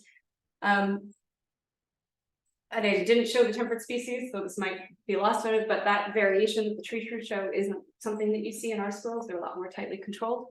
And the flying squirrels actually that I showed earlier have really high body temperatures, so they're interesting in other ways too. And the biggest part is that we don't really understand how mammals and temperature work as well as we probably should. So when it comes to trying to make predictions, especially the heat, people have ignored it forever because it's hard to measure sometimes. You don't want to hurt the animals. We're not great at the moment at assessing their vulnerability to climate change, but we're getting better. And so with that, I have a lot of folks to thank, but I won't really. I'll just show that slide quickly to move on to a plug for Abe's poster at the Student Symposium tomorrow that I think they've been doing a really bad job of advertising. The main Student Research Symposium is tomorrow. If you want to learn more about mechanistic modeling, you can check out Abe's poster. And I forgot to put a slide, but I do teach a graduate seminar that is next spring on animal responses to climate change. So we do everything from invertebrates up through endotherms. We've had aquatic people take it before too. So if you're interested in learning how to model animal responses to climate change, it'll be next spring. Where is the event tomorrow? Collins Center. No, it's at the new. It's a new balance, right? It was last year. Because apparently the Collins Center was a disaster last year, is that? It was very crowded. Yeah. I was in Malaysia, so I didn't know. And I forgot to say that we are trying to get some data from northern flying squirrels, and this is what their little Yeti feet look like. And so I think I left enough time for questions.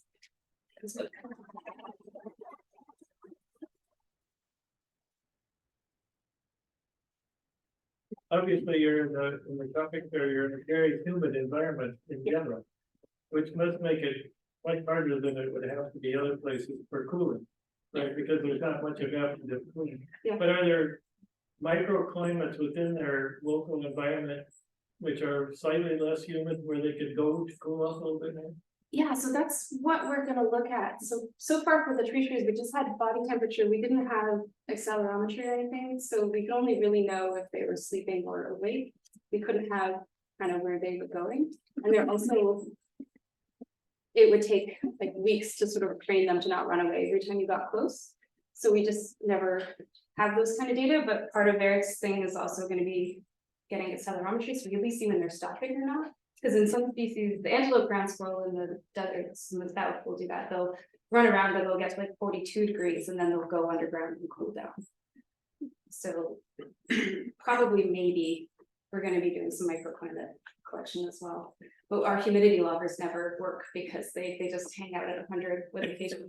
Yeah. It is not. Yeah, or they break. And yeah, that's probably why the tree trees weren't sweating at 37 because they're like, well, we don't need to sweat, but they're covered in sweat glands. Yeah, We have time for one more if anyone has any questions. it's hard on equipment too, and people. How long do they stay in the boxes? And do you see like a stress response from it? Yeah, so what's crazy about the tree trees is I've never worked with an animal that has been easy. Because usually some animals just never really rest and they're uncomfortable. But we try to get these measurements during the rest phase because they're more likely to calm down. I think Eric too, the squirrels just seem pretty chill, right? Yeah, they bite more than Whereas like the red squirrels, we take them here and try to measure them at night, they'll go a little crazy and so. Yeah, we've tried to do measurements during the day because it's a bit more representative of it being field, but they just freak out and try to escape. So the answer is sometimes they cooperate. And what Vanessa had to do was actually feed the flying squirrels because they were getting too antsy. And if she gave them a bit of food ahead of time, which means the data is not comparable to most physiologists have too much standards and things that aren't useful sometimes. Yeah. Okay, thank you.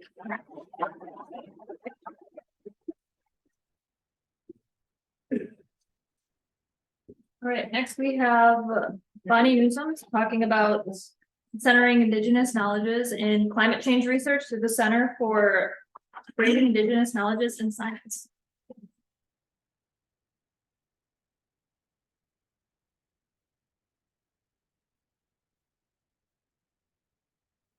Good afternoon, everybody. It's good to be here. Thank you to the organizers and the moderators and CCI staff for all of your good work.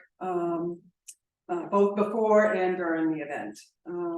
I'm presenting today on a new initiative that I'm co-PI on. It's called the Center for Braiding Indigenous Knowledge in Science, or shorthand CBICS. Braiding, well, this is an NSF-funded science and technology center based at UMass Amherst with partner institutions all around the world, including here at UMaine. Yep, is that the right one? Yes. Before I discuss CBIC specifically, I want to define what Indigenous knowledge is. In their 2016 science article, Mystery and Berardi describe it as the knowledge Indigenous peoples hold that is context specific and deeply rooted in their local experiences. It's intergenerational and passed down routinely through stories, demonstrations, and practices, making it an integral part of Indigenous lifeways. Indigenous knowledge is adaptive and supports resilience and innovation across environmental changes.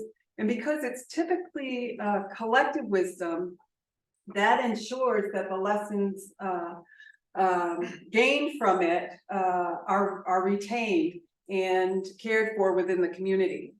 Indigenous knowledge touches every aspect of Indigenous lifeways, including social norms, spiritual beliefs, and it highlights their long-term connections between Indigenous communities, their environments, and our non-human relatives.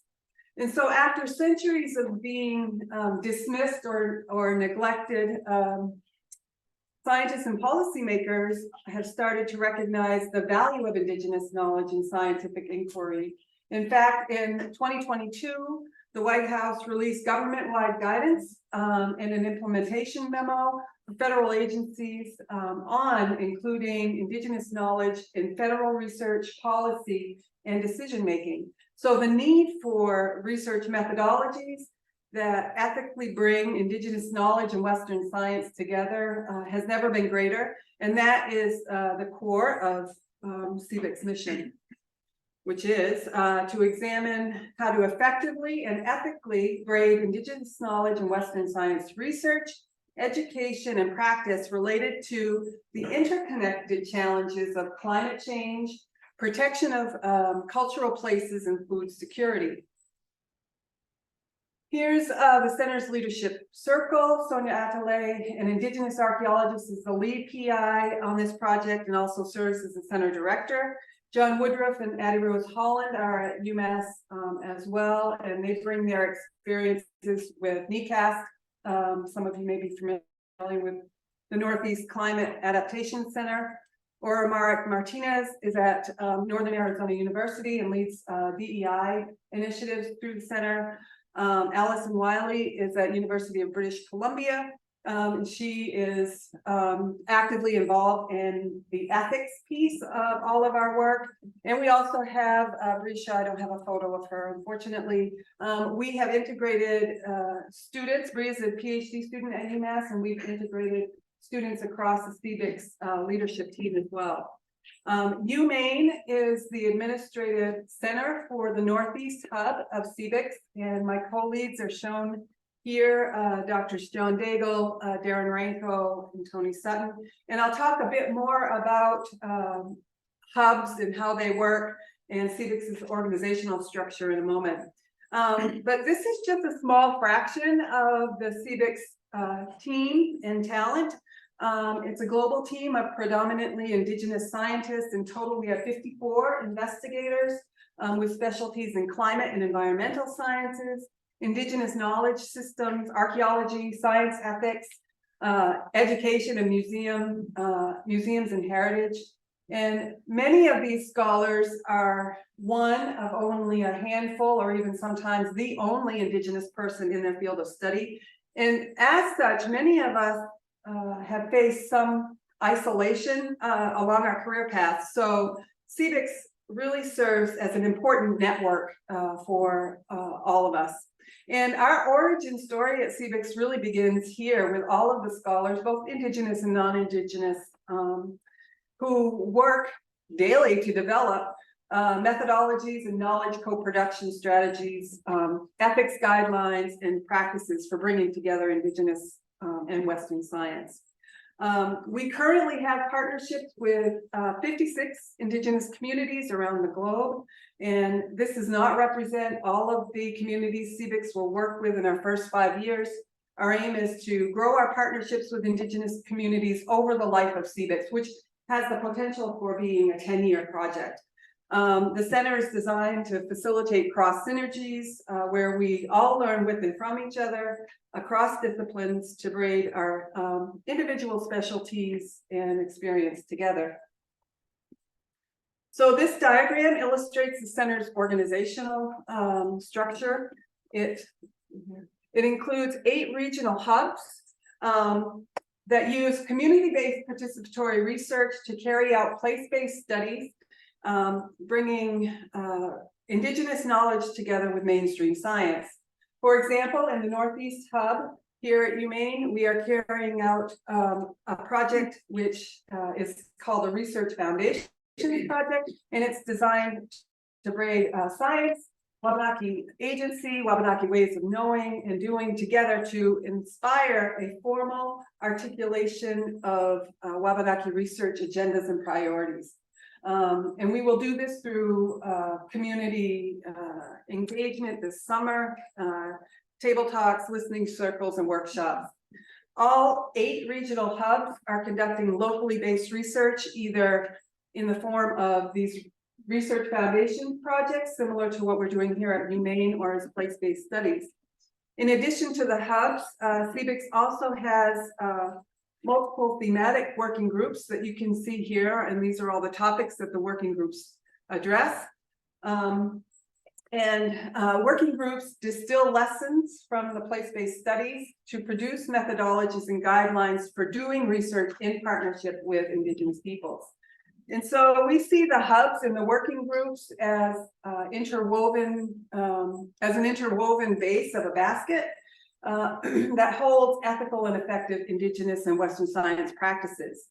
Complementary to these is a knowledge base, which is also part of everything we do, which will disseminate these lessons that we generate through the hubs and working groups to share globally with and for Indigenous communities, scientists, students, and the public. As Indigenous scholar Daniel Wildcat points out, Indigenous communities bear a disproportionate burden of climate change impacts, despite the fact that the lands they steward are among some of the most biodiverse globally. And this is largely due to intergenerational knowledges, values, and practices that guide their relationship with place.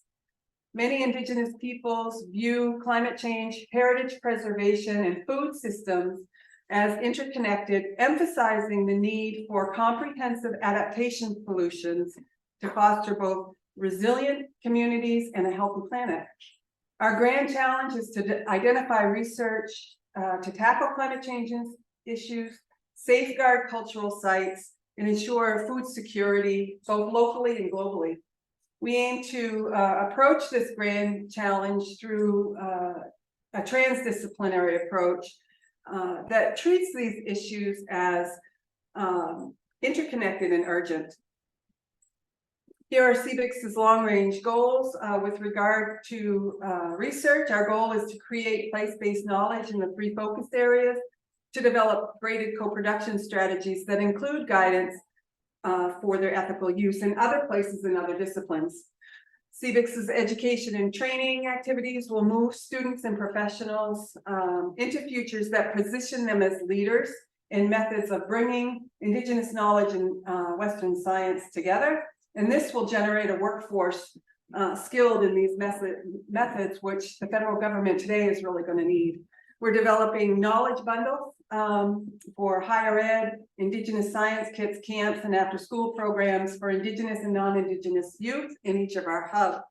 In our broadening participation and DEI goals, elevate Indigenous peoples' participation in science. Over the past 10 years, I have to climb up, but I'm going to say this.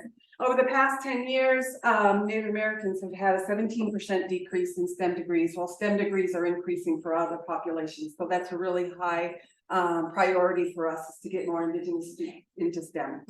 And I will end there because my time is up, and I thank you for your time. And I just have to show my acknowledgement slides and acknowledge Sonia Adelaide and the rest of the CVIX team for their vision, and NSF for their vision as well.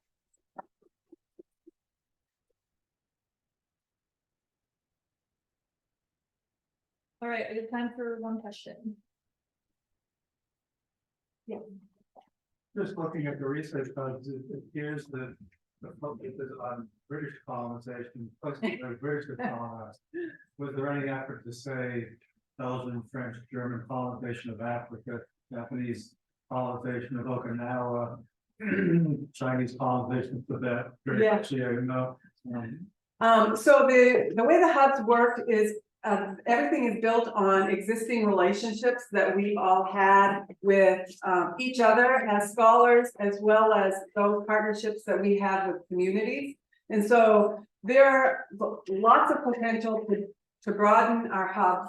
We don't even have a Southeast hub represented yet here in the US. And so we realize that's a gap. And NSF doesn't fund other countries or participation by other countries very well. So it's been a bit of a challenge there in terms of broadening our hub beyond United States. Thank you. Yeah. Thank you. And then when he logs back in, we'll maybe try again. So we're gonna have Sudarshan Shah come up and do his 2-minute update on feeding a chariot of fire and lightning, pricing fuel electric vehicle operations.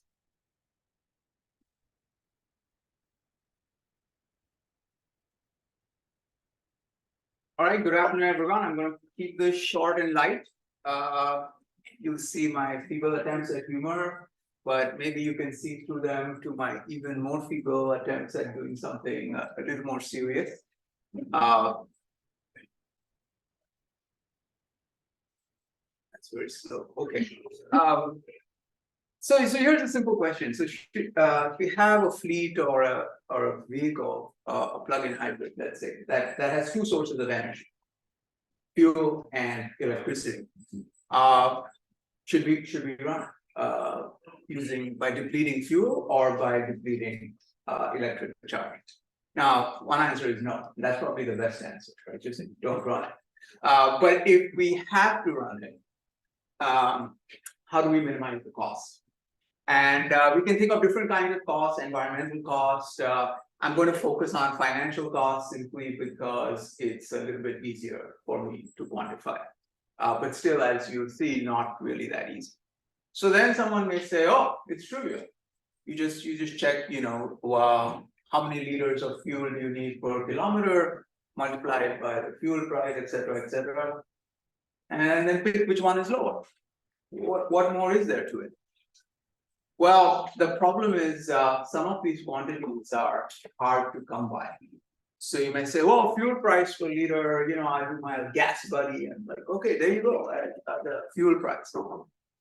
But the amount of fuel per kilometer or mile, if you prefer, or the miles per gallon, where do we get that from?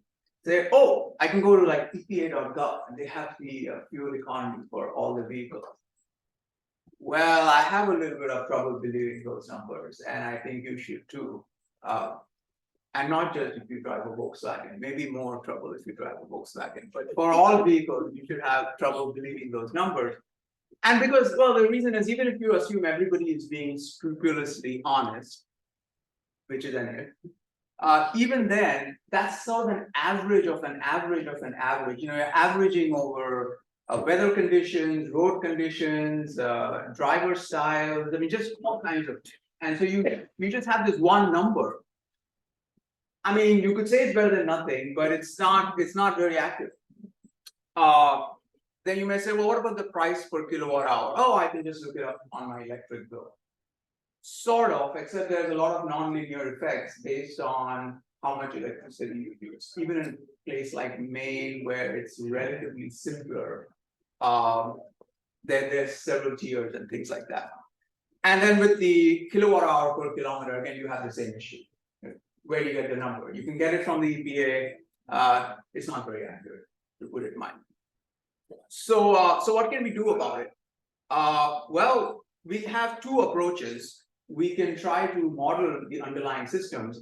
And this is where I was hoping Jim would be here, because I have some pot shots prepared especially for him as a modeling person. But we could model the system, and that could be one way. Or we could just gather vast amounts of data. And if you know me, then you know which option I choose. So I'll leave you with this, that there's some research challenges here in terms of getting to the data. Thank you.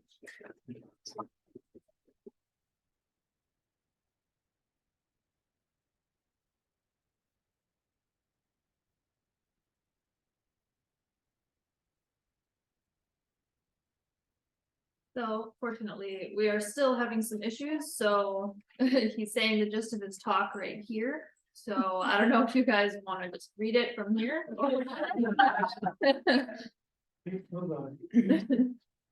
right, move on. Okay, sorry, James, sorry that we're having these issues.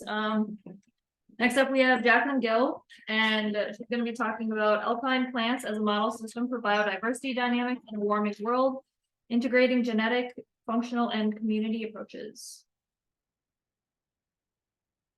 Thank you. Yeah, I'm excited to chat about some newly funded work as part of the NSF Biodiversity on a Changing Planet program. And this is very much a CCI collaboration, as you'll see in a moment. But I really appreciated Karina's translated title, and so I've borrowed that here. We're basically trying to understand how very small populations of plants in isolated islands on the top of mountains throughout New England have managed to persist despite their supposed vulnerability through thousands of years of climate change, when they're very, very far away from the mainland populations of Arctic plants. So these are plants that have basically marched up the mountain during deglaciation and are now isolated on these mountaintops.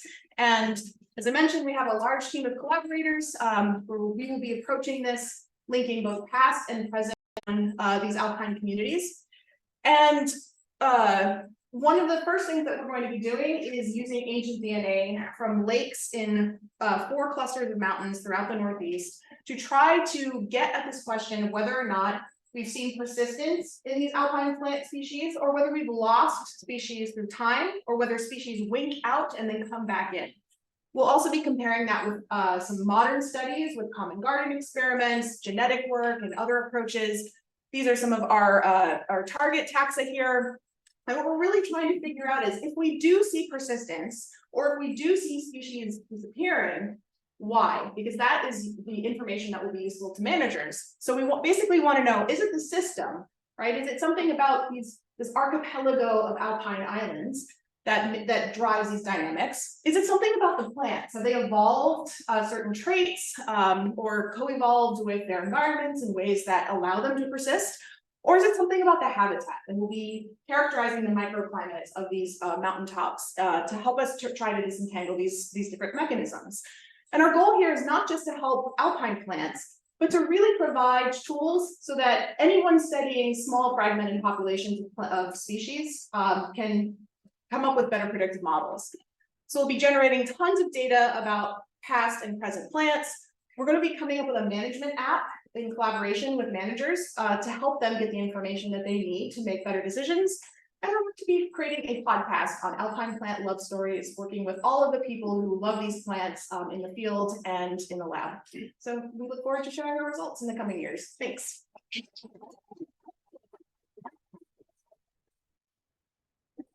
Questions or? Yeah, we could have a question. A question. I'll take a question. Yes, I'm curious about the degree to which like mountain archipelagos ecologically are comparable to island archipelagos in terms of the like system versus plant question that you're exploring.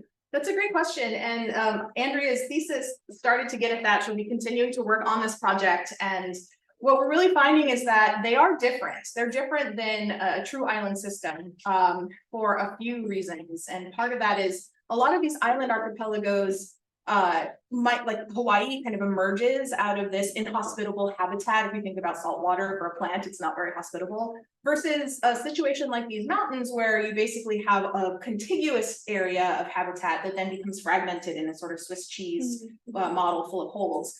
And we think that those differences might actually mean something ecologically speaking. And so a lot of the theory that was developed around island biogeography, which people have applied to other kinds of island systems, is not actually serving us very well in this system. And we think that it might be because of those differences, that they really aren't truly archipelagos. So yeah, thanks.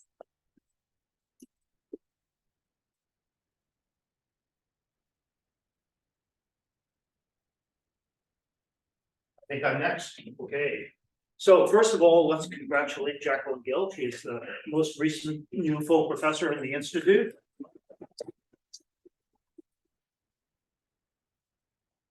And then I started this Born Symposium telling you about how born very quickly. I want to point out that another reason why we wanted to have this facility is that if you look in the back left over there, you'll see an office dedicated to Gordon Stewart Hamilton, who was a very close colleague of many of ours. He and I spent many, many months traversing the Antarctic ice sheet together. Unfortunately, he was lost in Antarctica, but this is the way we hope to remember him, and a lot of other of his students, of course, remember him. So when I came here in 2000, several people came along. I was able to spirit Gordon to come from Ohio State University to work with us. And there were several others, but Gordon and I are both from Scotland. But there's another British person here that I'm going to introduce. There he is, Dan Dixon. So Dan Dixon did his undergraduate work in the UK, in Southampton. And when I was looking for the very first graduate, I brought some graduate students with me, but when I was looking for the very first one to come to the University of Maine with me, it ended up being Dan. And that, of course, was in 2000. He's still here. So I was his advisor for his math PhD, his postdoc, and he's done a phenomenal job. He's been a great scientist, produced some excellent publications. He is the most skilled ice core driller amongst us, in addition to accompanying Gordon and I and Andrei Gorbatov on many thousands of kilometers of traverse in Antarctica. He's also been with us in South America, New Zealand, Iceland. I think that's. I'll give you an extent. Okay, good, thank you. A full tally of all of those things. So, and he's also nearing the end, not of his career by any means, but the end of what has been a several-year process, and that's developing a lightweight thermal drill for us, which we will use in all of these places that everybody's talking about where the glaciers are melting, so that we can drill down. So he has a very accomplished record. As you know, he's also the director of sustainability for the university. Let me tell you two quick stories about Dan before he gets the chance to say anything about me. The first is that when I first met Dan, and anybody who knows him from years ago know that Dan is always late, all the time, late to classes. And when he came to Antarctica with us, the first season was 2001, I think. He was always the last person to get out of where we were staying after we were traveling and get to the drill site. And so time went on, and it was, of course, a little bit annoying. Everybody else was always there, but Dan wasn't there.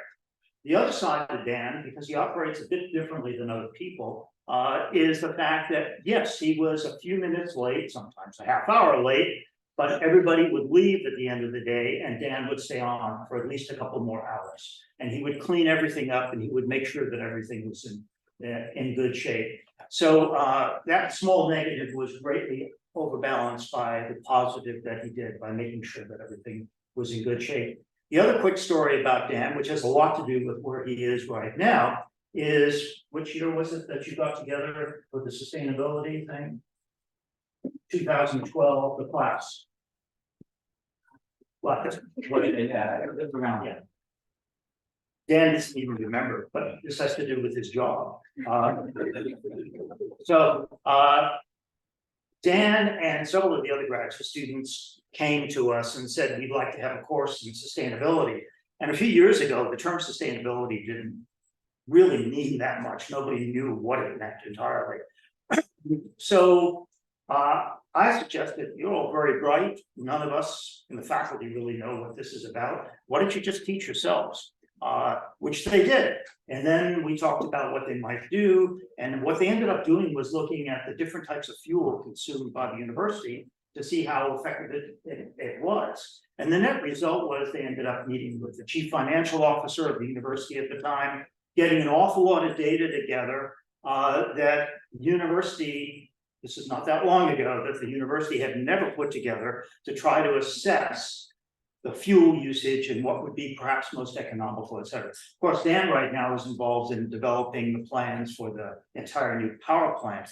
But the bottom line for this first part of the story is, or this last part of the story, is that immediately following that group's work, our director of sustainability was hired for the university, who turned out to be Misha Saros's. Misha Saros, Jasmine's husband, and he stayed on for a few years, and there was somebody else. And then, of course, it was time to have a new director of sustainability, and that ended up being Dan. So it's a classic example of how you can almost create your own job, and you can begin to take what you learned.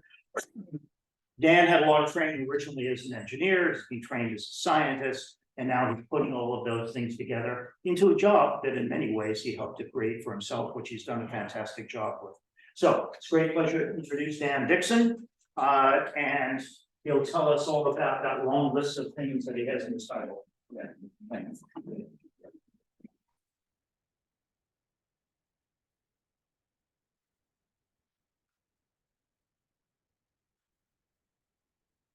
So if you're paying attention, see, I'm going to time myself.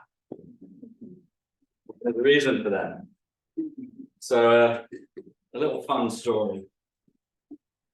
When I first arrived there, as I said, it was in 2000, and my first ever presentation was at the pre-born symposium. Then it's called the Agassiz Symposium, and Dr. Gordon Hamilton was the moderator at the time.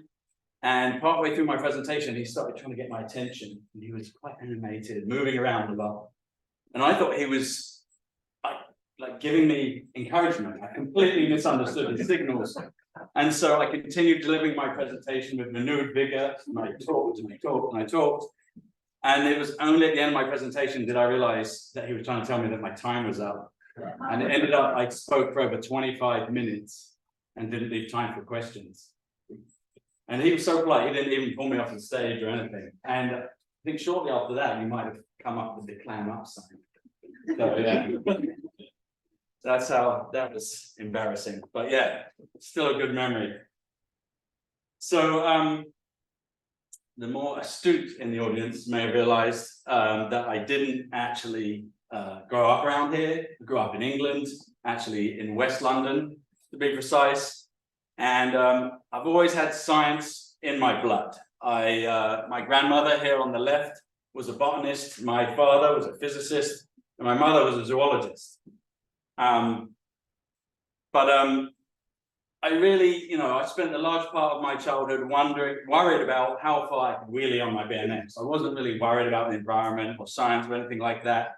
And I pretty much lost interest in education towards the end of my high school career. Luckily, I completed my maths GCSE a year early, so I had that under my belt. But my final list of grades was 4 C's, a D, an E, an F, and 1 X. So hardly an impressive rundown. That's exactly what it's like. So my first real job while I was still in high school was working as a mechanic in a local garage. It was run by a big group of Rastafarians, and they were really nice folks to work with. And I walked in there, I said, hey, can I have a job? And they said, sure, take the engine out of this car. And it was a Ford Cortina, which is what we're looking at here, Mark V. That was my first job as a car mechanic. And then after leaving school, I spent the next few years riding around on motorcycles, riding around London. And I also built a 37-foot fiberglass catamaran with my older brother. There's a long story behind the reason why I had to do that and why I chose to do that, but I'm not going to go into that now. So when the boat building was finished, I left London for the countryside and spent my summers working on a traveling fun fair, which was a lot of fun. We were in a different village every week. We had to pull the machines down, move them, and then rebuild them every single week. And my first machine I worked on was a waltzer, or I think over here you call it a tilt-a-whirl or something. Yeah. So I also worked on a big wheel, a skydiver, and a twister. And then my favorite of all was the dodgers. It was really fun running around on the floor trying to dodge the cars as people try and run you over. It was quite exciting. I also worked for a while in a glass blowing studio. I blew glass for a little while, and then I found out that glass blowers have the highest levels of lead in their blood than any other type of work, because there's so much lead, gaseous lead, coming out of the lead crystal in the furnace. So I didn't do that for long, like 3 or 4 months. I also tried my hand at butchery. I worked in a pork butcher's. That was quite fun. My favorite job there was deboning the shoulders, which you had to do blind because your hand was inside the shoulder itself. So that was pretty tough work. At this point, I was in a bit of a funk. You know, I've been doing these like crazy, strange, and interesting jobs for a number of years. And ultimately, it led me to one place, which was the couch. The couch in question was actually at my sister's house. And she helped me realize that I needed to further my education. And she let me sleep on her couch for an entire year while I went back to college studying technology and engineering. Eventually, I was accepted into the marine engineering program at the University of Southampton. The British Royal Navy had said they would put me through officer training if I completed my undergraduate degree. And however, after talking to my brother, I decided to change my major from marine engineering to geology and oceanography. The reason being that he had recently completed his own environmental science degree. He had blown my mind with his descriptions of orbital dynamics, seafloor spreading, and the way that the Earth works. And it just like grasped me really strongly. So I changed my major, and then I naively assumed that if I obtained an oceanography degree, the Royal Navy would still want me. During my final year of my undergraduate studies, I was lucky enough to take part in my first ever expedition. I worked for over a week aboard a 105-meter long Russian research ship called the RV Professor Logachev. We had a 2-meter gravity corer, a giant orange peel grab, and we were sampling sediments on the continental slope and the abyssal plain, and we were looking at the composition of mud coming out of diapirs on the Portuguese and Spanish margins. And it was really quite fun. I didn't know it at the time, but after this trip, the research expedition bug had me firmly in its grasp. So during my final undergraduate exams, the Royal Navy informed me that they didn't want me anymore. And I was taken aback, and I felt as if I'd been thrown into limbo. I didn't really know what I was going to do, and I was in the middle of my exams. I still had half of them to go. And as luck would have it, my paleoceanography professor, Dr. Ilko Rowling, sent out an email to the whole class informing us about a professor of climate science in the United States who was in the process of moving his program from UNH to UMaine. And he was looking for master's students, and best of all, his research was in Antarctica. And I was like, yes, sounds brilliant. Sign me up. So America beckoned. So I emailed the American professor, who it turned out was none other than our very own Dr. Paul Majewski. And Paul returned my email and included his phone number. Then I had to go out and buy an international calling card. And at the time, that was a very expensive proposition for a student. We spoke on the phone and agreed that I would apply for the UMaine Grad School and the Office of International Programs. And by October 2000, I arrived in Orono, Maine. As a student in Paul's research group, I was lucky enough to take part in 5 US ITAS research traverses. We drove many thousands of miles across the West and East Antarctic ice sheets, drilling shallow cores along the way, about 50 to 100 meters deep.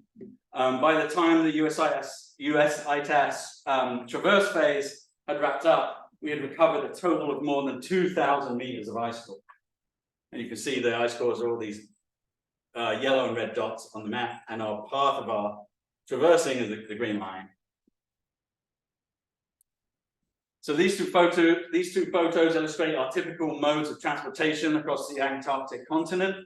The LC-130 ski-equipped Hercules aircraft down on the bottom right there, they were operated by the US Air National Guard, and they would fly us around, and we'd jump out the back and pull all the gear out and just start driving around. And we had 2 traverse trains that we would drive around in, and each one was pulled by a specially winterized Cat Challenger 55 tractor, capable of pulling like 150,000 pounds or some enormous number like that. And we had a lot of sleds full of gear and fuel and science gear, and it was really exciting. During later traverses, we also had a piston bully kind of snow groomer machine that was modified for use as a crevasse detector. So along the way, we learned many valuable survival skills, including Antarctic laundry, how to tenderize meat, very carefully. And our illustrious leader was never short of tips to keep us warm in such a harsh polar environment. This is what he's showing us here. It's called the Antarctic 6-step, and it's a really awesome way to keep warm. And here, this is what it looks like in action. And this is Susan Kaspari. Warms you up pretty quick. And as you can imagine, we would do this for hours and hours and hours every single day. So did I mention that we recovered lots of ice cores? Oh yes, we did. So the ice cores were shipped back to Maine, where we melted them for chemical analysis on our ultra clean continuous melting and discrete sampling system.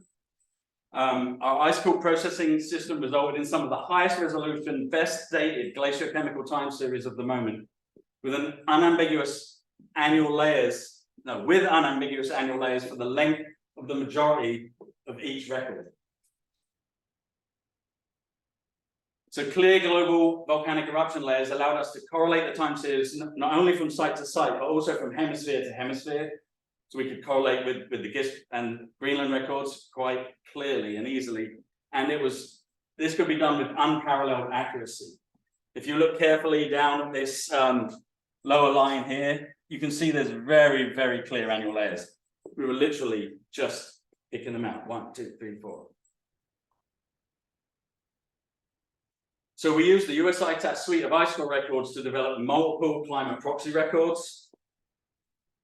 And our West Antarctic ice core array enabled us to view climate proxy records in space as well as time. So what this map shows is the concentrations of normalized non-sea salt calcium through time and space. And you can clearly see that levels increase as we come into the modern period. So composite glaciochemistry time series were created, and we correlated them with global climate reanalysis data sets, in this case, Southern Hemisphere zonal wind. And it enabled us to interpret historical atmospheric climate records in the context of the past. So it was really, really, really powerful stuff. Here's some additional examples of climate proxies that were developed from Antarctic ice cores. Got the Amundsen Sea Low, the SOI, sea ice extent, East Antarctic High, and Southern Hemisphere westerlies, which we were just looking at. So I've also been fortunate enough to work in a lot of other places. This is a picture of the Eclipse ice field in Yukon Territory, where I worked with Carl and drilled a core there. I also worked on the island of South Georgia. That's an elephant seal in the foreground, having a nap. Worked in the New Zealand Southern Alps, where we hopped from peak to peak in helicopters, and that was exciting. Always waiting for the weather to come in and strand us, but we made it out of there without getting stranded, which was good. Also worked in southern Patagonia, hiking up amazingly crevasse and melting glaciers.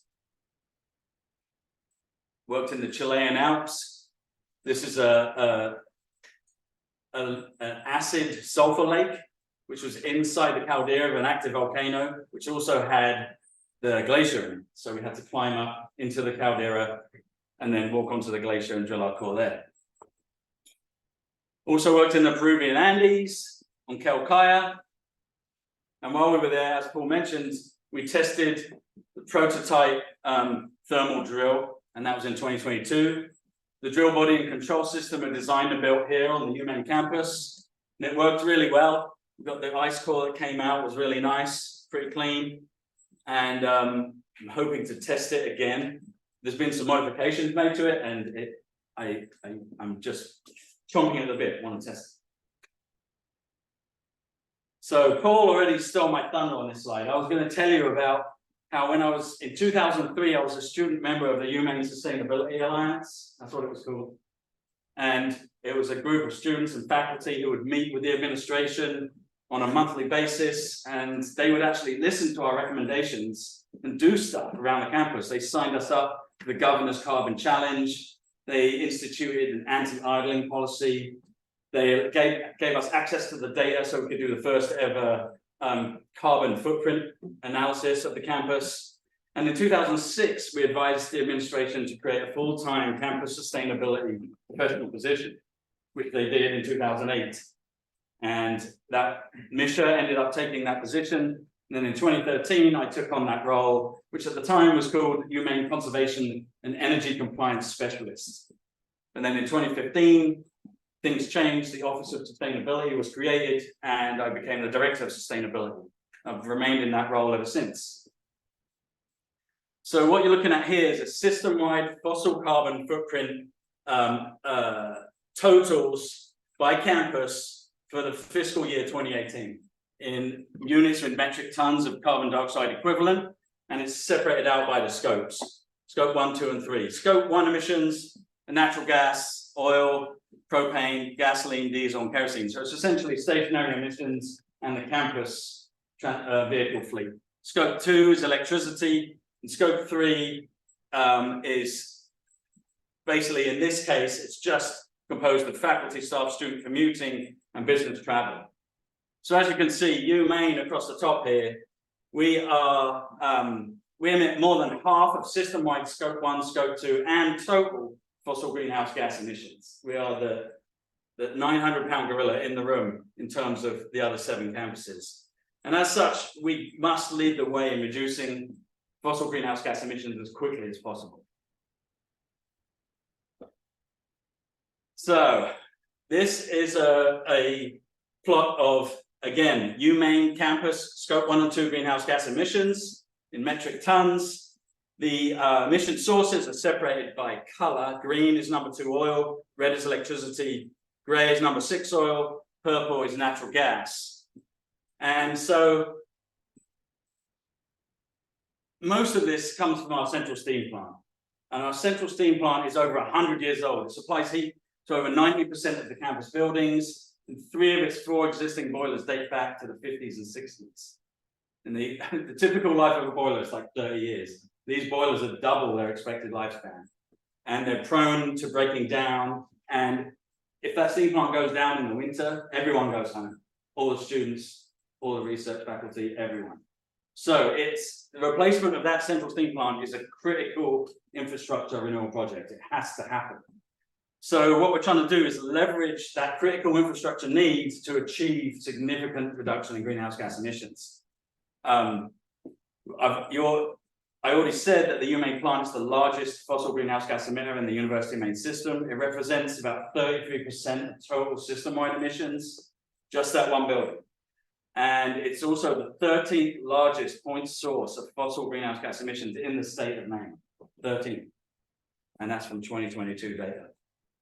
Since 2015, I've been part of a campus energy team working to develop a plan to upgrade the aging central plant and hopefully build a cutting-edge addition to the plant that will utilize 100% renewable biofuels. We call it the UMaine Energy Center Project, or UMEC for short. So whenever you hear me say UMEC, that's what I'm talking about. It's part of a larger UMaine Strategic Energy and Infrastructure Program. and the cornerstone of UMaine's fossil greenhouse gas emissions reduction plan. As such, it's also the cornerstone of any future University of Maine system-wide plan as well. So our consultant architects have provided us with this rendering of the proposed facility. You can see that the original central plant building will be left standing. The 2 existing chimney stacks will be removed, and the boilers inside will be mothballed. The new facility will have 4 new boilers. 2 of them will be 60,000 pounds per hour, and 2 of them will be 30,000 pounds per hour. And that's so we can adjust our sort of firing rate dependent on the season and the load. The UMEC addition will extend southward away from the original plant and also away from the floodplain, which is the steam plant parking lot. And it will not impinge on the Fay Highland Botanical Garden in any way. And it might actually provide us with an opportunity to create a new and nice garden entrance. So UMaine's greenhouse gas emissions reduction goals will be met using a suite of mitigation strategies that encompass UMaine's strategic energy and infrastructure program.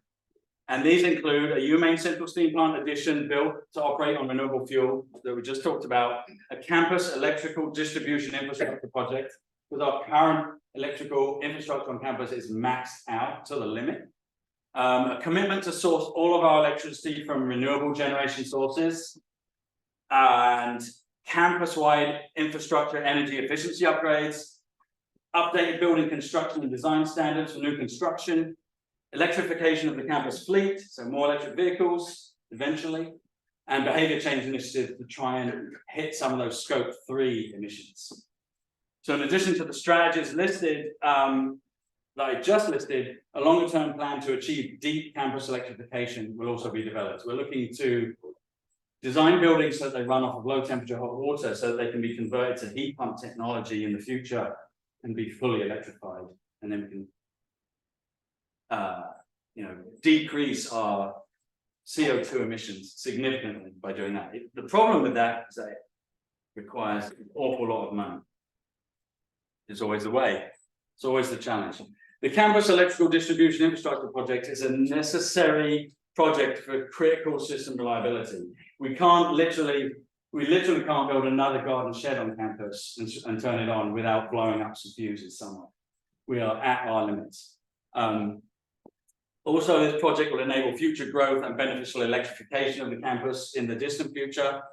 And it's required to provide electrical capacity for the upcoming UMEC, athletics, and GEM facilities, which are currently all in their design phases right now. Demand side lighting, so a huge LED lighting upgrade, a 2.3 million effort to hit 6,000 of the 32,000 lights on campus is actually just beginning. We just had our first meeting day before yesterday, and that's with the contractors. So they're going to be moving around campus soon and changing lights all over the place. So that's exciting. Stuff's happening. Taking a while though. So system-wide, founded in 2022, the University of Maine System Carbon Commitment Committee goals include streamlining existing campus carbon commitments into a single system-wide carbon commitment. So currently, UMaine has a carbon commitment of net zero by 2040, and I think USM has something similar.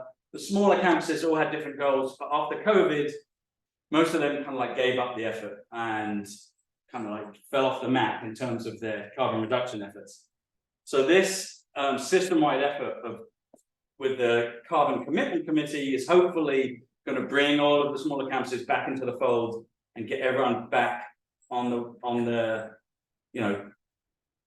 what's the word? Back on the wagon, to try and get the momentum going again and really reduce our emissions system-wide. Also, another one of our goals is to maintain the renewable attributes of our electricity, because the university signed up for this MEB solar hydro REP project, which is where we've committed to purchase 70% of system-wide electricity from renewable generation sources. The issue is that electricity comes with renewable energy certificates, and the renewable energy certificates represent the environmental attribute of the electricity. So of course, all of the CPOs in the system said, hey, look at these valuable wrecks, let's sell them. So they immediately started selling them. So all of the sustainability directors from around the system got together, and we wrote a memo to the Chancellor and the Vice Chancellor, Ryan Lowe, and we said, you can't go around selling these wrecks. You can no longer claim you've got renewable electricity if you sell the wrecks. So the current plan is to sell the high value wrecks, replace them with less expensive greenie certified wrecks. I'm sure you're going to have some issues with this. And then use the remaining funds, deposit them into an enterprise energy efficiency fund, and use them to actually do energy efficiency projects all across the system. So it's not just going into a general fund and being used for whatever. It's actually being, the funds are actually being used for additional greenhouse gas reduction efforts. And money saving too. So, some local, regional, and state climate action initiatives I've been working on. Since 2016, I've worked regularly with Campus Compact and AmeriCorps on improving energy efficiency on campus and in the local community. I've had a full-time AmeriCorps volunteer working out of my office, and they've been excellent, and it's basically like having a full-time employee for free. So it's really good. It only costs a small amount of money, a couple of thousand for my office budget, so it really works out well. I'm also a member of the Penobscot Climate Action Core Project Team. We conducted a regional vulnerability assessment and a greenhouse gas emissions inventory for the municipalities that are part of the Greater Bangor area, part of the BACTS, which is the Bangor Area Comprehensive Transportation System, for the BACTS municipalities. And we just recently finished phase 2, which was developing a set of regional climate resilience toolkits. So if you go to www.penobscotclimateaction.com, you can see all of that there. And I'm hoping to actually move into phase 3, create a committee to try and keep that momentum going. The consultants have actually left the project now, and it's really up to the towns and municipalities to really keep this thing going. So that's what we're hoping will happen. And I'm currently assisting the state of Maine climate action efforts via the Maine Climate Council Buildings, Infrastructure and Housing Working Group. That's really exciting. There was a lot of overlap there between Penobscot Climate Action and that working group, which was actually worked out really well. So I mentioned Spire earlier to, was it Emily? Ashley. And so Spire is an interdisciplinary online journal housed at the University of Maine, primarily run by a dedicated group of graduate and undergraduate students. It's at its heart an interdisciplinary and community engaged resource, so we can encourage submissions from any field or background, and the more diversity, the better. Therefore, submitted works may take numerous forms, including, but not limited to, essays, research articles, collections of data, journalism pieces, narratives, poems, artwork, photography, or other digital media. So it's really, for people that like art related to climate change and the environment, this is well worth checking out. And submissions should advance dialogue around conservation and or sustainability and be relevant to Maine. And we're always looking for editors, and currently I'm looking for a chief editor. So if anyone's interested in being chief editor for next year's issue, contact me, and you'll be working closely with me, learning how to use WordPress, learning how to communicate with authors, and run basically a team of editors and to get this journal moving. We release our next issue on Earth Day, April 22nd. It'll be issue number 8, and it's got like 20 submissions in it, so it's a big one.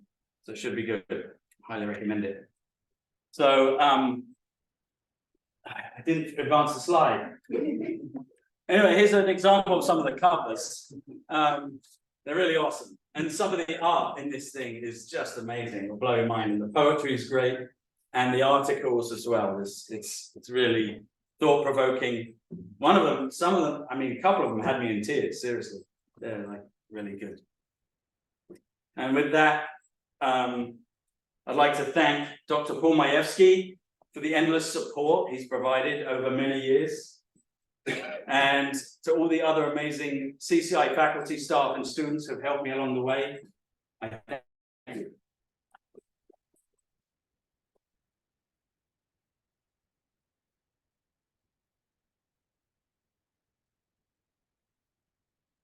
28 minutes. Hold on. Yeah. Take a question. Oh, of course. So then any questions? I have a question for you. Go ahead. Okay, George has. George, you go for a second. I just wanted to add a bit to the part of the story. When Dan was in the student years, and he and some of they were CCI students, decided that not only did they need to study climate, they needed to be doing something about the current situation. And this was entirely their own initiative, and I became, I could say, kind of an advisor to it. You probably remember that. No, you were there, Gordon was there, Roger was there. Occasionally, yeah, and I think I was there almost every time, yeah, it was good support. And the group ran into the fact that there were no sources of information about campus energy usage. From in all forms or from all parts, geographically or anything else. And so we got permission from the university higher ups in Alumni Hall for these students to have access to any files in any building on campus that contain those records, because records have been stored back in literally in file drawers in paper. And there was microfiche. Yeah, but also. Yeah. But they went into all these places, dug out all those things, collected all the data, collated it in the proper ways, and then asked to have a report to the higher administration, the CFO and others. The room was full of about 6 or 7 people, administrators listening.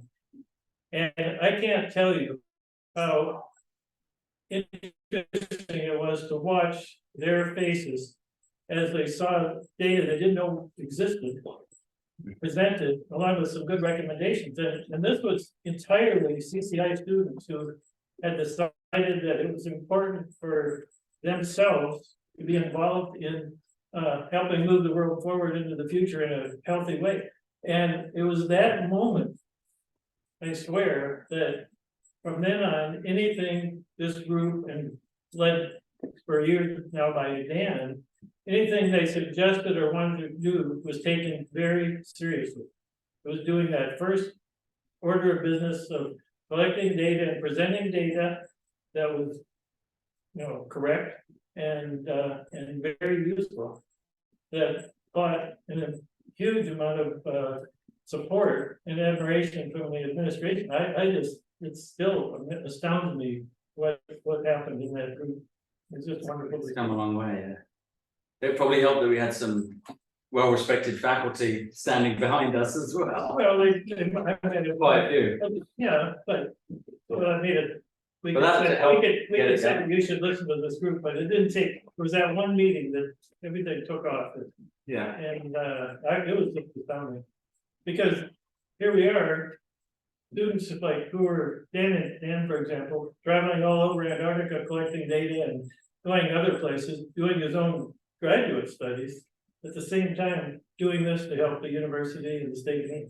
And that's how life works. Yeah, that was a good opportunity. Some people are really leaders who go out and do things, and Dan's a good example. That worked out well. As Paul said, I basically created my own job out of it. Yeah, we did. We noticed that too. Yeah. Well, it allowed me to stick around here, Yeah. which is a great place to be. Yeah. Well, just a quick question. When you put up the analysis of the carbon footprint of this across the system, I'm just wondering at the time, did it have anything to do with the system, the actual system office deciding to abandon their standalone center and hide on the campus? I don't think carbon had anything to do with it. No. I think it might have been money though. Yeah. Because now the campuses are paying for all the buildings that they're living in. Yes. Yeah. And taking credit or getting the credit for the carbon consumed. Yeah, the only way we can really break out the system footprint is through Concur.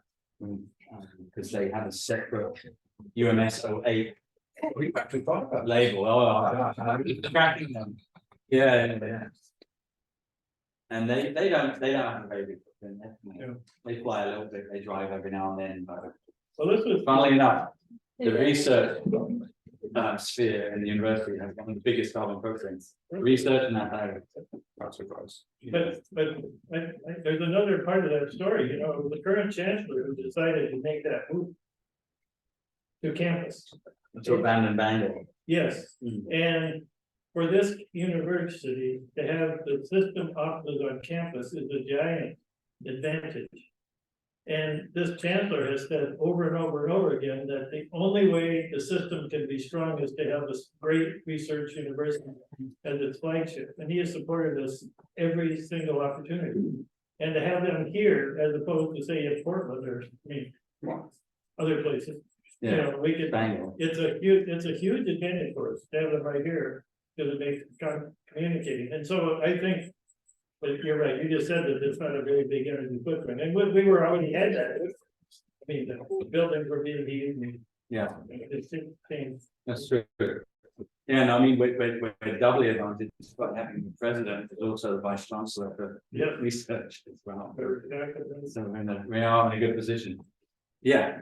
Yeah, I'm wondering what, you mentioned studying behavioral or trying to influence behavioral change with commuter emissions. I'm wondering if there is any effort to, support housing, and shorten commuting times, like, what are the, options there, especially for graduate students where housing is one of the biggest challenges and Yeah. is so important. Yeah, I'm well aware. Yeah, so you know, unfortunately, all the housing off campus is subject to town code and town rules. So I don't know how the university could really influence that in a big way, apart from perhaps offering money incentives to grad students to help pay the rent. But I'm constantly looking for new ideas to attack scope 3 problems. So I'm in the process of putting together a new president's council on sustainability, and it's going to have a strong student representation. So if you're really interested, talk to the GSG. You could be on that and fight for some change. That'd be good. Yeah. Yeah, thanks so much for talking about some of the really fantastic infrastructural changes that are happening. I'm fairly new here, so I'm unfamiliar with UMaine's investment portfolio, but it seems that in doing carbon accounting, investment and conversations about divestment from fossil fuels is potentially a part of that. And I'm wondering if that falls within your jurisdiction as sustainability director and how you're thinking about those questions, or if that's in another unit, and if so, how are you communicating with that other unit? Yeah, so you'll be glad to know that in 2013, university divested from direct coal investments, and then just a year or two ago, they agreed to fully divest all 3 portfolios by 2030. So we're now committed to full divestment, which is awesome. And I've had close communication with the student groups like Divest UMS, UMaine Climate Action, these other groups that have been really pushing the effort and turning up to the Board of Trustees meetings. And I've helped them understand like what they need to do. Instead of just turning up and saying, this is what we want, this is what we want. I gave them resources where they could educate themselves on investing terminology and strategies. And I also joined the Intentional Endowments Network, which is like a nationwide, it's more like global now, global kind of like organization that really focuses on, you know, looking at the carbon footprint of portfolios from all different types of perspectives, not just universities, but also retirements, banks, municipalities. So the students actually got a lot of education before they went and talked to the Board of Trustees, and then made a big impact by showing how much they knew and you know, speaking a good argument, making sense. And I think a lot of the students probably knew more than half the investment committee. I'm not actually saying that officially, but you never know. I mean, it really worked out, and I impressed upon the students, you've got to be polite, you've got to dress appropriately, you know, abide by the rules of the meetings, get your 3 minutes at the beginning. And eventually they were having like full-on separate meetings on the side, separate from the Board of Trustees meetings. They were meeting with the investment committee just to talk about divestment. And it went really well. And so, yeah, we're divesting by 2030 now. I hope, but I've got to make sure the students keep track of it. So I have time for one more really quick question and quick answer. Yeah. Just to follow up on the housing thing on like university's power to influence local politics, I think it's really important. So it's presented like, you know, what can we do? It's off campus, it's an, you know, outside institution, but you know, the header for the town of Orono, it says the home of the University of Maine, like it's an incredibly large institution, like massive employer, largest landlord in the area. The university has got to flex its muscles and understand that it absolutely like can influence these things, zoning laws, all this stuff. So like these can't just be arbitrarily like thrown out as possibilities. Like just reminding these people that we're important here and everyone else recognizes that. So yeah, that's not particularly the strategies for like changing these things for Arno and Old Town and and Bangalore. No, I totally agree with you. The university does have a very close relationship with our own town gown, you know, and they have their priorities, I'm sure. The university does put some money into the town, because we're a non-profit, we don't actually pay tax. But the university puts money into the town in other ways. We do contribute, we're not just a freeloader. And so the town appreciates that. But again, you know, trying to convince the president that this has to happen, we have to approach her through the appropriate way, through the appropriate channels, which is probably going to be through this president's council. Or you could go talk to her in her open office hours on the 18th. Yeah, that's coming right up. Oh, we do. Yeah. We've got our That's good. I'm so glad she's doing that. Yeah, that's great. Let's thank Dan again.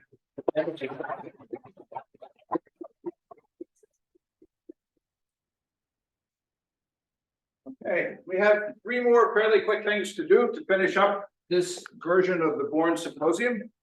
The first, we need to thank a bunch of people. I want to start again by thanking Betty and Becky. We would not have this without them, so please give them a hand.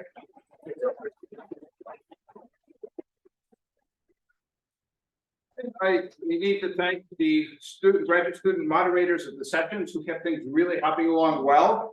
Good use of the clam up, liked it, hardly had to use the backup clam up at all, so thank you.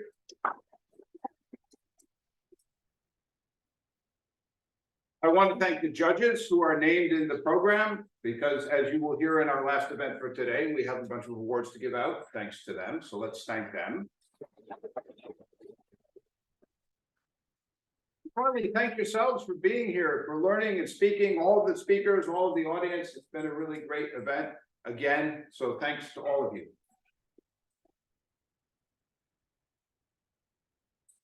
The other 2 things left to do are, one, for me to give my usual closing remarks. Some of you have heard them before, some have not. I have a particular style of doing this. And when I finish doing this, then we will a little more. Then we will move on to the awards, which is the final thing that we're going to be doing. And I will ask the award winners to stay behind for a minute. We'll take a picture out in the foyer of all of you. All right. So I'm just going to go through the talks in the order they were given. I'll start with the first one. I can see why Emily Blackwood is concerned about the ethics of visualization. I can see it. Seeking appropriate permission to create digital assets should indeed, or even 3D, be part of archaeological practice.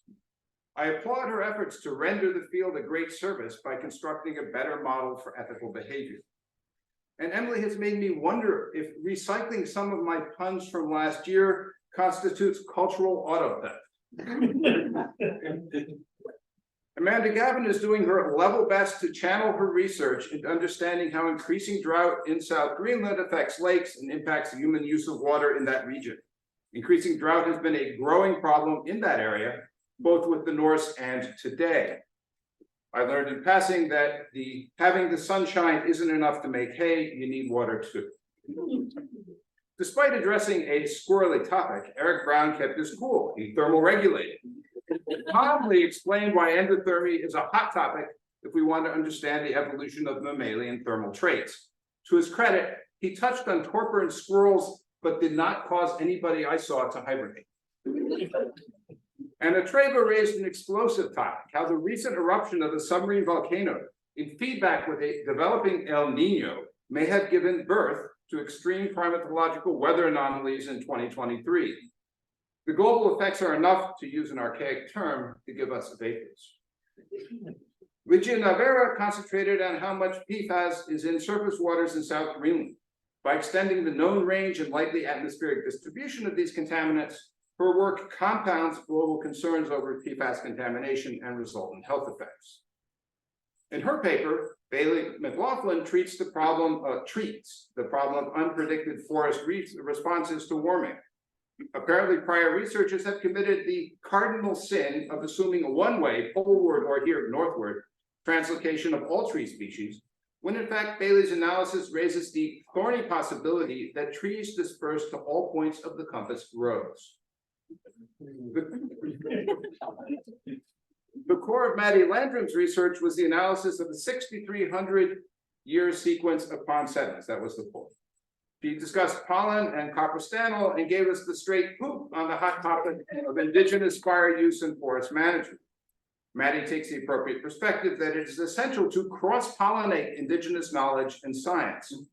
Also, I have to mention that I learned a new term in this talk, pyrophilic or fire-friendly, which fortunately is not the same as friendly fire. Xander Roman gave a dynamic presentation about global climate in the Holocene, especially the Little Ice Age. And he accumulated morainal dates from New Zealand in order to elucidate glacial chronology and shed light on this cool topic. Pradama Pahadi addressed a dry but deadly serious topic, the role of droughts in forest dieback. In particular, she's investigating why some Mediterranean conifer pines or populations are pining away, a cause for growing concern. It seems that air bubbles dammed the trees by blocking flow in this island, and so they died, and probably go to hell. Aaron Victor explained how plastic waste is a hot mess that might actually help as a renewable fuel source, a potential case of waste not, want not. This would give a whole new meaning to the phrase, now we're cooking with gas. There are, however, serious concerns about the necessary processes and their impacts on adjacent communities. Kit Hamley hooked onto a long-standing fishy, high-stakes CCI research project on the Sebastopol fish weir. Using human fecal markers, she was able to detect when humans were present and when they evacuated the region. She compared this record to dated weir use, presence of herbivores in pigs, and delta N15 values. As Ali Berry explained, icebergs are frozen out of Earth system models, even though they can have a titanic effect on shipping, resulting in significant sunk costs. At the same time, bergs shed fresh water at the ice-ocean interface. Her breakout research tracks bergs so they can be streamed into the model results. Sumana Acharya gave an impactful presentation on the social, political, and environmental challenges climate change poses to life and governance in Nepal. One of his conclusions is that politically mediated ignorance of climate change effects and potential adaptations, knowledge, and resources. This ignorance does not lead to bliss, but instead to a lack of action at the local level. In a penetrating analysis, Emma Skelton employed innovative remote sensing to get to the bottom of things in defining basal stratigraphy of the Denali ice cores. Megan Spoth waxed eloquent about her work to calibrate isotopes and plant wax biomarkers in the Sierra Nevada. Given that these biomarkers are found in a 12,000-year record at the Baboon Lakes, this study could help define 12,000 years of hydrology in the region, and this is no monkey business. Despite working in the Eclipse ice field in Yukon Territory, Canada, Renee Clavette was able to shed light on the near-surface snow and fern stratigraphy using GPR. Ansley Greiter showed her mettle by carrying out research on atmospheric contaminants, including heavy metals, melting out of glaciers in Western Norway. She provided a flood of data to show that diet makes a difference in glacially versus snow and groundwater-fed lakes, as do runoff events, and this work has significant health implications. In order to study changing westerlies in the Northern Rockies, Tricia Hall Collins has constructed a glacial chronology for Soda Lake by popping off samples from boulders to get beryllium-10 dates. She's documented the end of the last glacial maximum. Keegan Bellamy buttressed her analysis of the Kahiltna Glacier in Alaska by scoping out variable snowpack properties using ground penetrating radar. One result of the work was lost in transition, or at least the loss of transition zone compared to earlier work at lower elevations. Lizzie Gadrani had Georgia on her mind while studying snowpacks to identify future coring sites and to create a better paleoenvironmental framework for understanding regional archaeology. This might sound familiar, and one might think this is the same old archaeology and paleoenvironmental studies, but there is in fact much left to learn. Lizzie also visited high elevation ore processing sites, so doing paleoclimate and archaeology was not for her an either or proposition. Kayla Manello showed that it is no folly to study water storage in the upper Seward Glacier in Alaska. Seward's folly.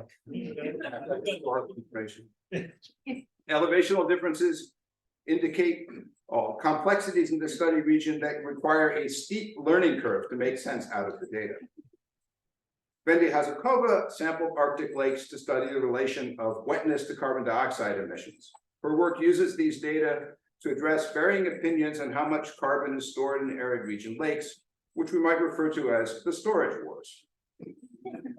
Karina Cortico Robles' research is intended to address the stormy relationship between hurricanes and culture in pre-contact Puerto Rico. Marina Miles' investigations on Mount Katahdin focused mainly on the role of annual variation and abrupt climate change at the end of the last ice age. Not only is this a cool project, it shows that Marina has become a well-seasoned researcher. Like other members of her team, Inga Kingstead is very fond of studying firn. This work is critical to understanding how ice records of the past are melting away. And as with the other studies of melting by this team, I am sure there is a Wizard of Oz analogy here, if I can only just get to it. They're melting. Hannah Brooks' study has led to the discovery that increasing lead isotope levels in ice cores since 1700 experienced a shift in isotope ratios. In general, the documented increase in lead pollution is a plumb shame. Nick Brocchini sinks his teeth into the question of how late Quaternary megafaunal extinctions affected carnivores. By proposing a new approach to explaining geographic unevenness in megafaunal survival, he shows that explaining the extinction is not a dead issue. Mari Fromstein took a deep dive into alpine glacier ice thickness in Alaska and Canada using the bedrock principles of GPR interpretation.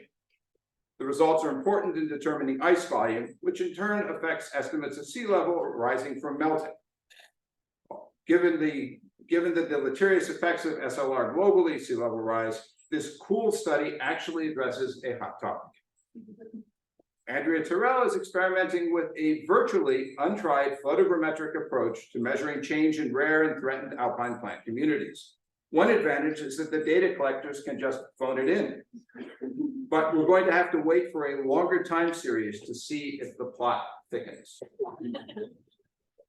And finally, in a timely paper, given the new EPA rule, Charity Zimmerman discusses what will be needed to address PFAS contamination in Maine, with particular reference to the effects of the climate crisis. Despite their intended uses as a non-stick material, PFAS tends to stick around for a very long time. And if sufficient resources aren't provided and appropriate strategies aren't adopted, we will be forever sorry. All right, that's it.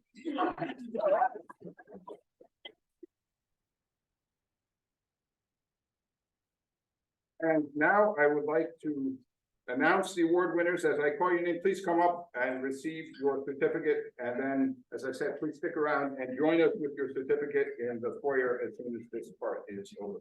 This is the end of the event. All right, so first up is the Robert and Judith Sturgis Family Foundation Award for Outstanding Exploration 2024.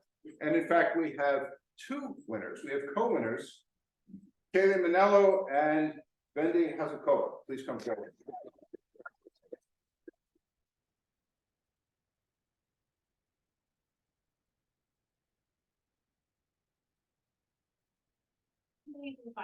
She's in class. All right, we'll hold this for you. And what happens? We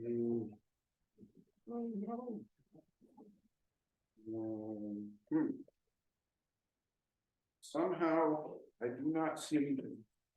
Oh, here it is. There we go. I knew we had it somewhere. All right, the Churchill Award for Outstanding Exploration goes to Emma Skelton, who I believe is mine.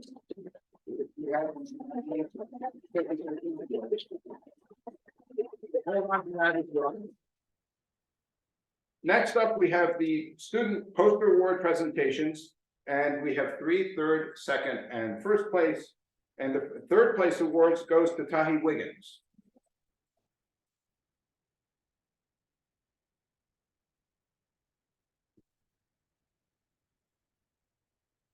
The 2nd place award goes to Olivia Olson.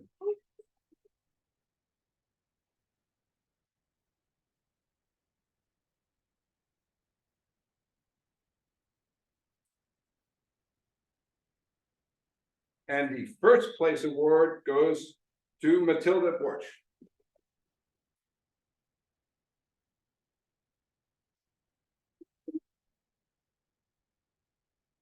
We then have the 3 awards, 3rd, 2nd, and 1st place for oral presentation. The 3rd place award goes to Xander Roman.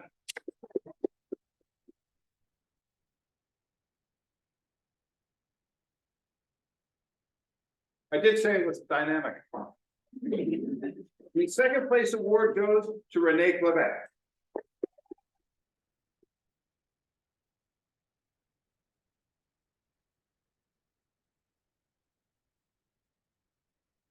And the 1st place award goes to Bailey McLaughlin.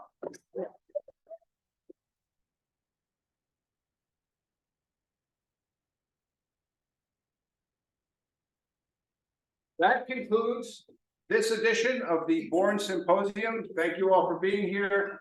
Award winners who are here, please come with your certificates to the foyer next door, and see you all here in a year.